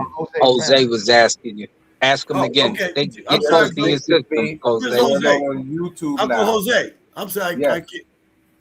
There's a big debate on YouTube going around that there's no such thing as African science. What do you think about There's no such thing as what? African You got to say it loud. There you go. Yeah, you speaking low, B. African science? Yes, that there's no such thing as African science. There are people saying that. So why would you let the person to say that in the room? How did he even get up to the podium? He should have been locked up at the door and kicked off. You should have sent him to Trump Castle to bring that conversation. Don't say it 3 times. Don't say it 3 times. He'd be on the platform. You want to be a gangster? I don't mind you being a scholar because I think all scholars are foolish because I just told you the first school of scholarship is Plato. Does everybody understand this? That Plato is the father of scholarship. So let's address the elephant in the room. If you're a scholar, that means you've been Hellenized and you've been lobotomized. You're a mental, physical, spiritual, subjugated slavery, mental incarceration. You're chasing your tail in a circle. A mad dog. You ever see a mad? Patika Assaur. All you have to do is, the candy man. Reggie didn't like that. Reggie didn't like that. All you have to do. I'm just saying, there's a difference between a naga and a nigga. Okay. A naga. No, Assaur. I'm talking etymology. I'm talking etymology. This is etymology. This is the elephant in the room. The elephant in the room is the first word was naga. Naga is with the A. And if a naga means the immortal one, if the naga means a universal monarch, if a naga means he or she who delivers the cosmic breath to the planet, if a naga means the defender of the planet, the air, the water, the mountains, the animals. And so what your slave master did was he used etymology and he took the A and turned it into an I and an E and an I at the end. So if NA means the divine, well, what does NI mean? It means you're a derelict. Matter of fact, there's no such person on the planet was ever called that NI name. Okay? There's no such you're a derelict. You're a slimer. You're raised. Wait. Ptah Assaur. The answer to a question that was designed for an NI. One thing I can tell you is all NIs are potential NAs. Ptah Assaur. This is Reggie talking. Okay. Ptah Assaur. Reggie, this old man is tired, Reggie. I gotta go to sleep, man. I gotta No, you are. The sun's getting ready to rise. We're through Francis. We're through Rakufu. Brother, calm down. 1 second, Elder. I'm just saying it's late at night, but all you have to do is say this word 3 times and another word 3 times, and then how can I say? You gotta leave. But if you say this word 3 times and this other word 3 times, then you won't get no sleep because they'll be on. So you want to hear the words? No. Are you telling me that there is speech impediment here? That YouTube will shut us down, as you're saying? No, I am saying. I know on TikTok will close your account. They got words you can't use on TikTok. No, I'm saying if you say these 3 words, I'll give you the 3 words. And then say another 3 words. Got jokes. Oh, this is one of Reggie made me jokes. Go ahead. No, if you say Ankh 3 times, and if you say PK 3 times, they will be on. So if you Hey, say Reggie, or PK, can you do then me a favor? yes. Could you bring some feminine energy into the chat room, into the queue, Yeah, Reggie? now Because the this sisters, masculine energy is overwhelming. Reggie, I need some females in the chat room, man. You know what I mean? You I know. know it's getting late for you, bro. It's getting late. So I'm gonna close it down. So Hey, Elder, Siba Raku Poo, Yes, Uncle sir. Jose, and Elder Sultan, and Right. Asaka, my high priest, the high priest from Colin. I am honored to have been in your presence, brother. where's Shakina Dua Ra? Is Banata, Shakina Ra Apupoma, around? how sweet is the Ma'at truth of the partner to those. What's the Jed, life, I was power, hoping she was, Reggie. Uja, Saneb, life, prosperity, health. Ubenefi Kia, Partner Buharuma Ati. I'd like to say my closing statement is that in the words in the words of our paternal father, whose name is Asar Unefa Kentiamenti, and Jehuti taught him to say that within the whole of the universe, nothing is ever added and nothing is ever lost. Atumra Perhotep. Ptah Assaur is out. Thank you, my brother. And Plato was a pleasurizer. That's where the word plagiarized. I like All that. right. So I like that one. okay. So thank you so much, Ptah Assaur. Thank you for a great show. Thank you very much, Reggie. Reggie, I am honored to have been on the platform with you. This has been a wonderful time. Even our Asar shows up, okay? And I am pleasure to be the two brothers, to meet the two brothers. I talk to this brother all the No, time. you will be back. You will be back because you said a lot of things that they're gonna make you come back. So do this. So Hey, Reggie. do this. Hey, Reggie. Get some cough medicine. Next time you just need to unleash me because I'm gonna take them into the primordial ocean. I'm gonna make them Sa.neter breathe water, Reggie. I'm gonna make them grow gills. I'm gonna bring them into the primordial ocean of nothingness. And by you the got time some they came out, explaining, but you got some explaining to do about evolution, whatever, and the Hey, dinosaurs. Reggie, you know something, Reggie? You're a Yes. funny guy. You're a funny guy. I think you need to be on Comedy Central telling me all that crap, Reggie. You got some good jokes, man. I love you, Reggie. I love this community. I love my brothers. I love my Nagas. I appreciate everybody that donated. Could you please send me your email? Could you text me with an email? Send me an email so I can send you the book, the PDF file. I don't want to go into this, get this money, and there's no email to respond to. Okay? Because you tell them to email me, Reggie, please, because I haven't got an email from nobody. Because I want to send them the book tonight, before the PDF file, before I go to sleep. You should go to sleep, but you should get some rest. Okay, but you done caused some problems. Wait, I'm gonna give him this email. Asaka, Atura, Protep Asaka. I'm going, Asaka. And what's up, Seba? Uncle Okay, you too, Seba. Okay, Atura, Protep. I'll And talk Reggie, to you later. Atura, Protep. Tell sa.neter I appreciate being on this platform. Took me 35 years, but I finally got here. Atura. You'll be back, but do some push-ups and some you'll be back because sa.neter got the reason why he got me on is because he's got some conversations he wants you to have with some people, right? Okay, Reggie. All right. Atura. You got to pay the dues. I'm going to sleep, Reggie. Okay, Atura. Thank you so much. I've known him for right now about maybe 15 years, maybe more than 15 years, maybe about 16 years, and he is one of the elders in that tradition. But you don't hear a lot about him because he's in Boston and they do things a little differently, but sa.neter extended the platform so that he can come on, and so he'll be back. He's as you could say, tough, right? So he's going to defend his position, and so he's not passive, but he will talk to you, but be careful. One thing I'll tell you, if you want to debate him or have a conversation, you better know how to count. Because if you can't count, no, serious. One thing he can do is count, right? If you can't count, some people cite sources and stuff like that. What he does, and Asar knows because they're in the same tradition, they count, right? You can't count, it's, it's over for you, right? Yes. Because they're going to be talking about the procession. They're going to be talking about the deacons. They're going to be talking about the alignments, right? Asar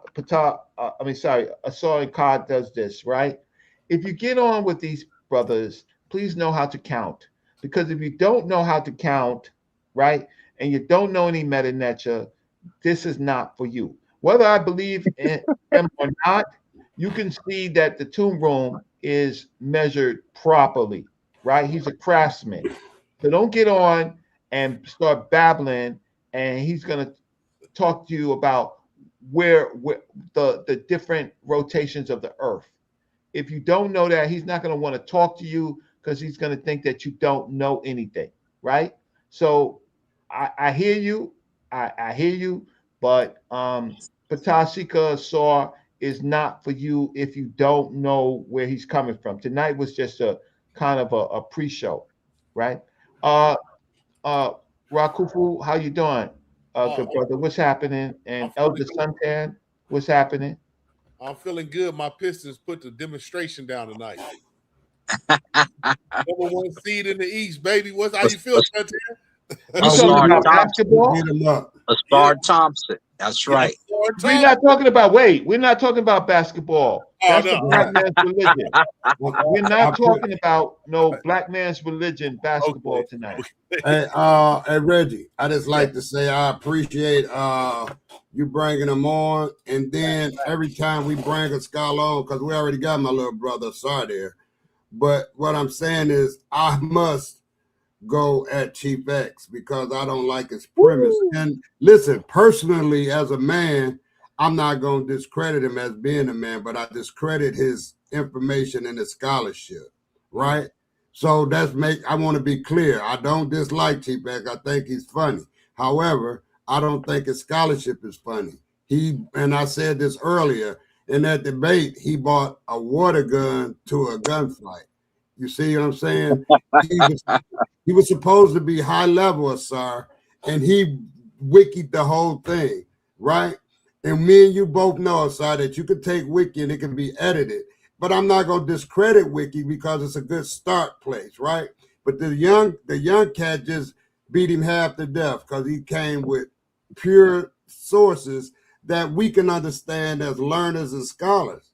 So I really got a problem with Chief X scholarship and the way he's putting himself out there like that. I went over I'm to gonna his say Elder Suntan so I can talk to you, right? right. Respectfully, because you're my brother.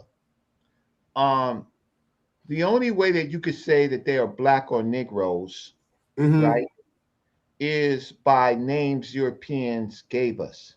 They didn't call themselves black or Negroes. They did not. They called themselves by their tribal names, Right. right? And there's nothing in those cultures to say that we know of in writing that they venerated black. They did not venerate black. Kemet did, right? Some other cultures did, but they didn't apply that to themselves.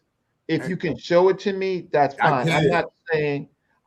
What I'm just trying to say is that when we start arguing these terms, what makes Kemet special is because they have Kem, which means dark, right? Right. Those people, all people have some Africanness in them, right? All humans have melanin in them, right?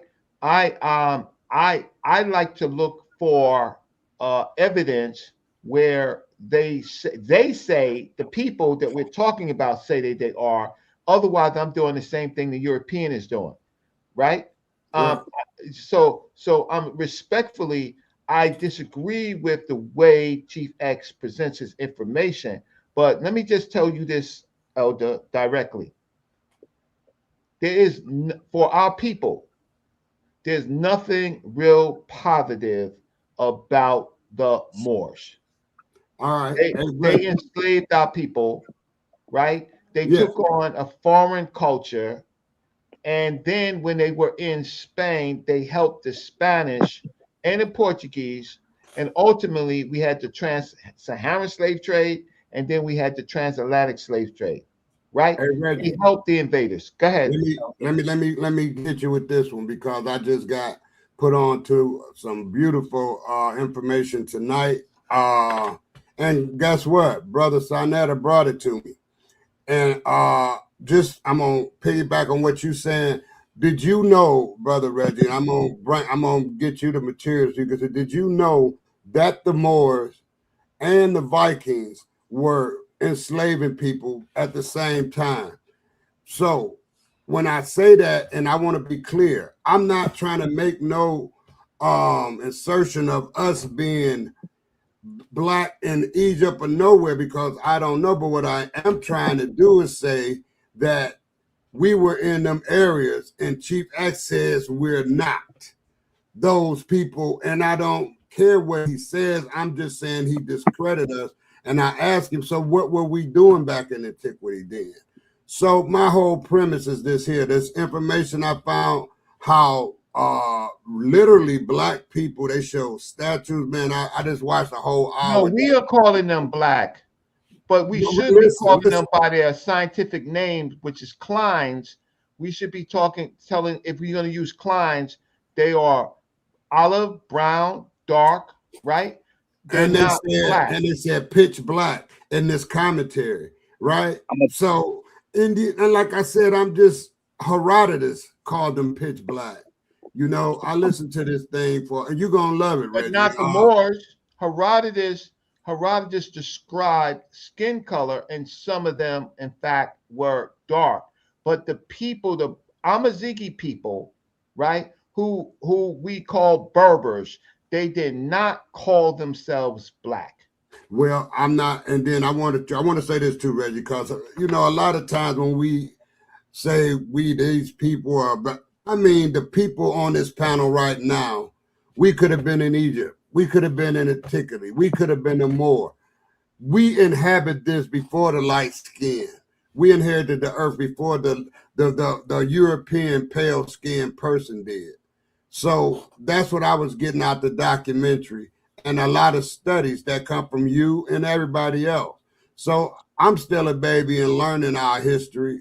And just because of my age means nothing because you got to study the subject matter. No, so I'm not arguing the fact about nothing. I respect what you're saying, but I need you to, I hope that you can respect what I am saying. Oh, no doubt. No right? doubt. So the question is, the Europeans gave us that name, right? They called us Blackamoor, right? They did that. That's how those people became Blackamoor, right? That's a classification, and it was a negative classification because even the brown skin, the light skinned Moors were called Blackamoor in a very unpure reason. Right. Moor means black in that European I'm gonna tell you way. just say black because number one, dark is a connotation of black. The word Kim means black first. It's the color in Egypt. So it's denoting black. Correct. Dark is just a derivative of it, meaning that we've got shades of it. So they even call the red dark, but they also call the red black. Correct. Black is divine. So black it up and don't stop being black and call it all black. Because as soon as you say the opposite, what do you say? You say white power structure. You say white power this. You say white that. You say white folk this. I agree, but you say pale that. Asar, so you know black the Arabic, it up. Asar, you know the Arabic words for black, right? Oh yeah, yeah. I mean, Arabs don't have the affinity for what we do, but we don't have the affinity for white that they do. So when it comes to us, yeah, we are black. Disagree, but what I'm saying to you is that what are the Arabic words for black? What are they? It's what was it? That's what. Aswad is one. That's one. The one I want to say starts with an N though, and I There's a can't remember. Zinj. There's Zinj. There's Aswad. Zen. There's Zinj. What else? Zinj, like Zinjabar, yeah. What is the other one though? Like it derives from Nuri, from the fire. Okay, I don't know Something that, like but you burnt. know that. Yeah, that's the So one that's in my head right now for whatever reason. they But yeah, describe their usually what you have is the the pale skin Arabs, right? yeah. The Persians and the rest of them. Now they are describing people that they want to enslave, the Abbasids and the rest of them, right? In a negative form. The people who Habasha, took on Kushi, Kushi, is Kushi. who took on Islam, they described their family lineage. That and then when they were converted, they looked for lines on their father's lines uh, that was connected to Islam, and they took on those characteristics. They didn't walk around calling themselves Aswad and proud or Zinj and proud, right? Well, they say Quraysh and proud, so they always about that Quraysh. And then they made sure that they had to be white in the not the hadiths, but the what do you call the other writers? The other well, a couple are hadiths, but it's the not sunnahs. I can't think of the Hey Reggie, I'm gonna drop a name link in the back chat, and I want you to grab it. Okay. So when they're saying that, they're usually talking about being white and pale. And remember, the thigh of the Rasul sallallahu alaihi wasallam, the Prophet Muhammad, peace be upon him, was white like the milk of a calf's babe. That was white like that. Yeah. So we didn't have the same affinity for white, and we generally in Africa called you red, called your God red, called the pale God something horrific. Set was red. Everything that was evil was red or was white, or was if it was white, it was usually dead.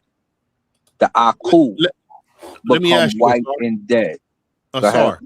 In Mhm. Yoruba, white is a positive thing. What is it? You know what I'm talking about. The priest. In Yoruba a little bit, but not in Ifa. Yeah, they wear white though, the priests. Well, why can't We we all just wear talk we about wear the white Moors? as well, because we're with the star at that time. But that I'm means only that talking you're about the Moors. Aku. Okay. I'm only talking about the Moors. That's the problem. I found the word for you, Reggie. It's called Sud, like Sudan. Right, Sud. Sudan. That's so for black. They didn't call themselves that in a positive form.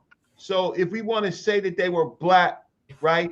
If they were black or Negroes, we're using European terms. Mm-hmm. Right. Yeah, because Negro is a Spanish word anywhere. So we know that's right. Spanish. I But just want to get to the point without using black words. is good and black is divine. And the more we black it up, the more you start to remember who you are and be an Asar, as I always say, because he was Kim, where the great black. Yep. It's a in Ankh Shashank. He said it said Nahesi Kim it's something about a Nahesi would never change his black. That's what it say. Hey, Reggie look, did say that. Reggie said black. It was positive in Kemet. Black. Listen, it was in most of I gave Africa. all y'all the link. I gave it to you, Rakufu, gave it to Reggie. I don't have it. I'm looking at the back chat, right? Yeah. I'm looking. I don't. For you some gotta, reason, click you gotta hit Elder people. Suntan's name. It's got the link in there. Yeah, you see it? Yeah, YouTube. All right, I need y'all to look at. I'll be right back. Asar, send it to me. Okay.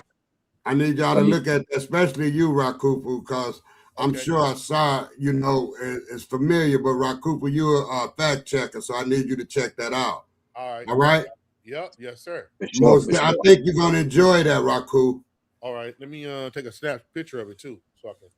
Yeah, and I need, if you got time, you can pull that, you can pull it up while we kicking the Willy Bobos right now, cause well, we you can't do know, it on here because the show will get taken down. But Yeah. no, I'm saying on his person, you know, because I got 2 computers sitting there. I'm sure you can, you know, do oh it yeah, like, yeah. yeah. Okay. Hey, Send it to you. Rock, I mean, I'm sorry. Other something. Did a scholar do the documentary, or is this one of those Hebrew to Negroes? No, it's not a Hebrew it's not a Hebrew to Negro. Did a scholar do it? Did Huh? a scholar do the documentary? Yeah, the credit is there. Sa.neter sent it to me. That's It's a fine, but Hebrew did a to scholar Negro. do it? You watched it. Did a scholar do it? Yeah, it was. Yeah, it had scholar connotation. He was a narrator, and like I said, he went to scholar. He wasn't just talking. He went to scholarly. Route. Yeah, Yeah. with With scholarly. source. With how I said, everything was scholarized, man. Was it sourced? Yeah, the sources was there. You go. That's what I'm looking for. Yeah. All right, you send it to me, but my whole point of it, I get what you're saying too, Reggie, because there'll be a lot of stuff floating around. whether you like what I say or not, and a lot of people don't like what I say. Well, But that's their problem. in House of Consciousness and sa.neter is practice, because if you debate the opposition, right, the European, right, then the rules actually kind of change, right? Especially if you debate professors, you can't go calling people things that they didn't call themselves, right? I don't agree with that. I do understand the language of Nile Valley, and I know that they respected and praised because they created a whole word, like they created hedge, like they created desher, like they created shab, right? And then also the color green, right? But humans, right? So only humans in their funerary or their uh, uh, how can I say that their superhuman selves were green to make a certain point. But the problem is God Energy won the debate, right? He won the debate. He had better sources and he made his point. But Right. once we start tying and glorifying black people that did evil to black people, or Yeah, glorifying that. somebody said Oh that. yeah, I yeah. got a source I for was both just of you. gonna hop. Hold up before we hop off topic. Okay. I was gonna say when he made the point that blacks were enslaving blacks for as Moors, I was like, no, because number one, we're forgetting about the Arab invasion way too Correct. easily, right? Correct. We never mentioned why Northeast Africa looks like it does today, Correct. because we always want to skip over the Arab invasion. When that Arab invasion happens, even during Kemet's reign, when Cambyses comes in initially after the Nasubidi had killed his sister, who he was married to, um, it never stops. It never stops until the Persians get control. We get Artaxerxes, and then we get the Greeks. Then we get from the Greeks and Cleopatra and Mark Antony fighting with the Roman dude, and then the Roman takes over. So after that, and then they try to move all the way down to Nahesi land, Nubia, and then that's when the Kandakis like, nah, it ain't going down like that. They Then buried they him get up under, about it. yeah, buried his head. Yeah. Remember they buried that head? But Yeah. wait, Yeah. but the region. So before the Arabs came in and the Persians came in, the region was already lightened because of the Greeks were there in Cyrenia, right? And then the Romans were there, right? Prior to that, the early Persians were there. The early Persians were there, right? So Yup. groups of people with lighter skin was already in that region, changing the demographics of the skin color, right? Well, to a Wait, degree, wait, I'll 1 say second. this. What do, Sorry. you, what do you mean to a degree? Wait, I'm gonna I'll listen say to you. to a degree because of this. I say when they come in, it's because it's a hub. Everybody's learning from us at that time. So they're coming there, they're starting to move. It's like New York City. right? It's the light of the world, or like Paris, it's the light of the world on that side of the world. So everybody wants to be there, and the Egyptians are entertaining this. They're like, come on in, and they're teaching people, and we know that because the first thing the Greeks say, so and so the Egyptian taught such and such. Plutarch is opens it up with his girlfriend Cleo, who was the teacher at his school. Cleo, I did this because of such and such, you know. So they're learning from us, but the learning continues. And we know this because remember, what was it, Izzy Horet, I want to say, Darius the First wants to make his people doctors. He wants the Egyptian medicine. And Izzy Horet, or I can't remember his last name, he says, I'll do that if you restore the per uncs and restore the Neteru and the per unc, so I can reestablish the priesthood. He says, I will. So then he has him bring all the rich families of his people, and he teaches them how to be sanu, how to be doctors. And that's how Persians get medicine, from Darius the First initially. Answer the question about the skin color. I right? got it I'm right here, saying Reggie. that lighter people Yeah, we within did. that. The bottleneck kind of, yeah, because right. So yeah, you when agree that's with me? happening, black, yeah, but well, black Wait, people are Rakufu, still wait there 1 second. prominently, Okay. but they don't start to move out of that area until like the war, right? So when they're Which first war? coming there, Which they're war? visiting, yes, but it's still Which black war? dominant. Mhm. No, see, Let here me you give you a go for with example. black When they dominant. do, well, no, look at if you The if that was Garamantes, for example, the Garamantes, they mhm, hunted sub-Saharan Africans. So we know that right, the Garamantes were mixed people, but they could tell somebody from sub-Saharan because of their skin color. And right. this That's is, when we and start drawing then those you lines. have the Checheno groups of people.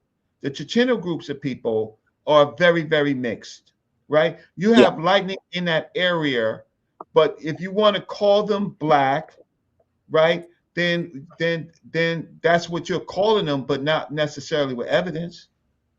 Well, our original Chenahu or Tibu people were black, but when the term switches to the more Europeanized, then we see that they're saying, okay, these aren't Tibu, these are the new Libyans. These people are white, and we can see Right. that in the Amduat writing when Horus names the four races of men. He tells us the Nehesi are first. I watch over them So you're directly. making my point. My point Well, is that in the no, I'm later not disagreeing periods, with your point. I'm saying as it doesn't happen so surreal that fast while they're visiting, because even in the Cleopatra movie, who was behind her? A bunch of black folk. Who was behind yeah. Mark Antony? A whole bunch of black folk. But after those wars, that's when they're like, all right, we got to get out of here. Hey, Reggie, And share I my understand. screen. Wait 1 yeah, second. Can I speak on that? Share my screen, go Reggie. ahead, Fufu. All right. Share your Oh, screen. Okay. Can I speak on it, Reggie? Go Or ahead, go bro. ahead, want Fufu. me to wait? Get it in. I'll wait after Suntan's. Go ahead, Okay. Suntan. Go ahead. All right. Hey, Reggie, this is the sources that say New York University. And it said, based on the themes discussed in ancient Black Europe, the complete documentary, the source material generally draws on European art history, archival records, scholarly research examining the precept of the Moors in African Europe, and highlights description of Black kings in European cathedrals, such as Cologne, the key element and context. And on the left side, the source of the ancient Europe. Just read right there, and that where you can get Okay. your So let me help you. No, I don't need to because I just actually read that. Okay, Again, good. black is a term that Europeans gave us to separate themselves in Christian faiths. So the lighter that you were, the purer you were, connected to Christianity. The darker and the brown was the more sinister and black that you were in Europe, right? Yeah, Our absolutely. history, the art history shows groups of people, but largely, right, except for special points, demonizing them. right? And this is a later period, right? Okay, so when you talk about the presence of Moors and Africans, the darkness of those of the Africans stood out enough for them to characterize them. But there were certainly, if we go into the history of the groups of people, it was Arabs that came in and met the Amazighi people, right, and made them soldiers. The Amazighi people are mixed people, right? The Berber, what we call the Berber people, then mixed people. Now they have been mixing since the early times of the Levant, right? Like the Rakit groups, and then the Checheno groups and all those groups. Those are lighter groups. They have a dark skin base depending on where they are because in a lot of these places where north and south, and there's migratory people. But when you get into this particular period, right, you find also that the Byzantine people were there, the Europeans. So you have this is late history. This is 640 to 711. Yeah. This is after, I said, once the Persian Wars start happening, that's when it goes down. So it says it highlights depictions of Black kings in European cathedrals. Yeah, and that's because we took over. You have to remember, tell you we colonized Europe. They don't really get anything until we create. They say in particular, an Asar went over there and did it, but we're looking at them being a colony of Africa, and the taxes had been paid to Africa from them until the Persians took over, and they chose to make their stance against Darius I. So, like Reggie just said, it's a late period up to 711. That would be Persian period, like I said earlier. Right, the damn church fathers, the damn North African church fathers. Reggie, can I finish? Can I go? Go ahead. Go ahead. Okay. No, because I was saying that you had Saint Maurice, who was a Moor way before 711, but that ain't who I'm dealing with. Let me get this out. I want to read something. I want you guys to hear it. If you hear certain parts you want to, just let me get it out and then go ahead and address it. But let me get it out. Go ahead. I asked ChatGPT, did Moorish people who were Black have pride in being Black, and did they express that?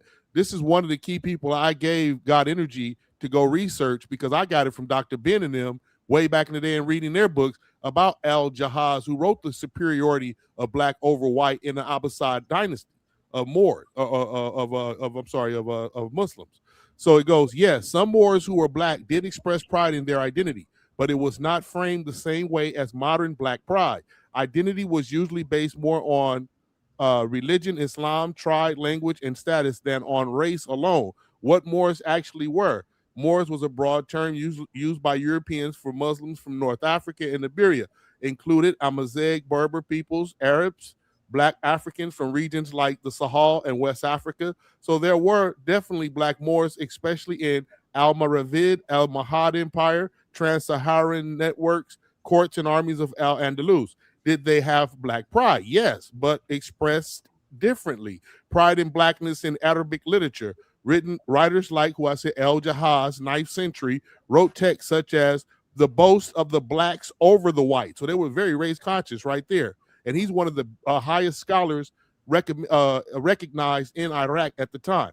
In it, the praise Black people's strength, beauty, intelligence, defined them against prejudice, highlighted African civilization and contributions. Now, anybody want to make a statement on? I'm glad y'all let me read it all the way up. Go ahead. Of course. Yeah. Okay, so what century was Al-Jahaz? Al-Jahaz, let me see, what century was that?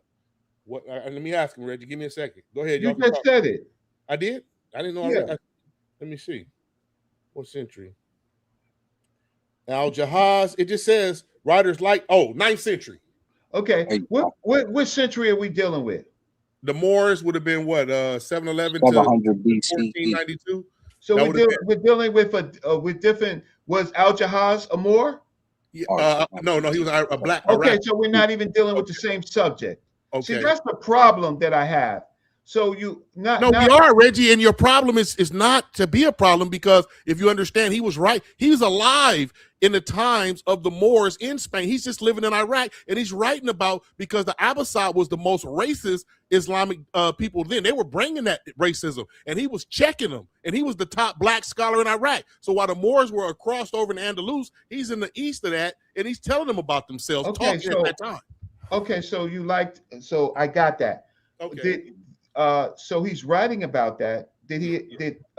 I'm just trying to figure out in this particular period, right? And it seems that he has pride in the way that he looks, right? Over white, what is book name? Right. I'm just and I'm taking that into context, right? Right. Was he in Morocco? No, I don't know if he ever traveled there, Reggie. Oh. So, I can't quote that. Yeah. So he's in a later period. Okay. He's in a later period that we're talking about. We're like not 800. Because we're going from 7-Eleven to 1492. He was about 800 about 100 years after 7-Eleven. Right. So when I'm just trying to say, he's writing from another place. Yes, sir. So he's not he may not be an eyewitness at all. He's an eyewitness to where he is. Yes, we don't know. Yeah. And so, but the fact of the matter is that the Moors are known to go into sub-Saharan Africa, right? Especially when they left, but to turn lots of sub-Saharan young boys into eunuchs. Right, slaves, the whole destroyed the West African kingdoms. Right. Well, so then we go Al-Asar. We go before we got Ibn Yasin. Ibn Yasin, he has a revolution from a Rabat, right, to make things Islamic norms. Ibn Yasin, right? And then later, during the late period, where they're still calling people Moors, with Queen Elizabeth, you have Al-Mansur, right? And so Al-Mansur was a son of an African woman, right? Yeah. But he is a slave owner, right? He's a slave owner. And prior to Al-Mansur, you had you had the black slave army, right? Right. Gibraltar or no? With who? No, I can. It's called the Black Slave Army. Okay. So I can't remember their name, but being black is a sentence to slavery. Got it. Okay. Yeah, among the Arabs. I'm for the record, I agree with Reggie. They didn't do good for the black people. No, they didn't do good for no people. They was the Vikings was enslaving white people and everybody. The Vikings made a living off enslaving people. Right. Well, yeah, you know, Suntan, if you ever watched the movie with Sidney Poitier, The Longships, yes, you see he's the Moor, right? And the Vikings go over there and they're going to Northeast Africa as they visit with their ships, and they're like, "This is civilization," and they run up, and Sidney Poitier is the leader of all the Arab Moors. Yeah, and he's like the blacks. Look, you remember that movie? Yeah. Now, whoever put that movie together was Jewish. They knew They knew what it was. Yeah, they knew what it was. Play the leader because it's based off of history. I thought maybe God Energy might pull that movie out during the debate. I'm like, there's so many times where he could have dropped pictures in there, picture bombs, because I knew we knew me and Reggie, we seen Chief X debate. Right. Correct. We knew what he was going to do. Yeah. But he didn't do it strong. right. No, well, he started strong, right? Because he's like, look at all these pictures.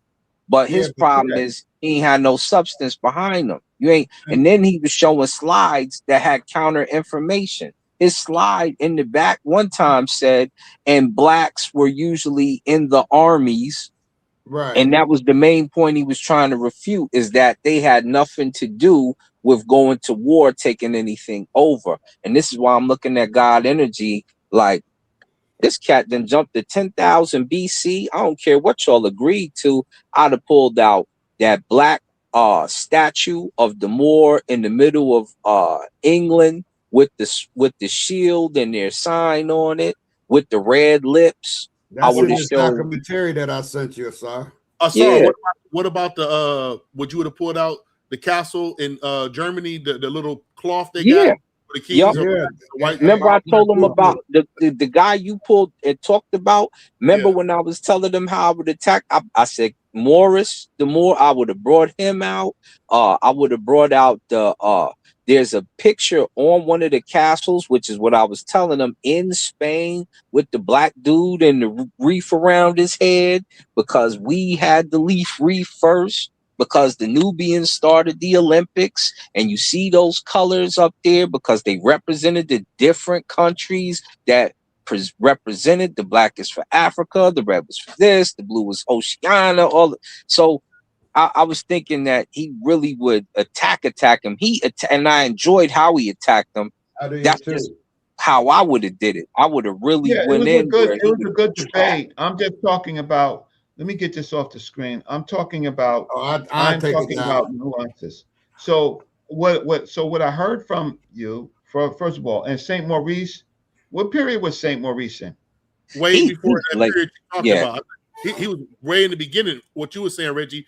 All the way up to 7-Eleven, back before 7-Eleven. Yeah. Let me just check something because I don't think that's right. I think Maurice is later, as a matter of fact. I'm going to stand on before. I'm going to say before 7-Eleven. Exactly. No, I think he's later. Fam. No, he's right. No, he's much later. Okay. Yeah. So let me just get the like 10th or 11th. Okay, my computer's freezing. He's during the exact Crusade. date. I'm doing it right now. Correct. Yeah. He should be during the Crusades. You're correct. Okay, and I'm just pulling from my head. Take the Saint Maurice argument out of the. I got it right here, Reggie. What is it? What you got? Saint Maurice lived around the late 3rd century CE, died around 287 to 303 CE. I was right. Which was okay? So there's different Saint Maurices. I'll pull him up for you. Wait, if you're talking about Saint Maurice, the dark skinned one, yeah, the one with that's in the later period. No, I got it right here. I got it. I'll pull it up, Reggie, if you want me to share my screen. Yeah, I want it up because we're doing the Hanson stuff of the first black president. Okay. Which Saint Maurice are you talking about? All right, hold up. I'm gonna look at it. It might be now. Tell me if I'm right. I'm just putting when was Saint Maurice? No. Show the picture. They might show the I'm gonna do it right now. Put Saint Maurice the Moor. I got it right here, Reggie. Can you share? I'll share my. Let me go over here and put share screen. Yeah, I'm gonna go. I'm gonna share it. Give me a second. Okay. Okay. So are you sharing it?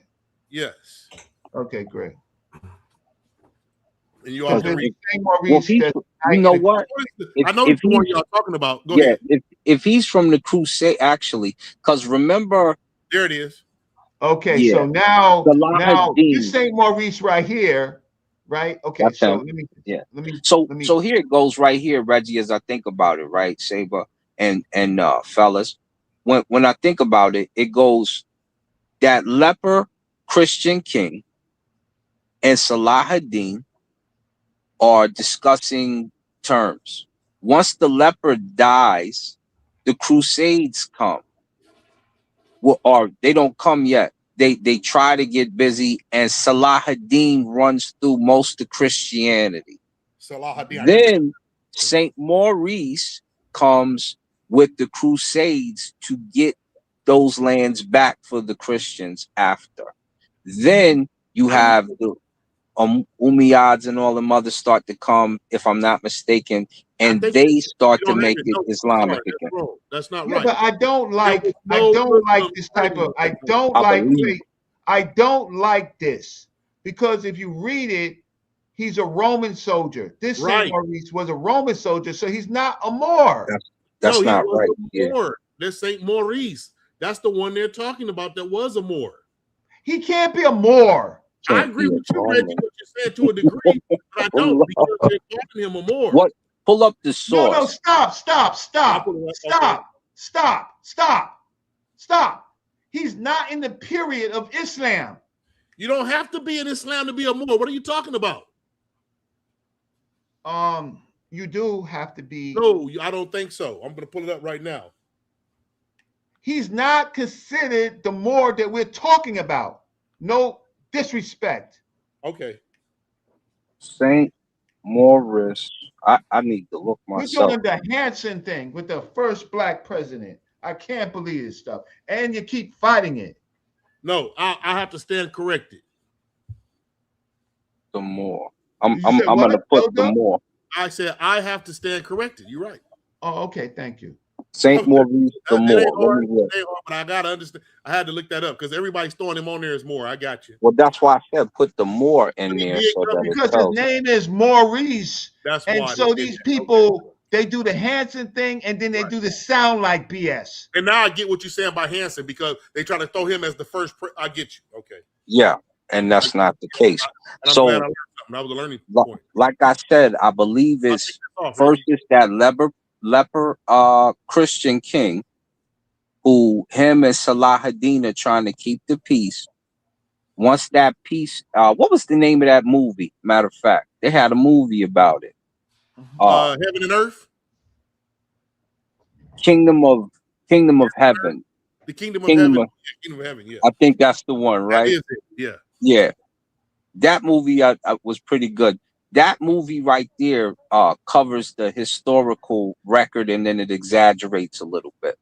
Kingdom of Heaven, it shows Salahuddin encroaching, but he stops because there's still a peace treaty with that king. Once he dies from the leprosy, one of those Christians set it off. Salahuddin runs through them, takes over their lands. Once that takes place, then they maintain some of the land, and then you have Saint Maurice come back and goes to war against them to get the Christian lands back in the movie. Different periods. So I respect that.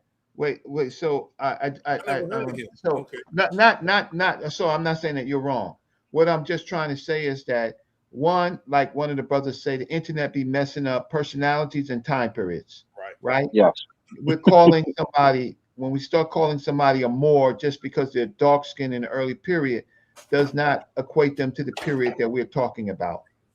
Right. Reggie, for the record, let me get an understanding from you.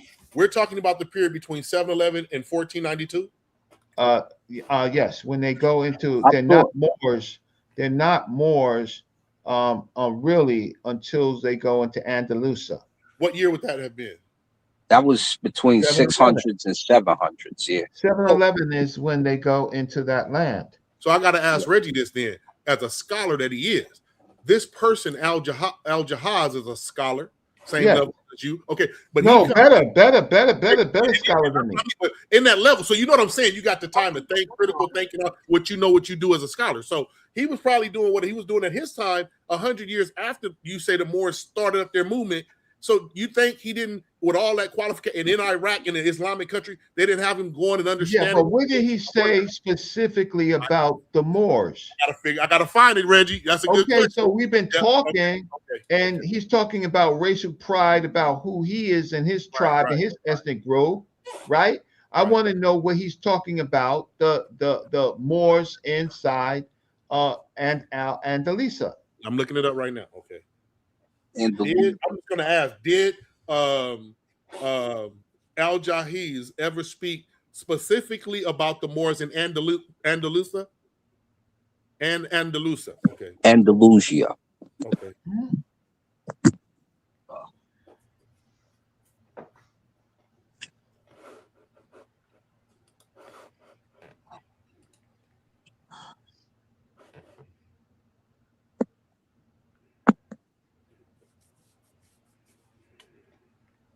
Did it answer?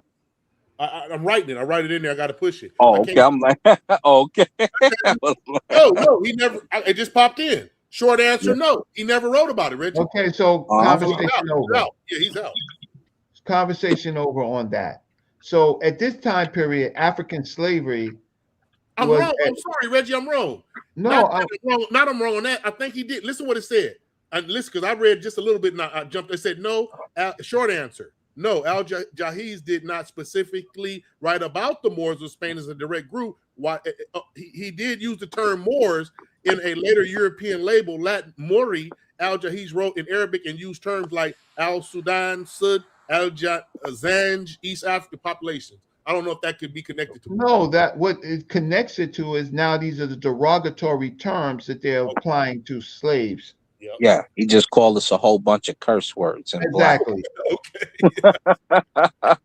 You I had Zanj. to get it on to you though. You had to get it in there. But no, he's not saying it in a bad way because he was writing it that the Zenj were way more climatic. They could build this, that. He was calling them. If you was Zenj, and you didn't come from a notable family where they can protect you, you going into slavery.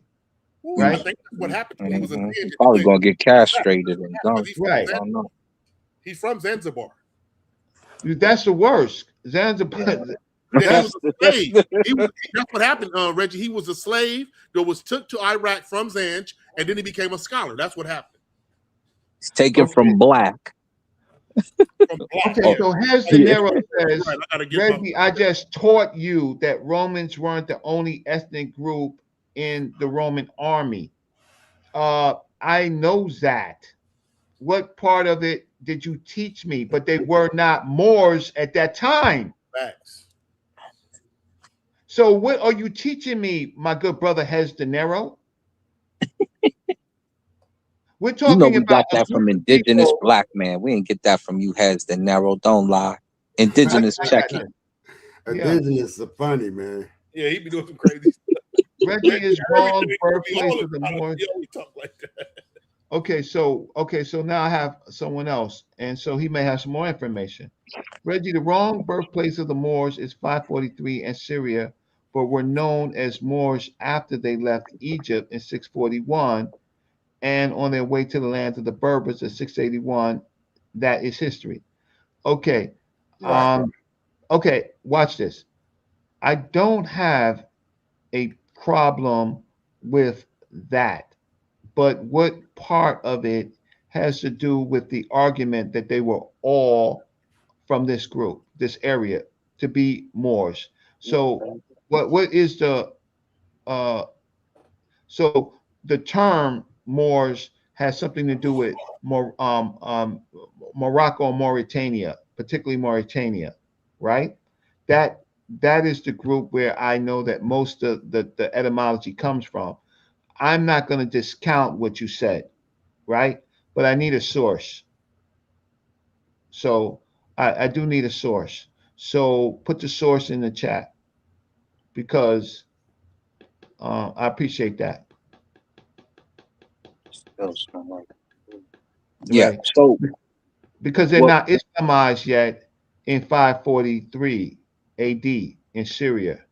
It didn't come to 662 or when was it? 600 or when did Muhammad come? Asar? 1400. No, 14. No, the Prophet Muhammad dies at 6. Asar is getting late. The Prophet Muhammad dies when? I thought he came in died 1400. That's the Al-Hijra. That's right. Died. When did the Prophet Muhammad die? He was 700 years old. You sleeping, brother. Hold up. The Al-Hijra. Hold up. The Al-Hijra is Muhammad the calendar. Died at 642. 642. Okay. I mean, right. So 632, I think he dies, right? So he comes. The wars are in 7, roughly. Yeah, because the Catholic Church is in 300, and then Islam is about 300 years right after that. That's so now right. Hez De Niro says they were not called Moors, but they were still black. But are they in North Africa? They seem to be. Okay, so so that's a different argument than. Okay, so again, did they call themselves black, Hez De Niro, or are you calling them black? Well, or they call themselves Moor, black, Hez De Niro, or you calling them black? So the term Moor and maroon generally denote black in some manner. Let me Marissa, ask this question.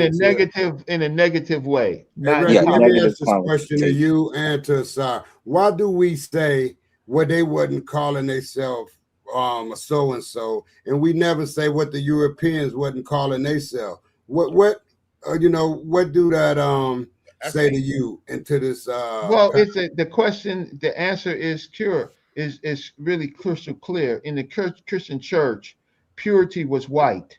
okay. So they identified the more light you were was the more pure when it comes to Christianity.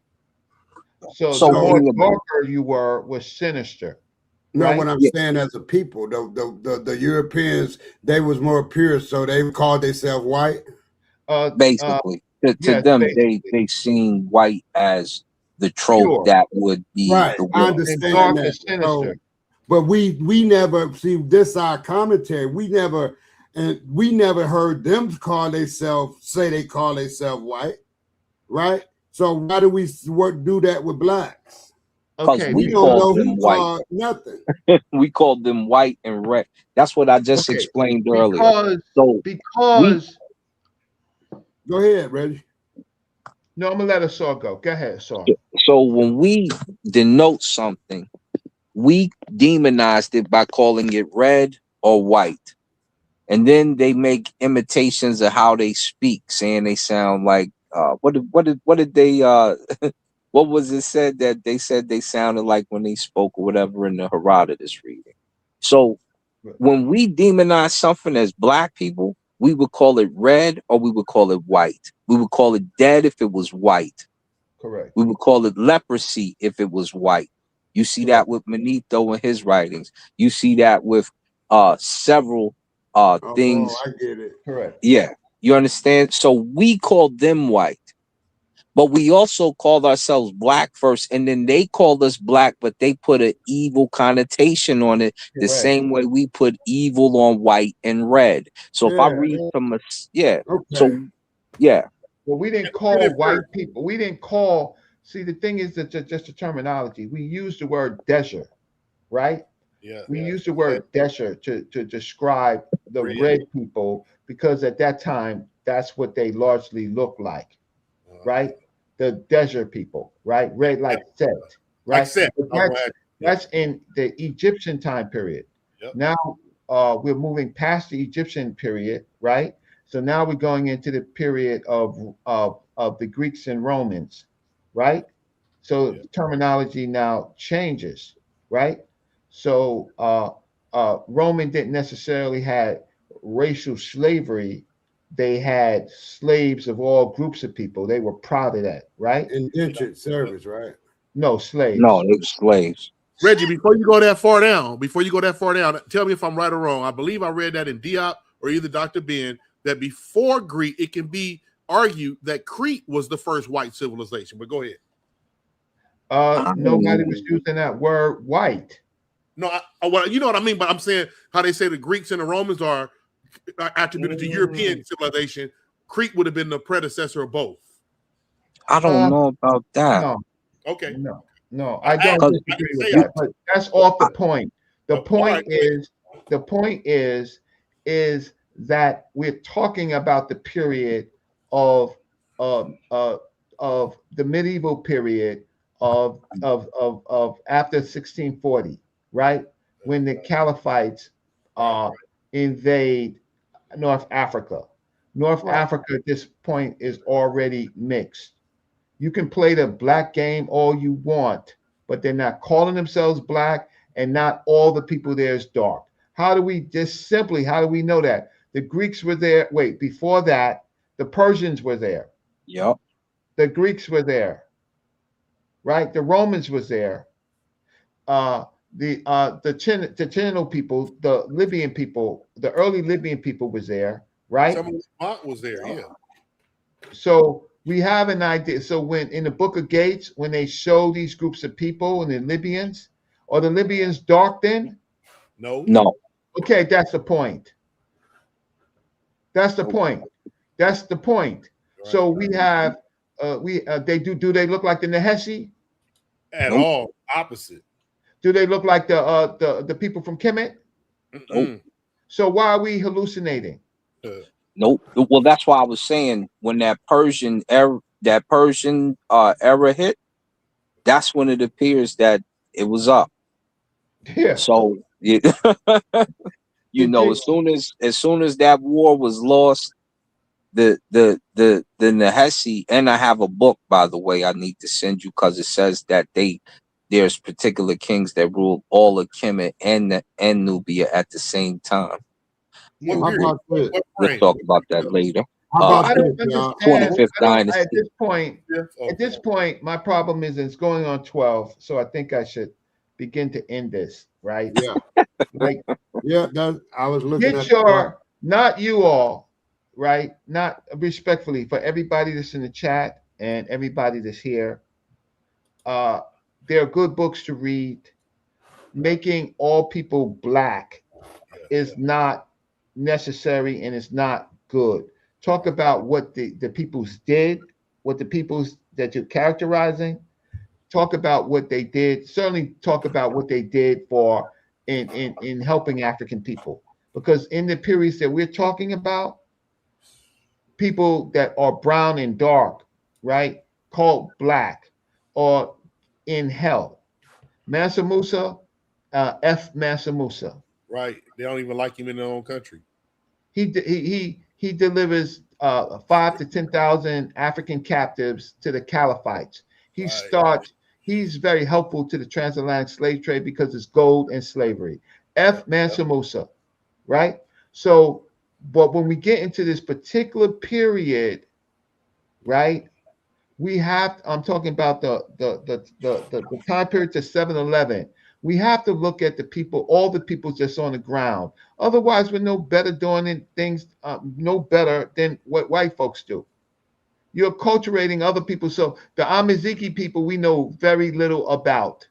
Right. We just know their names. We are misidentifying them for our purposes, for feeling good. But then when you want to feel good and then make them Moors, then you got to look at what they did was they helped the Europeans become great, right, against African people. Right. So calling them romantically black is crazy to me. You just want to feel good because there's blacks, dark-skinned people art in that period.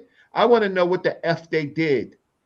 They chose a religion over, they racialized the religion, right?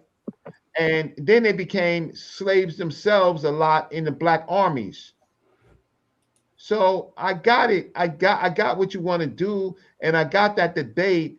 But look, respectfully, right? It was a debate, respectfully. Like there was no real good scholarship on Chief X's side, and even though there was good scholarship on God Energy's side, making all of these people dark, black, is just not true at that time period. So, Reggie, would you say that Chief X had a point in saying this is the first time in the conscious community I've heard where they've turned all of those people that oppressed us black? There was black selling each other. Remember he made that statement? Yeah, he did. He did. He's wrong, though. Is he wrong?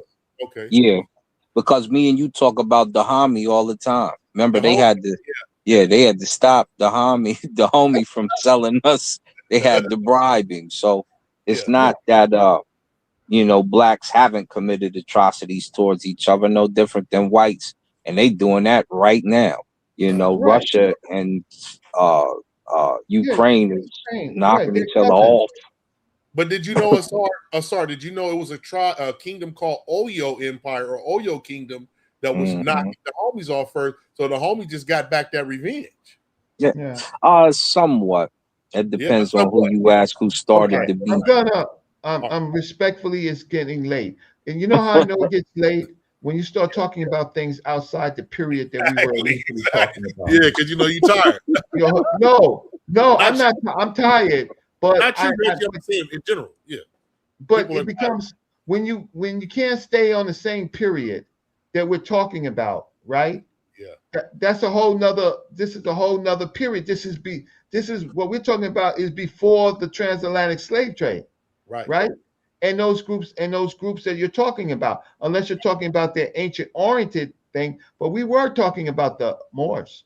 Right. Yeah. Well, this is during the slave trade, but it's not the Moors, and we definitely want to stay towards that. But yeah, this could be a good time to end it out. We Yeah, well, I'm gonna put my cash app for staying a long time, but please, I mean, it's just good to stay. It's good to stay within the periods. That's how we got messed up with Saint Maurice. Yeah. Saint Yeah, Maurice is being called the Moor before Islam, right? Right. Yeah. Like we get into those problems. We get into the Hanson black president BS. I gotta say, follow you on my point. Follow on my point because I just But read you it. were wrong. You were strong, bro. You were strong on the point. I read it. Yeah, I was like, damn.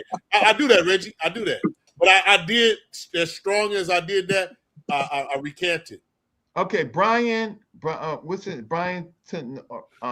Sorry, Brian, for if I mispronounce your name. Brother Reggie's not running. What are you? I'll stay for 5 more minutes. What's your point? Brother Brian, 7982. What's your point? I'm not running.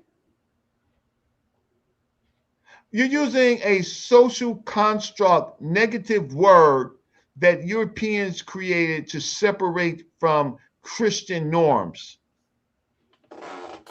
Why don't we talk about what those people called themselves? So, Brian, I'm staying for 4 or 5 minutes. What is your point? Why Y'all he can gives, talk. I'm waiting for him. why he gives his point, sorry, I want to say this because we started with Elder respectively. So this subject has been about general history, world history. But we now particularly are on the Moors. But I want to ask you, Asar, you saw because you brought up the movie about Cleopatra. You also saw the movie. I'm going to go off a little bit more in the history about Moses, the 10 Commandments, where they show the Ethiopian king and queen come up from the south. Right. Oh, you did see it. I just was asking, but Reggie's waiting on something. Oh, yeah. No, it's fine. I would say, yes, go ahead, sir. oh yeah, I would say to where is it at? Scientific term. So when we start to see white like pushed forth as purity, what would you say that was around the time of Aryan? The Aryans or Aryan? The Aryan, the person, like No, it was yes, it began there, but yeah, I think it began there, but it was the later there was different periods when they came in more in contact with us. Then it became more highlighted. So the yeah. early periods, white was just purity and religious things, but then other groups of people, what they do is they look back at because remember they're reading into religion. They go and take back the teachings and they apply it to their current situation. Right. Yeah, because that's how it kind of seemed like when Aryan was bringing his teaching in, he started to really press that, okay, white. Okay, this piece here should, Right. because he's white, you know what I'm saying? He really started to add that milk to the to the biblical narrative. What year is this? When did Aryan live? He's like Church father for what? The church father area? Which yeah. church? They got to Yeah. be. Yeah. So I don't know, third or Council fourth. Nicaea. Yeah, fourth century, third or fourth century, something like that. Hey, See, Greg, thank you so much. Yeah, but we mixed time periods, and we mixed time periods a lot to make a point. But the point was the word black, right? In this time period, the English word black comes about because of the Moors, right?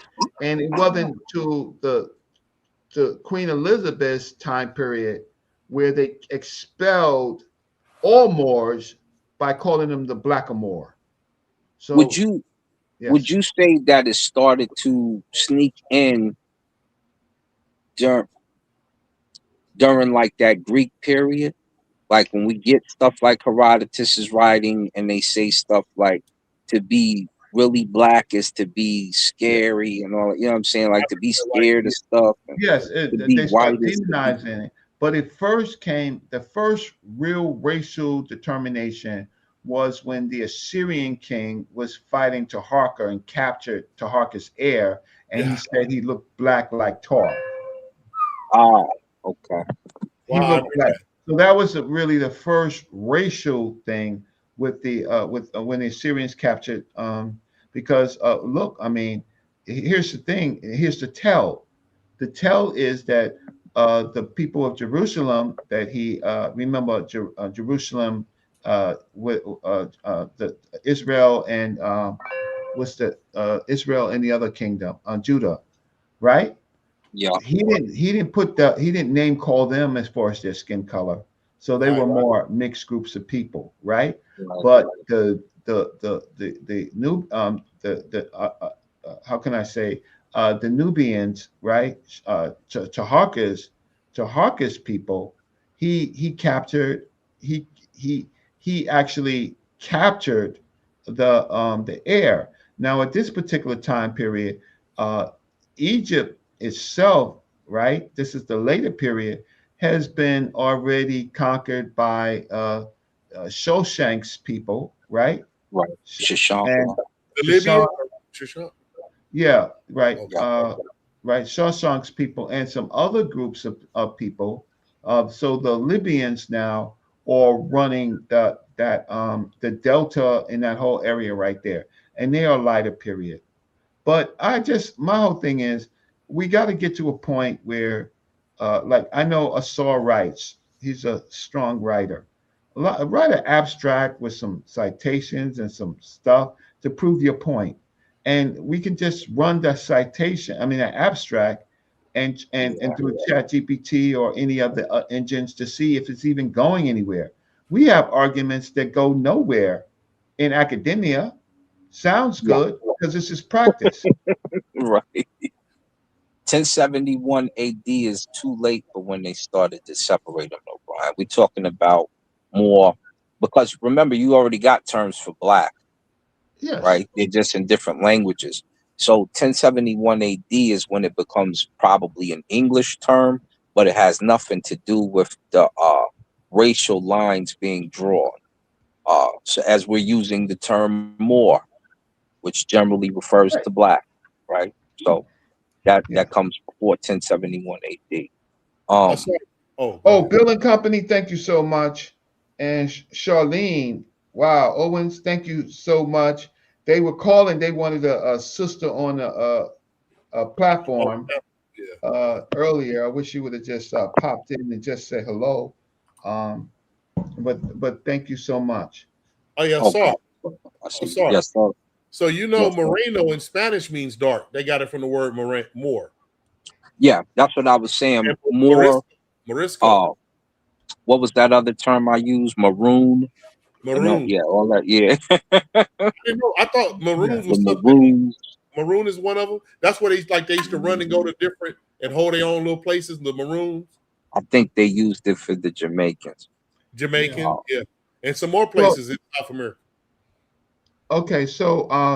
so Brian, let me see. Brian says that I'm giving you the dates, Reggie. 1071, and the word black was first used to describe color. Before that, the word black referred to the people of the Caucasus Mountains, the slaves. Black is a noun first Or before as an adjective. I can I have to look up some of that, and I'm not going to push back on that. My only problem is that the word black is a English word, right? So before that, obviously they were using other terms in other languages, uh, like Latin and Spanish and Portuguese. It was not when they started using any of those words, it was first geographical and then it was negative. Get those Moros out of Portugal because then that's what they in fact did. That's in fact what they did. They got them out, right? And so they said, thank you so very much for solving our initial problems, but you are bosses and Almoravids, you're causing too much trouble and you're weak now because you're fighting each other. You got to go. Now they go back into North Africa. Can't get along. You can't get along, right? You can't get along. So my whole thing is, if you want to blacken up the whole world, then you have to. Then you come to the conclusion that the first devil and the worst devil is the black devil. Facts. And I don't want you to do that. I don't want us to get into that, because then that would be, in fact, if you make everybody black, then you have to deal with who they were. You want to make the Hebrews black. You want to make okay. Well, so and plus at that time, it that's why I was like, when he said that, I was like, well, not everybody over there who was a Moor was black at that time. Yeah. So we don't want to say that as a blanket term, because we know that the trans-Saharan slave trade happened shortly after. There are road closures ahead on your route. And it We're routing happens you through US 281. And it happens the worst, because Exit the parking lot. we just voted that the transatlantic slave trade was the worst thing in history, but the trans-Saharan, which is still going on, I believe still trumps it. Well, I got to go with you, Asar, but here's something on that. Remember what I sent you, that clip with the Rastafarian from South Africa, who was talking about how Ethiopia had a caste system, slave system. Remember that one? Yeah. Now, even before those Afro-Asiatic half-Semitic people of the North anyway took over, because remember, in the beginning, the BASAL, or the Basal people of indigenous Ethiopia, the black woolly-haired people, real of the indigenous peoples, they was treated bad by the Semitic Afro-Asiatics. Yeah, and Christianity, or Judaism, Christianity, and Islam took over the original ways of the indigenous Ethiopian god. Was it Wak or Wakir? I forgot the name. For which one? We don't even know his name no more. It'd be like a rainstorm. I forgot, but before it was Yahweh and the Hebrew Jews of Beta Israel, then you had the Christians with Nzana, then you had the Muslims over there. None of that was there before the original black woolly haired, you know what I'm saying, the original man of Ethiopia, the Basal people. Yeah. Okay, so that's where okay, so I'm gonna end the show. I think you had a good time, Rock Kufu boy. I did. You already know I'm hanging with my fam. Go ahead. Your fingers was typing. You got a chance to talk to our elder Rock Kufu. Patika Assaur, right? And you're gonna talk to him more. And I gotta call my good brother back, and I gotta have some words with him about dinosaurs and evolution. And I gotta have some words with him. Hey, there are still snakes and turtles. There are still. He literally said that he said wild staff is what did he say it was? He said we was around during the dinosaurs, during the Tyrannosaurus. Wild staff is what kind of dinosaur is a wild staff? He said Pangea. Pangea. Yeah, he called it a Tyrannosaurus Rex or something like that. I can't remember. It's still in the Congo. You got to go deep in the Congo. They down there. They were funny, boy, with that. I started cracking. Yeah, I got to talk to my elder because, see, he leaves himself open for people that would attack him against the other information that he's talking about. Yeah. Right? And clown him, and he doesn't have to do that. He doesn't have to do that without evidence, right? Yep. But a lot of the things that he says, we can just test it to see. And like the precession is completely true, right? But the question is where were humans at these times? That's another story, right? And I also got to talk to him about evolution. He's probably. What's up with the kinetics, Asar and Ka with evolution? Why? They do evolution a little strangely. They from what I'm hearing from each one of people with evolution. the modern comedics. I'm not talking about the ancient ones. No, I know. That's what I'm saying. They kind of do it a bit strange. Like everything is strange. Like in our text, it tells us that we come from the celestial beings of the universe, the planets, the stars. It covers some of that stuff in there. The Pa'ut is the this, and of course you're called Sa-Ra if you're a king, the son of you're the son of the sun. You're the son of Ra. So we know we get that part, but when it comes to evolution, I get so many mixed bags talking to some of the brothers and just listening to them. I'm like, where are y'all going with this? Yeah, that's what I'm saying. Yeah, it's confusing, and I still don't. It sound like shout out to our brother Moses. Shout out to my brother Moses. I'll be like, what are y'all talking about? Yeah, I so don't know. that's it. But Asar, thanks for hanging on. Rakufu, thanks for hanging on. Thanks for enlightening me, Reggie, closing- and let me closing learn. some gaps, right? Yeah. And then and so we can have further conversations because guess what? They're coming for us. Tell them come on with it. I'm ready. Yeah, I'm see, right they're coming. here. What I mean, they're coming for us. You listen. If you're dealing with European scholarship, you're gonna and you're gonna get shut. You're gonna get shut down. So we got to get some of the. We got to at least talk about the misconceptions in the house, Okay. right? Yeah. So Well, we can't defend everything. We can't defend. That's why sometimes I just sit there and let it go down. Because there's yeah, certain things I agree with, certain things you don't. But I can't. I can't. I ain't gonna battle every single thing. yeah. So yeah. So I'm gonna say everybody, thanks for coming out in this late night. Thanks to sa.neter for giving me the opportunity to do that presentation and like the video on your way out. And Rakufu, I know you're gonna have to soak your fingers for all of that chat GPT you did, right? And yo, you gotta curse Saint Maurice out because he let your ass he let you down, bro. Huh? All right. Who All let right. me down, Rich? Saint Maurice. Oh no, he let me down. Yeah, I'm gonna let. All right, you got me. All right. I make mistakes too. Everybody makes mistakes, so Man. that's not a problem. All right. Peace to the you family. and strong and stay strong. Yes, family. Yeah, I'm gonna try. You too. Thank you so much. Peace to the family. Love you all. Thank you. Peace, Brian.